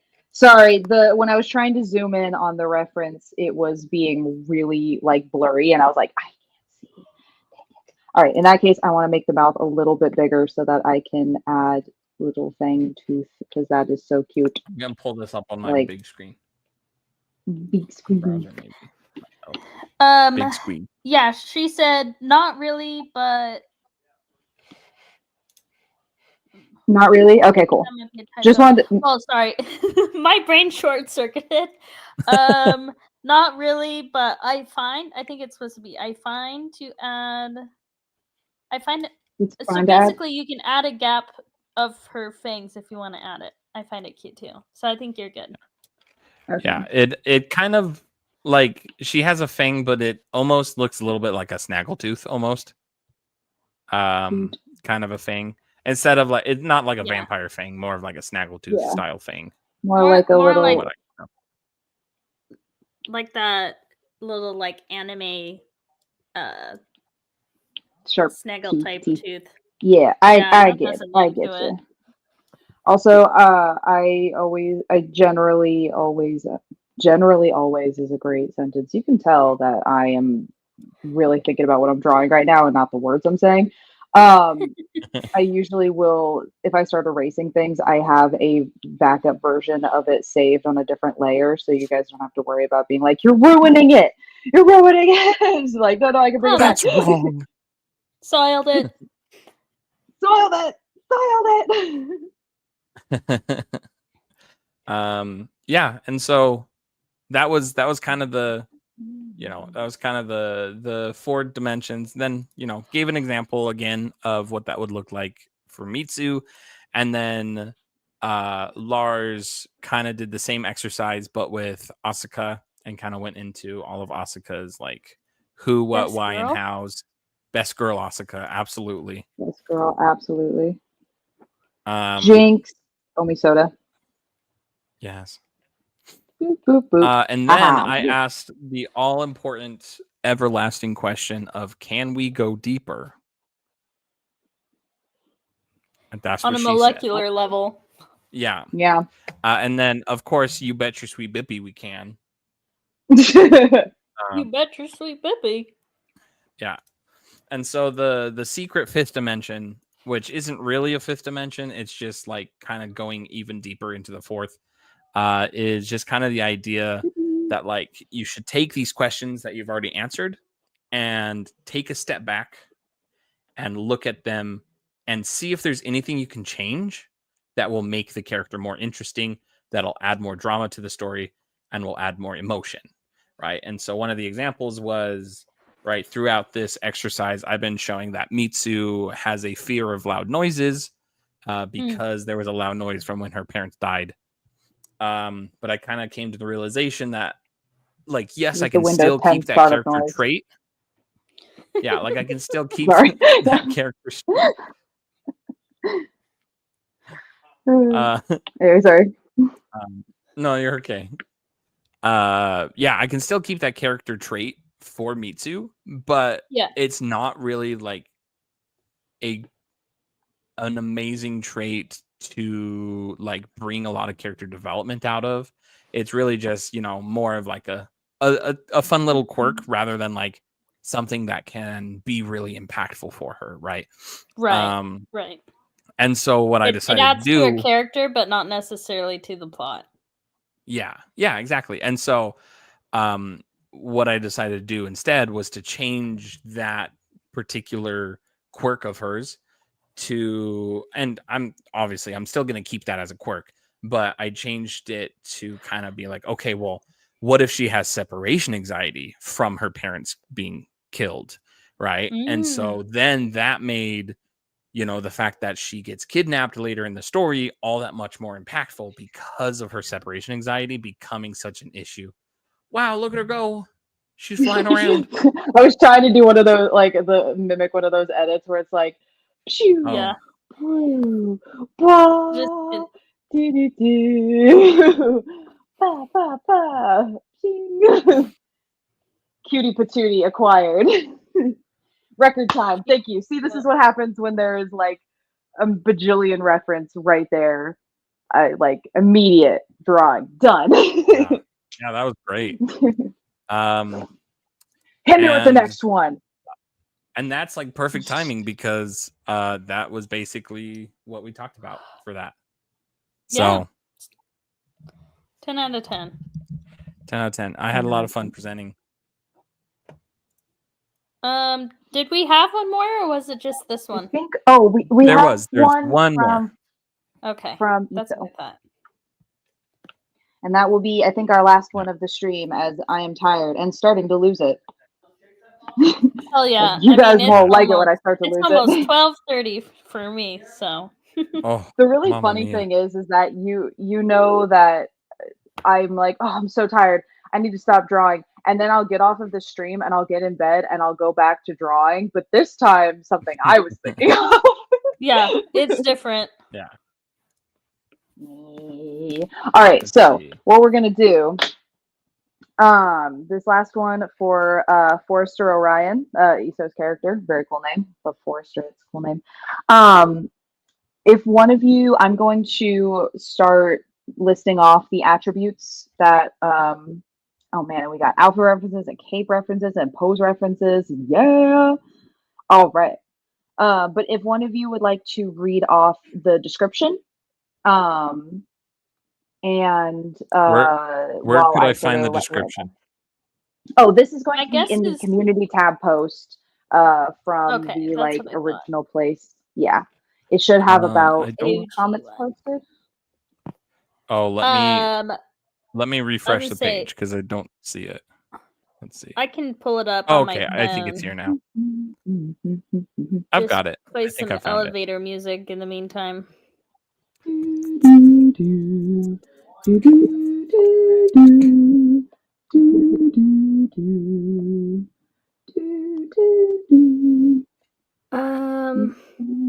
I was about to I'm in say the I can just process read it of off, and printing I'm them like, out. oh, I Oh, I see it. Okay, I see it.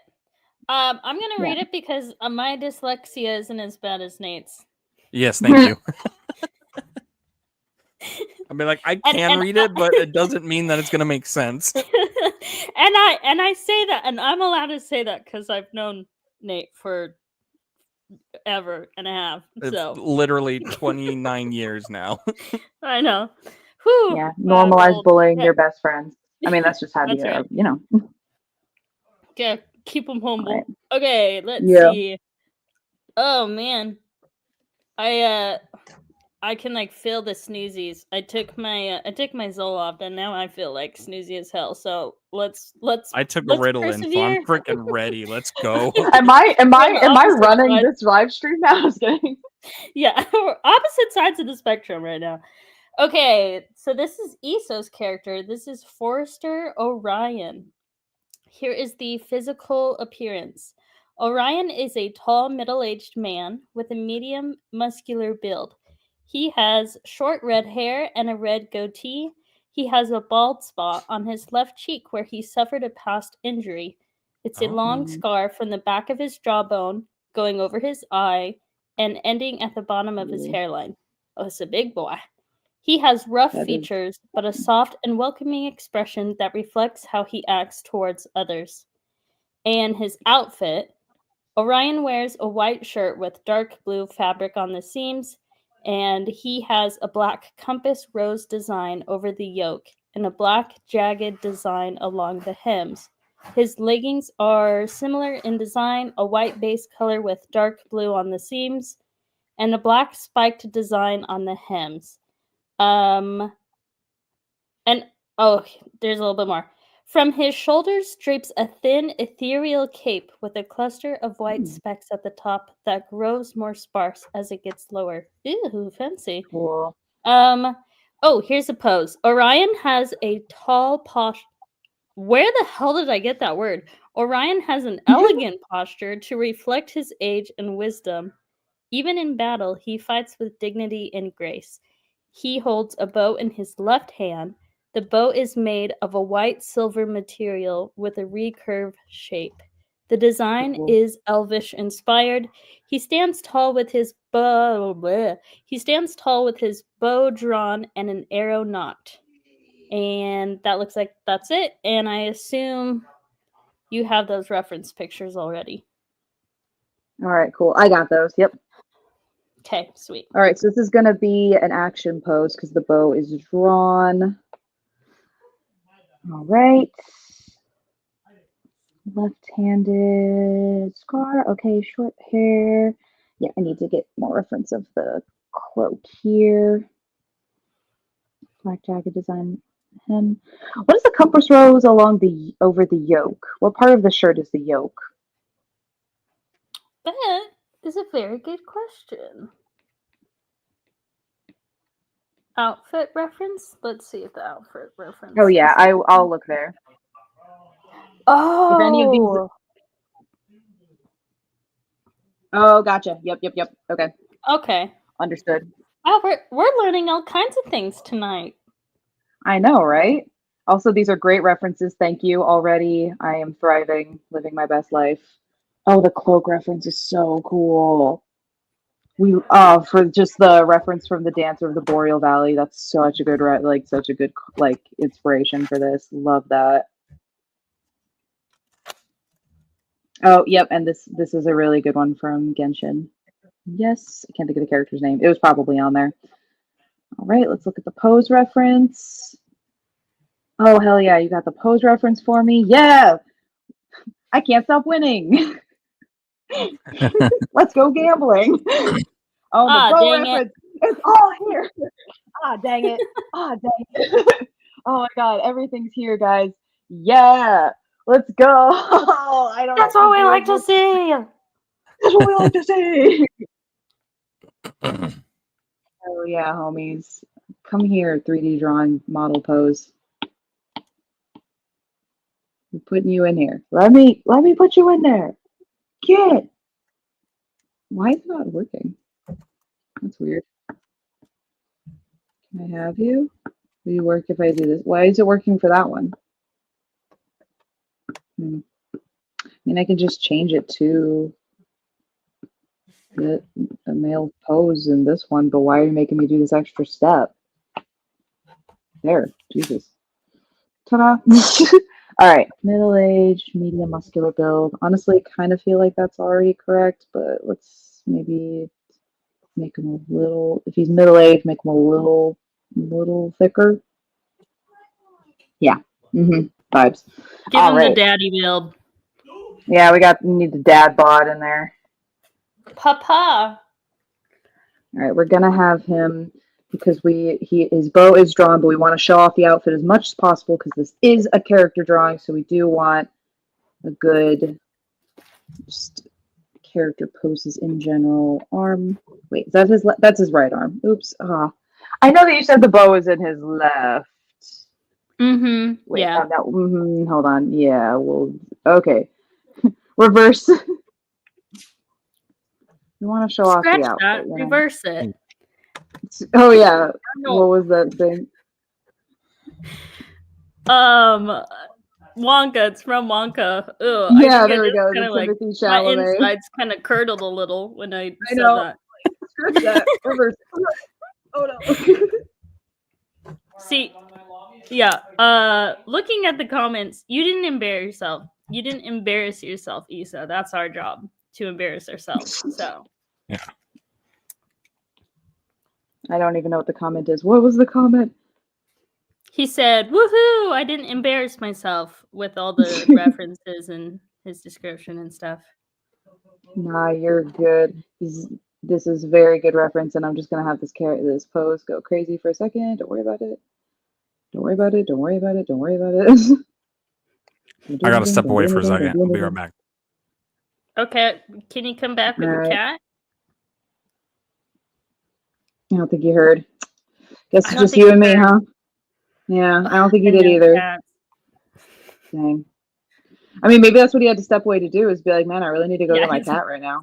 Yeah, I really need to pick up Peaches, BRB. I'm going to give him a cool head pose. I watched, do you know the podcast Distractable at all?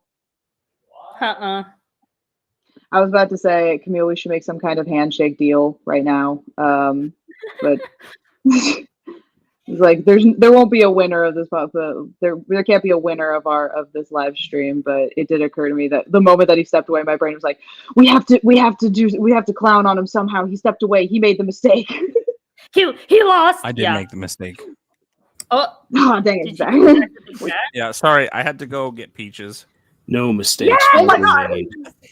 What? God, we just manifested that. Damn it! No, I heard you the whole time. I had my headphones on. I was just stepped away from the mic. I guess we should have asked that, huh? Yeah. No, but Peaches is cuddling with Jazzy, so I was like, I better not. Oh yeah, that's fair. I'm just jealous because I'm sitting here with a pile of laundry on the bed and 0 cats to go with it. So I'm feeling a little abandoned. Do you have cat? I have 2 of them. I have 2 sons. Oh, 2 sons. 2 sons. Delightful. They're both in the office with their father, so I have 1 son. And My life sucks. he's supposed to be eating dinner right now, but his food bowl is in my room. So I was just texting my brother, be like, "Can you just give him a different bowl?" Sorry. Don't let him starve. Don't let him starve. Apologies. I'm just cooking on this live stream right now. Sorry. I'm too locked in. I'm too locked in to feed our boy. Okay, Zaza, this question is for you, but this is for anyone in the live stream. But have you seen Big Top Burger? Oh my god, yes. Oh, thank you. Can I have a bowl of soup? Okay, none of these weenies in the harem except for Spencer. None of them have seen it, and it lives in my It's so funny. I love that particular animator too. I was watching all of their stuff before Big Top Burger, and then Big Top Burger came out, and I was like, oh my god, you are just feeding me so well. Oh yeah, well, it's iconic. I need to watch this then. Yes, you do. Wait, who makes this? Hold on. It's it's gonna come to me too late. For some reason, I just keep thinking of the Monster Factory. It's Worthy Kids. Worthy Kids. Yeah, Worthy Kids. I'll send you the link, Nate. You would love it. You would love it. I know. Yeah, I can't believe that you have not watched it. I'm surprised you haven't forced me to watch it yet. You know, I'm pretty sure that I have posted it. Either myself or Spencer have posted it in the harem chat. So, but there's two seasons, and it's very short. It you'll get through it lickety split. Oh yeah, it's not a long show. It's lick my split, babies. But yeah, it's a real good show. Yeah, and then you'll understand references. There's so many references I could make now. I also make a lot of references just from Worthy Kids in general. Like he's the one that made the what was it? The how Palpatine survived after being thrown out of the Yeah, I was gonna say I quote that all the time. I was like, sounds so how are you? I was like, death is a concept invented by the Jedi. What? I don't even know how to spell it. What is this? I love that video. Finally, someone of culture. Right? Couldn't be me. Couldn't be you. You plebeian. You plebeian. All right, we're going for rough features, but soft expression.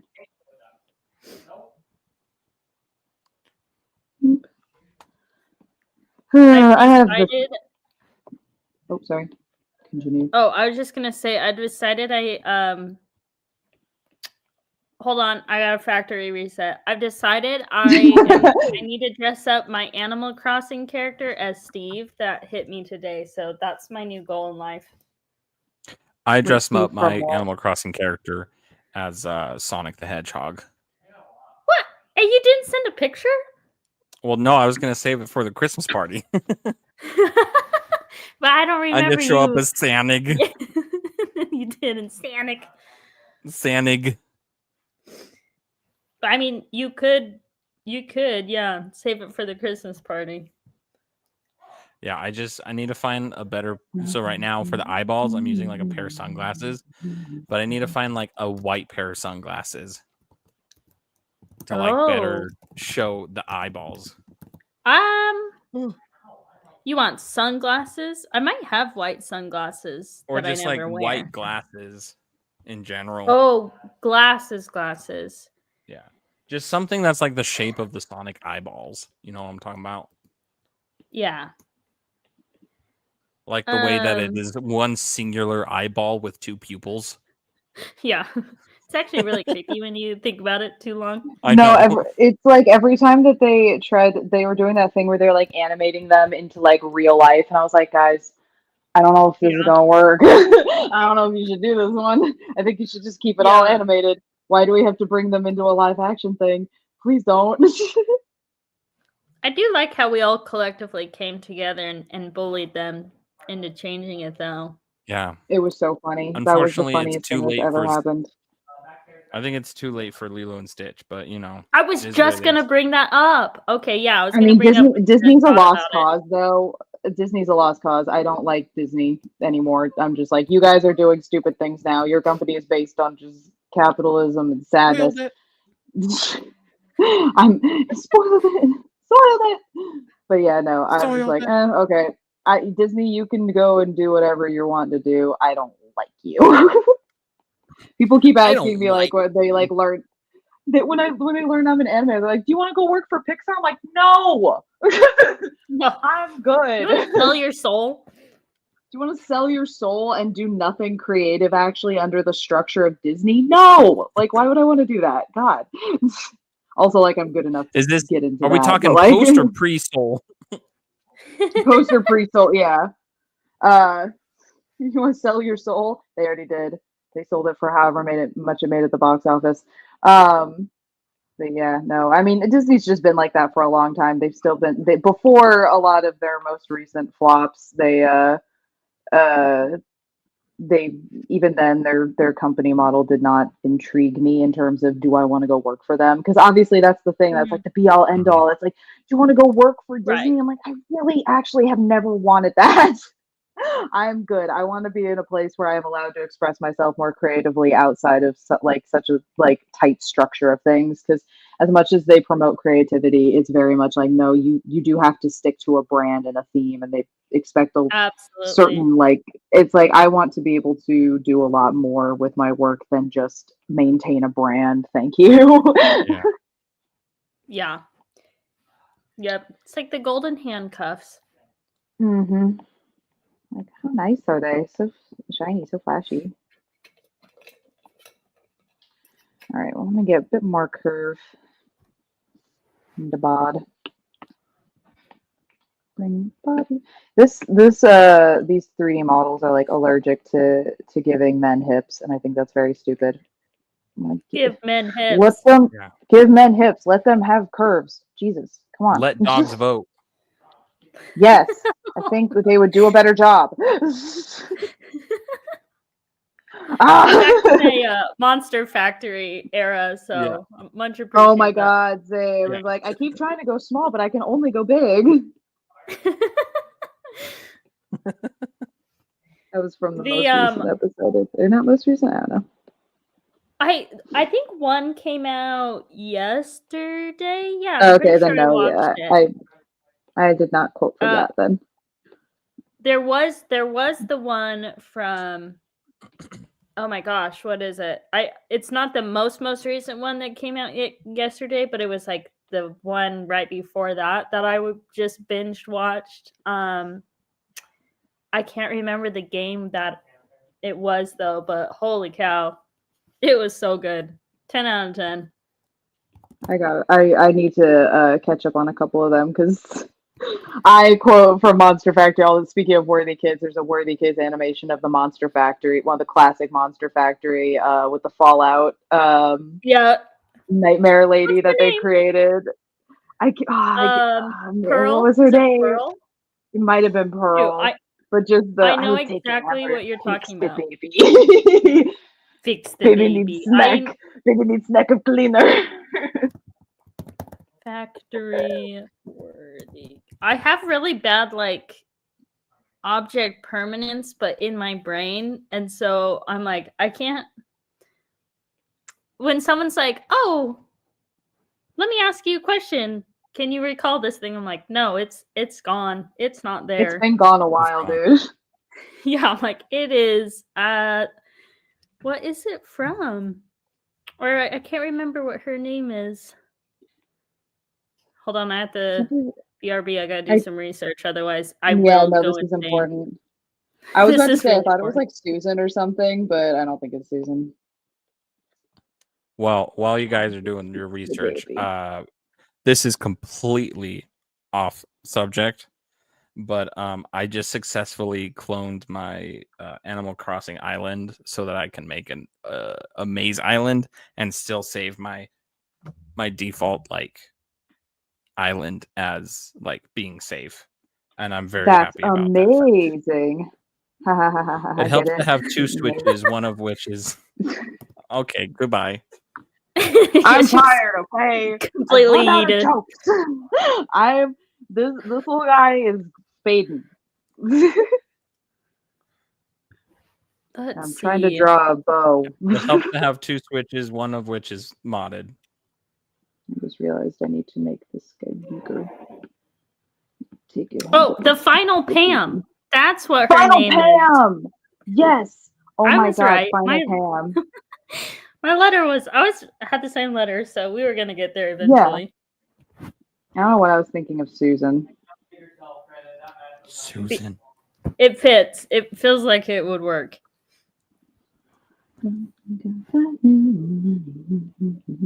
Y'all ever watch The Great Gatsby? Or read it? I feel no, to answer your question, to neither. It was one of those that I like went out of my way to not read in high school for some reason. Wow, really? Yeah. That was me with like Catcher in the Rye or whatever, wherever they like shoot the dog. Oh, yeah. Anything that like which you think about it and I'm like, why did so many classic English books have something to do with animal cruelty? I don't know. They wanted to traumatize us and introduce us to the cruelty of the world, but as a part of a literary class, I think. It was effective. Yeah, no, I not was. Anything like animal related. I was like, I'm gonna read. No, thank you. Black Beauty actually scarred me for life. So I had a similar one, but no one's ever heard of it. That was called Stone Fox.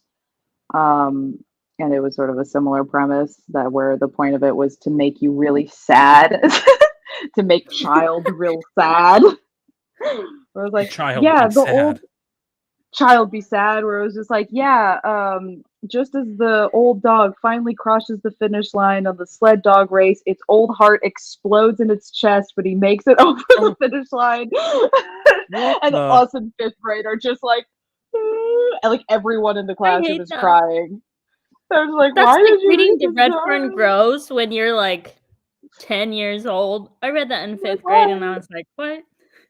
No wonder I have I remember walking into my sister's room and my dad and my sister are just sitting on her bed bawling. I'm like, what did I just walk in on? Happened? And they're like, we just finished reading Where the Redfern Grows. And she's just like, my little sister's sobbing. Yeah, my dad's like trying not to cry. He's like failing. Yeah. He's like, was that a good book? Did you learn something? That or Old Yeller. I actually never read that one. I was done. I was tapped out. I was like, no, I know that you get. Wait, actually, I'm being stupid right now. Always take the easiest option, which is to just duplicate the thing.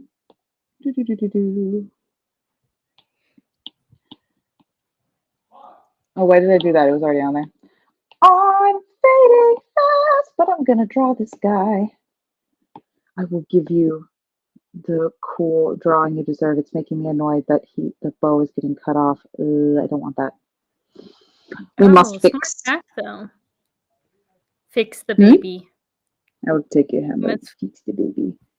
You can make it smaller. Lars said that bow requires a bear strength to pull back. Or magic. Could be magic. Magic can always be the answer. Could be magic. Just saying. But you guys didn't think about that. I'm just gonna make the bow smaller because I want it to all fit in the frame. Because you can. Because I can. I am god of just drawing. And I say so. That's right. Oh, well, here's a fun fact. Apparently, Orion has both, which I assume is magic and a bear strength. I don't know what I thought that both was referring to. I was like, he has both. I was like, what is both? let you be confused with zero context. Yeah, he has both. Okay, both. Cool. Yeah. All right, can I fit on the no? Oh no, he's turning to the out. I'm gonna fit this bow in here. No one will stop me. Hold on, I should just put it on a different layer, and then when I streaks it, then it can bit into. Oh, get it? What? You heard me. I don't think I did. Listen, I'm melting from the inside out, but this is what we do to draw. There we go. So see, now when I go like this and I put him back into the pose that he's in, then I can just take this layer and then I can just go, meow. But now it looks too small, so I need to move him down. All of them must move down. All of you, get lower. And you get a little smaller. Well, maybe just lower his arm a bit. Let's just lower his arm a bit. I don't want to make his bow any smaller. Doot.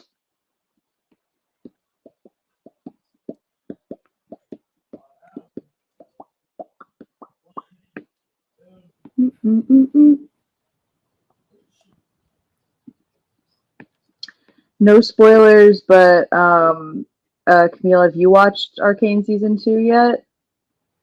I'm gonna be so real. I have not watched season 1 yet. No, you and Lars. What is wrong with you guys? No, I know, and it's so sad because I know it, right? Like I know it's so good. I know everything about it so good. The music, the animation, the story, everything, and I'm like, I don't know. It's just one of those things that I'm like, I can't. Now it's kind of built up in your brain that it's like, oh, I don't want it to like not live up to the hype. I think partially that. I also think like I really have to be in the right mood to watch a TV series. And no, that's real. And when I do, I'll just binge it, you know. But I it's way easier for me to watch movies than it is to watch TV shows. Really? Because I have an easier time watching TV shows than movies because I know that they're broken up into pieces. So I know that I don't have to sit for as long. But a movie is like, oh man, I have to sit here for like 2 hours straight and I can't do anything but watch this movie. No. See, my thing is, I'm really that's bad like the opposite of me and Camille, or of me and Jazzy. Jazzy loves like movies because she's like, okay, I only have to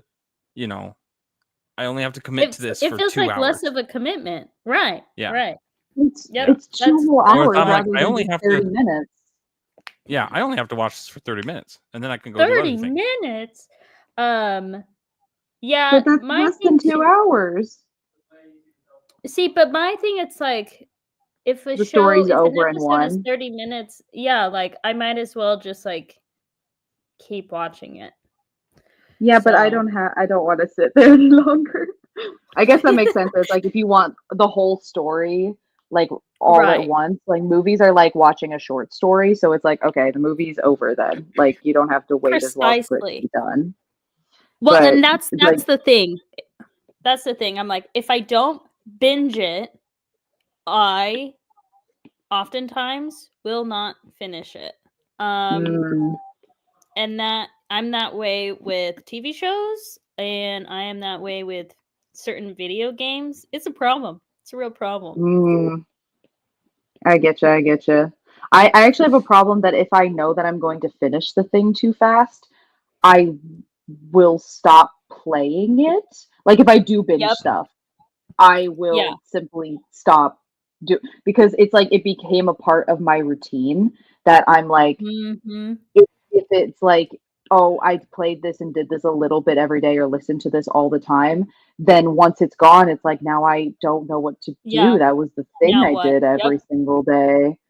Like I like want things to like go on for longer.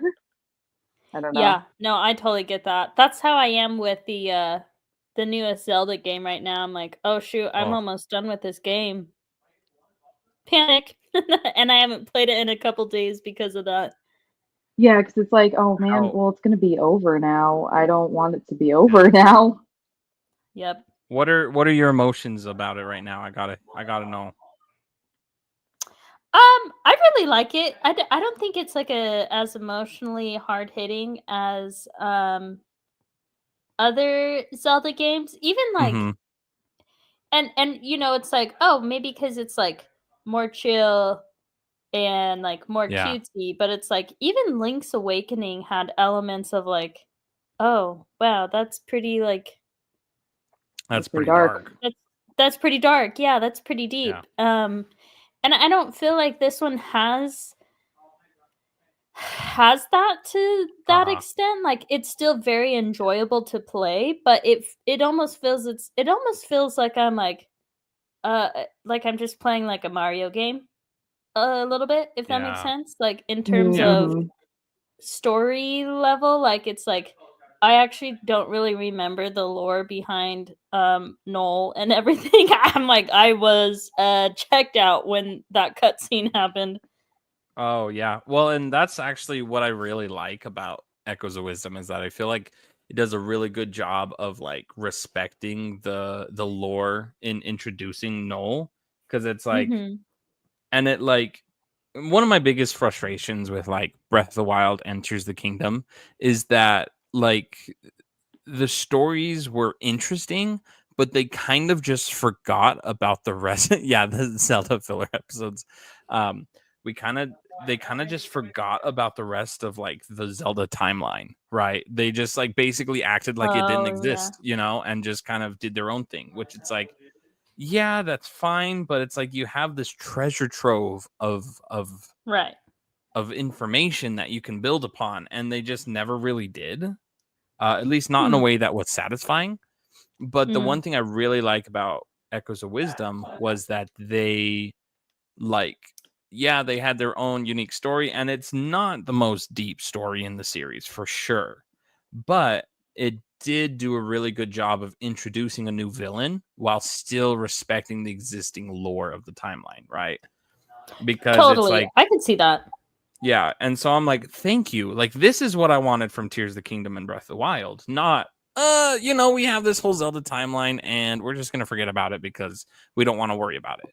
Whereas I feel Yeah. like the team behind Echoes of Wisdom was like, okay, let's actually take some time, make sure that this works, and then, and so I really appreciate what they did in that sense.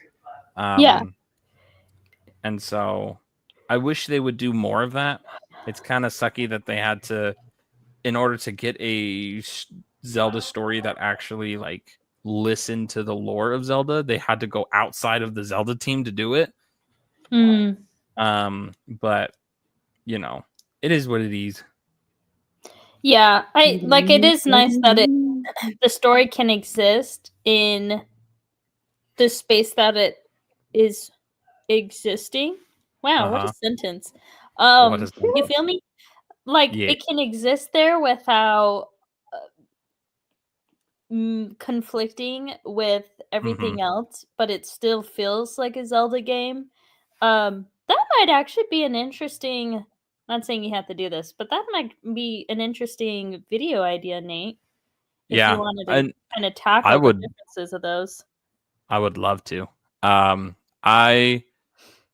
I still, the amount of times I sit down to try and write a script about Twilight Princess and then just realize that there's no amount of words that I can put words to the emotions of to how I'm feeling.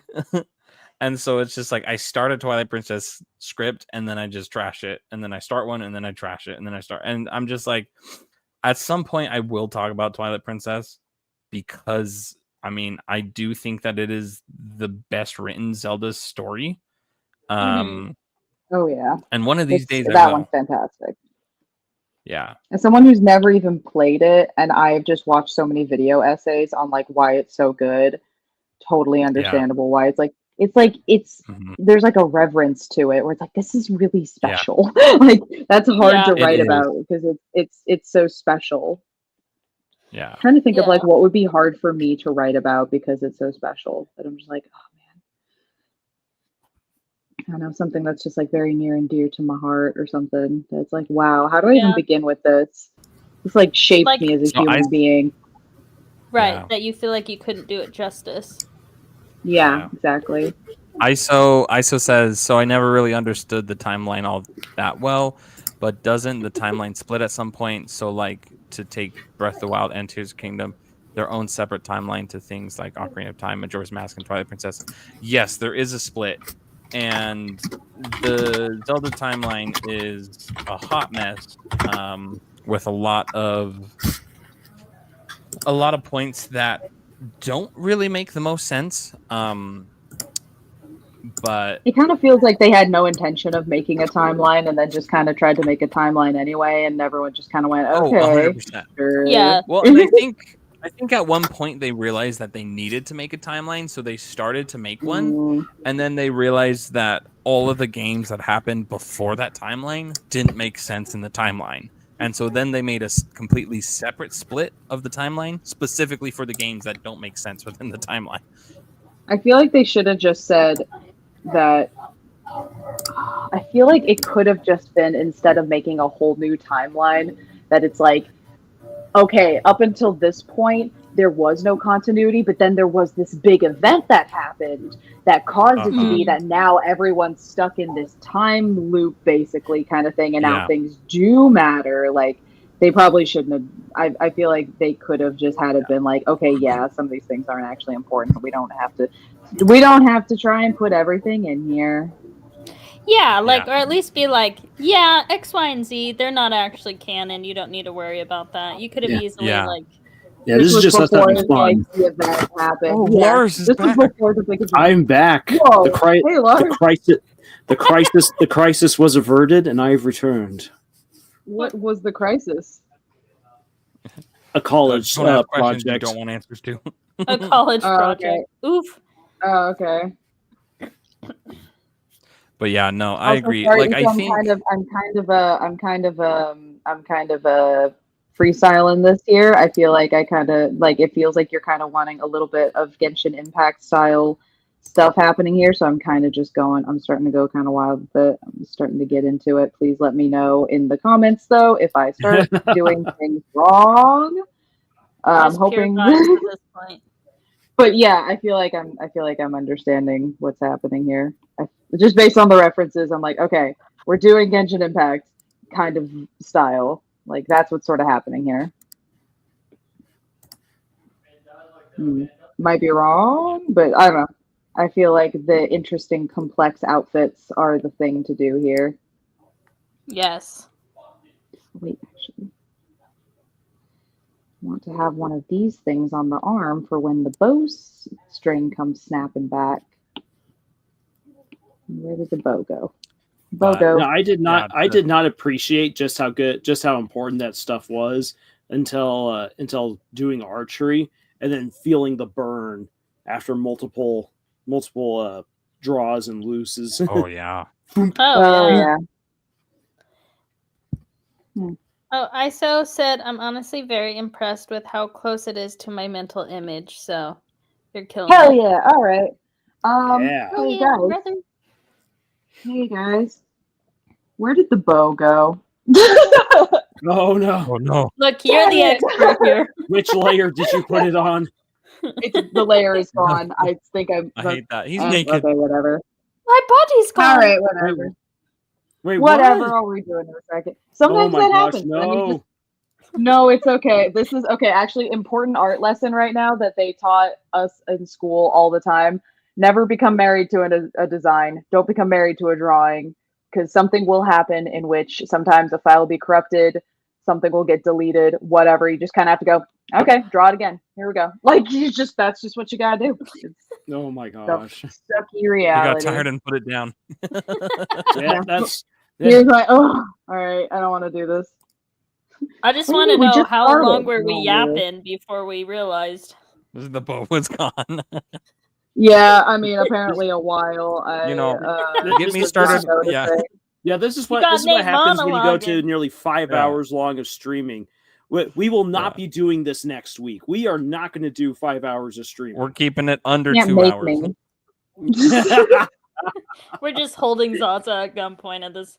Yeah. You will. Please let me go.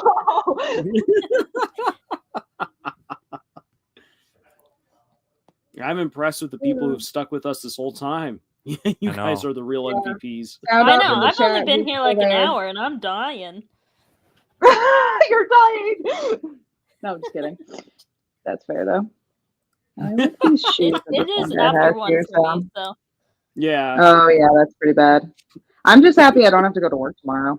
I got the day off. Hallelujah. Do whatever. Oh, hallelujah. No.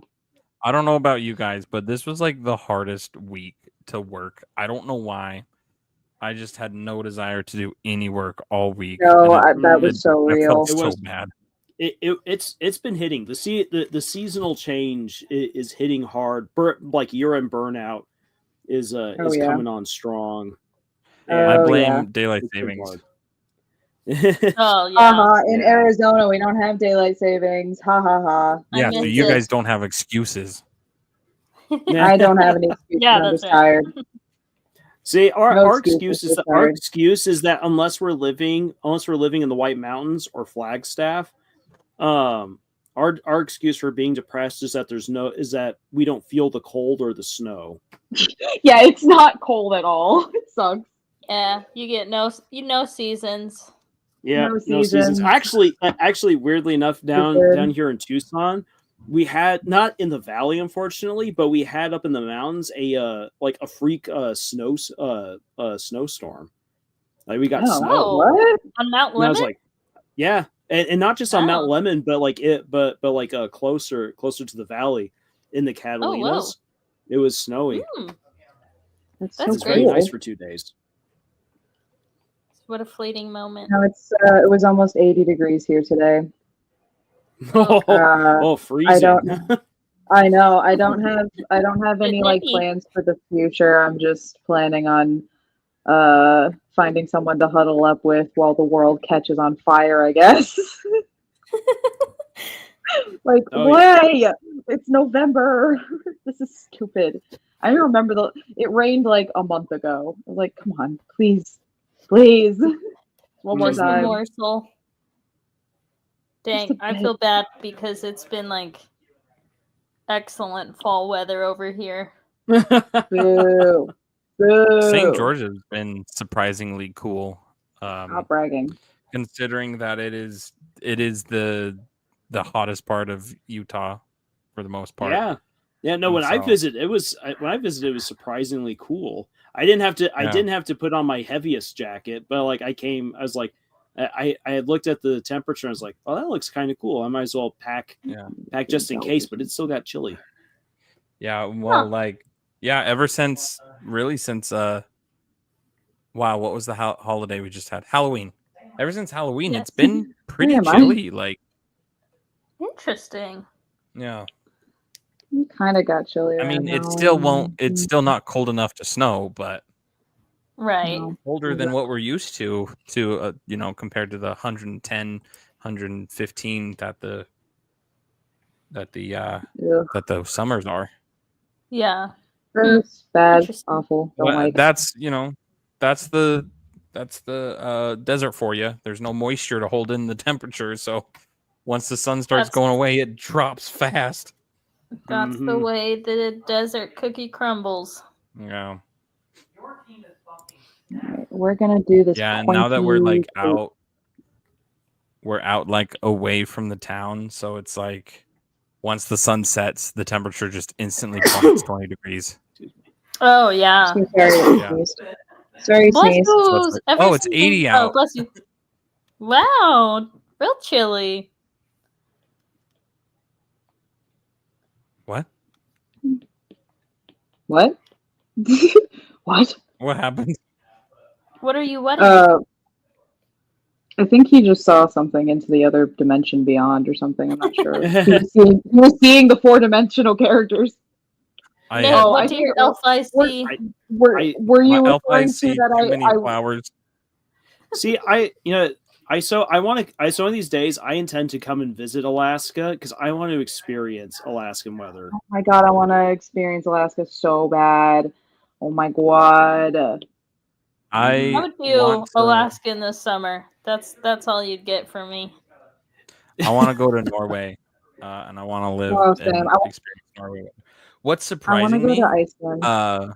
Ooh, Same. is Iceland. so the town that we stayed in Norway when Jazzy and I went, Ailsund, I think is Ailsund. I think that's how you say it.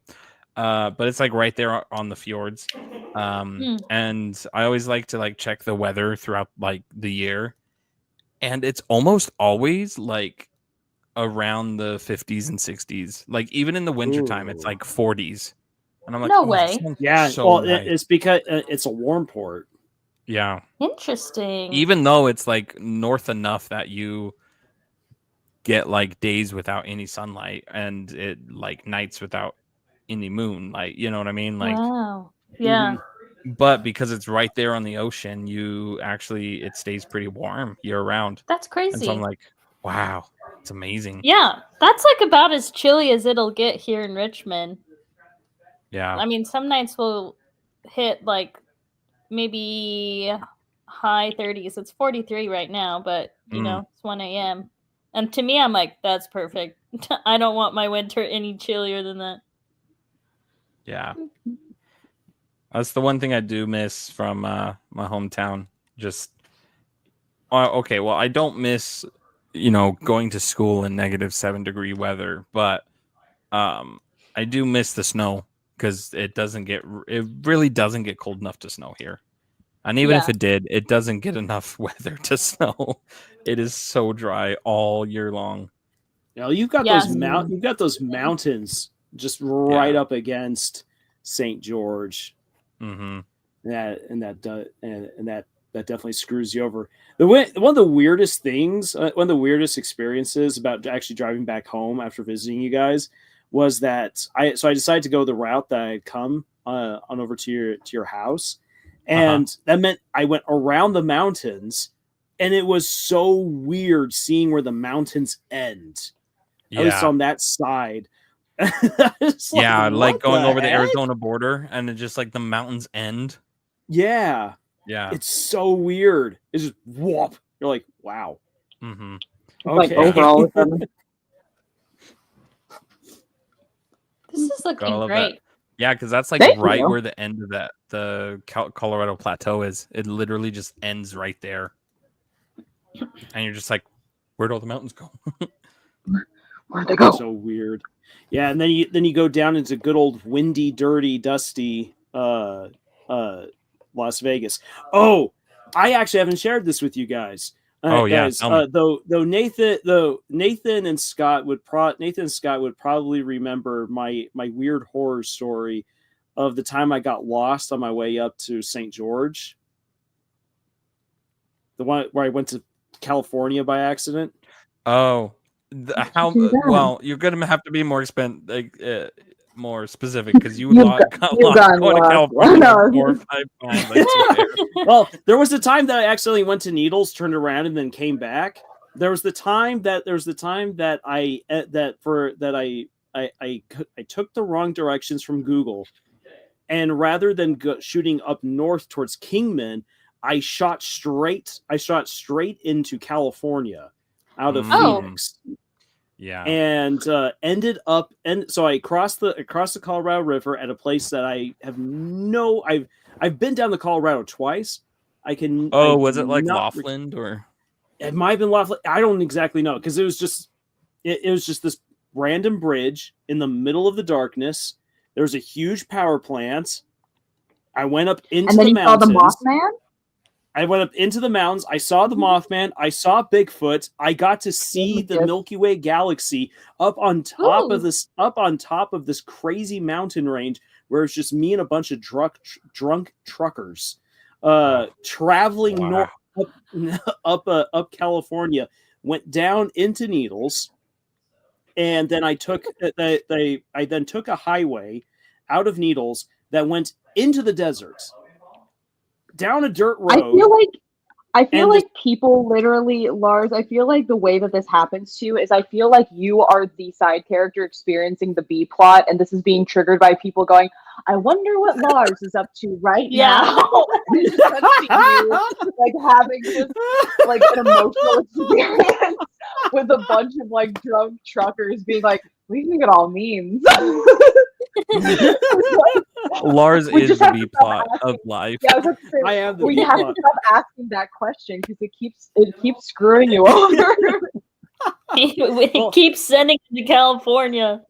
Well, here's the thing. It got even weirder. So I'm traveling down this dirt road in the middle of nowhere, California, north of Needles, and then suddenly that road just ended. And I found myself on a 4-lane, ultimately actually 8-lane because of both directions of traffic. Oh my God. Beautiful, gorgeous freeway in the middle of nowhere. There was nothing. It was just me and this ridiculously huge highway and a bunch of flashing lights that made me think I was actually on a plane runway. I was like, you gotta be kidding. So like I hit the gas and where am I? And I zoomed, and then when the highway came to an end, it said Las Vegas to the left. Honestly, I turned left, crested the hill, and then there was Las Vegas. And I was in Vegas, and the rest of the trip to St. George went nice and smooth. When I was coming back this time from St. George, I found that freeway. It exists. It's real. Wow. It's real. And you have to go in the direction of Laughlin. I wonder why it's there. Like, it just is there just cause. Laughlin. There's no reason for this thing to be out there in the middle of nowhere because it's just a plateau of straight desert. I wonder what Lars is doing. Panel shift to Lars in the Atlantic. Where am I? Where am I? Why are there penguins? Where did these penguins come from? Apparently, Lars discovered a quantum tunnel and just like ended up in. I think so. Portal to reality. Yeah, he went into the Twilight Zone. Like the entire time he was driving through there, it was going like. It was like what? Yeah. I don't know if the radio on. Excellent background music. Yeah. Oh my God. I have Google Maps pulled up right now because I'm trying to. I have Spotify open on my phone this. right now. You want me to put you on blast? Sorry. Just gonna start quoting the Cory Brothers incessantly. Jimmy Buffett, James Buffett, Savannah Daydreams by James Buffett. What the You were fuck my happened to you? You're my brother. Scott brings up. I'm Ryoga from Rama 1.5. I find myself lost randomly clear on across the other side of the world. Pencils down. Done. You're done. Okay. Wow. ISO, there's your character. There's Orion. I'm so sorry if it is not specifically to note. I completely forgot to keep asking them if this was good or not. ISO, can you give us an opinion real quick before we let Zaza pass out? You just hear my head hit the table like. We'll take the gun away from Zaza's head with the moment you give us the word. I've uncocked it. Don't worry. He's on. You're just drawing with one hand, gun to your head with the other. No, I'm having a good time. I just get tired. It's just a I do like how tranquilizer you're like, gun. yeah, right. It's just Everyone to give me a relax. lobotomy. Yeah. Well, this will be my second. This will be my second lobotomy because it grew back after the first one. So Right. I gotta get it. You guys wouldn't know this. You guys wouldn't know this by obviously anything, but I have a completely shaved head. I just have like some little fuzz on my head. You can see a scar like right above one of like my temples where I had stitches or staples when I was a kid because I split my head open. Right above the other scar where I did have stitches because I split my head open. All my hospital trips have been like head injury related. Can you tell? But I always tell people because when I shave my head, you can like really clearly see the scar on my head, and it looks really cool. But people always be like, "Well, how'd you get that scar?" And I was like, "It's from my lobotomy." It didn't work. Yeah, it didn't work. I got to go back in and get another one. It didn't take. It didn't take. We got to lobotomize again. Let's hear. So ISO says, here's the word. ISO says he looks absolutely amazing. Honestly, he looks mystical, elegant, and also strong and capable, which is exactly how I imagined him. I am very impressed. Clap, clap, clap. Thank you so much. Oh my God, did it. I got and Hannah wants to know how you are so good at character design. Oh, thank you. Just a lot of wanting to create characters so I can look at them. Just a lot of doing it over and over again. Doodling is the best practice ever. Never let people tell you that doodling is not art practice. That's how you learn things. Yes, but doodling is good. This has been very fun. But yeah, if anybody's characters I've drawn today wants to see like a completed version of this character or like a piece done with them, because now I have the reference right there, hit me up on Instagram at Zaza _Inc. INK Inc. And I shouldn't have to spell Zaza. I'm just kidding. I tell people my name is Zaza. They think I'm saying Aza. And one time I got salsa, and I was like, I can hear it, I guess. Salsa. Like salsa. I was like, hi, my name is Zaza. Salsa? No. Wrong. Like, whatever. Whatever. Close enough. Anyway, but yeah, this has been so much fun. I guess let's go back through our guys of the evening. My pen died. No, it didn't. It's back.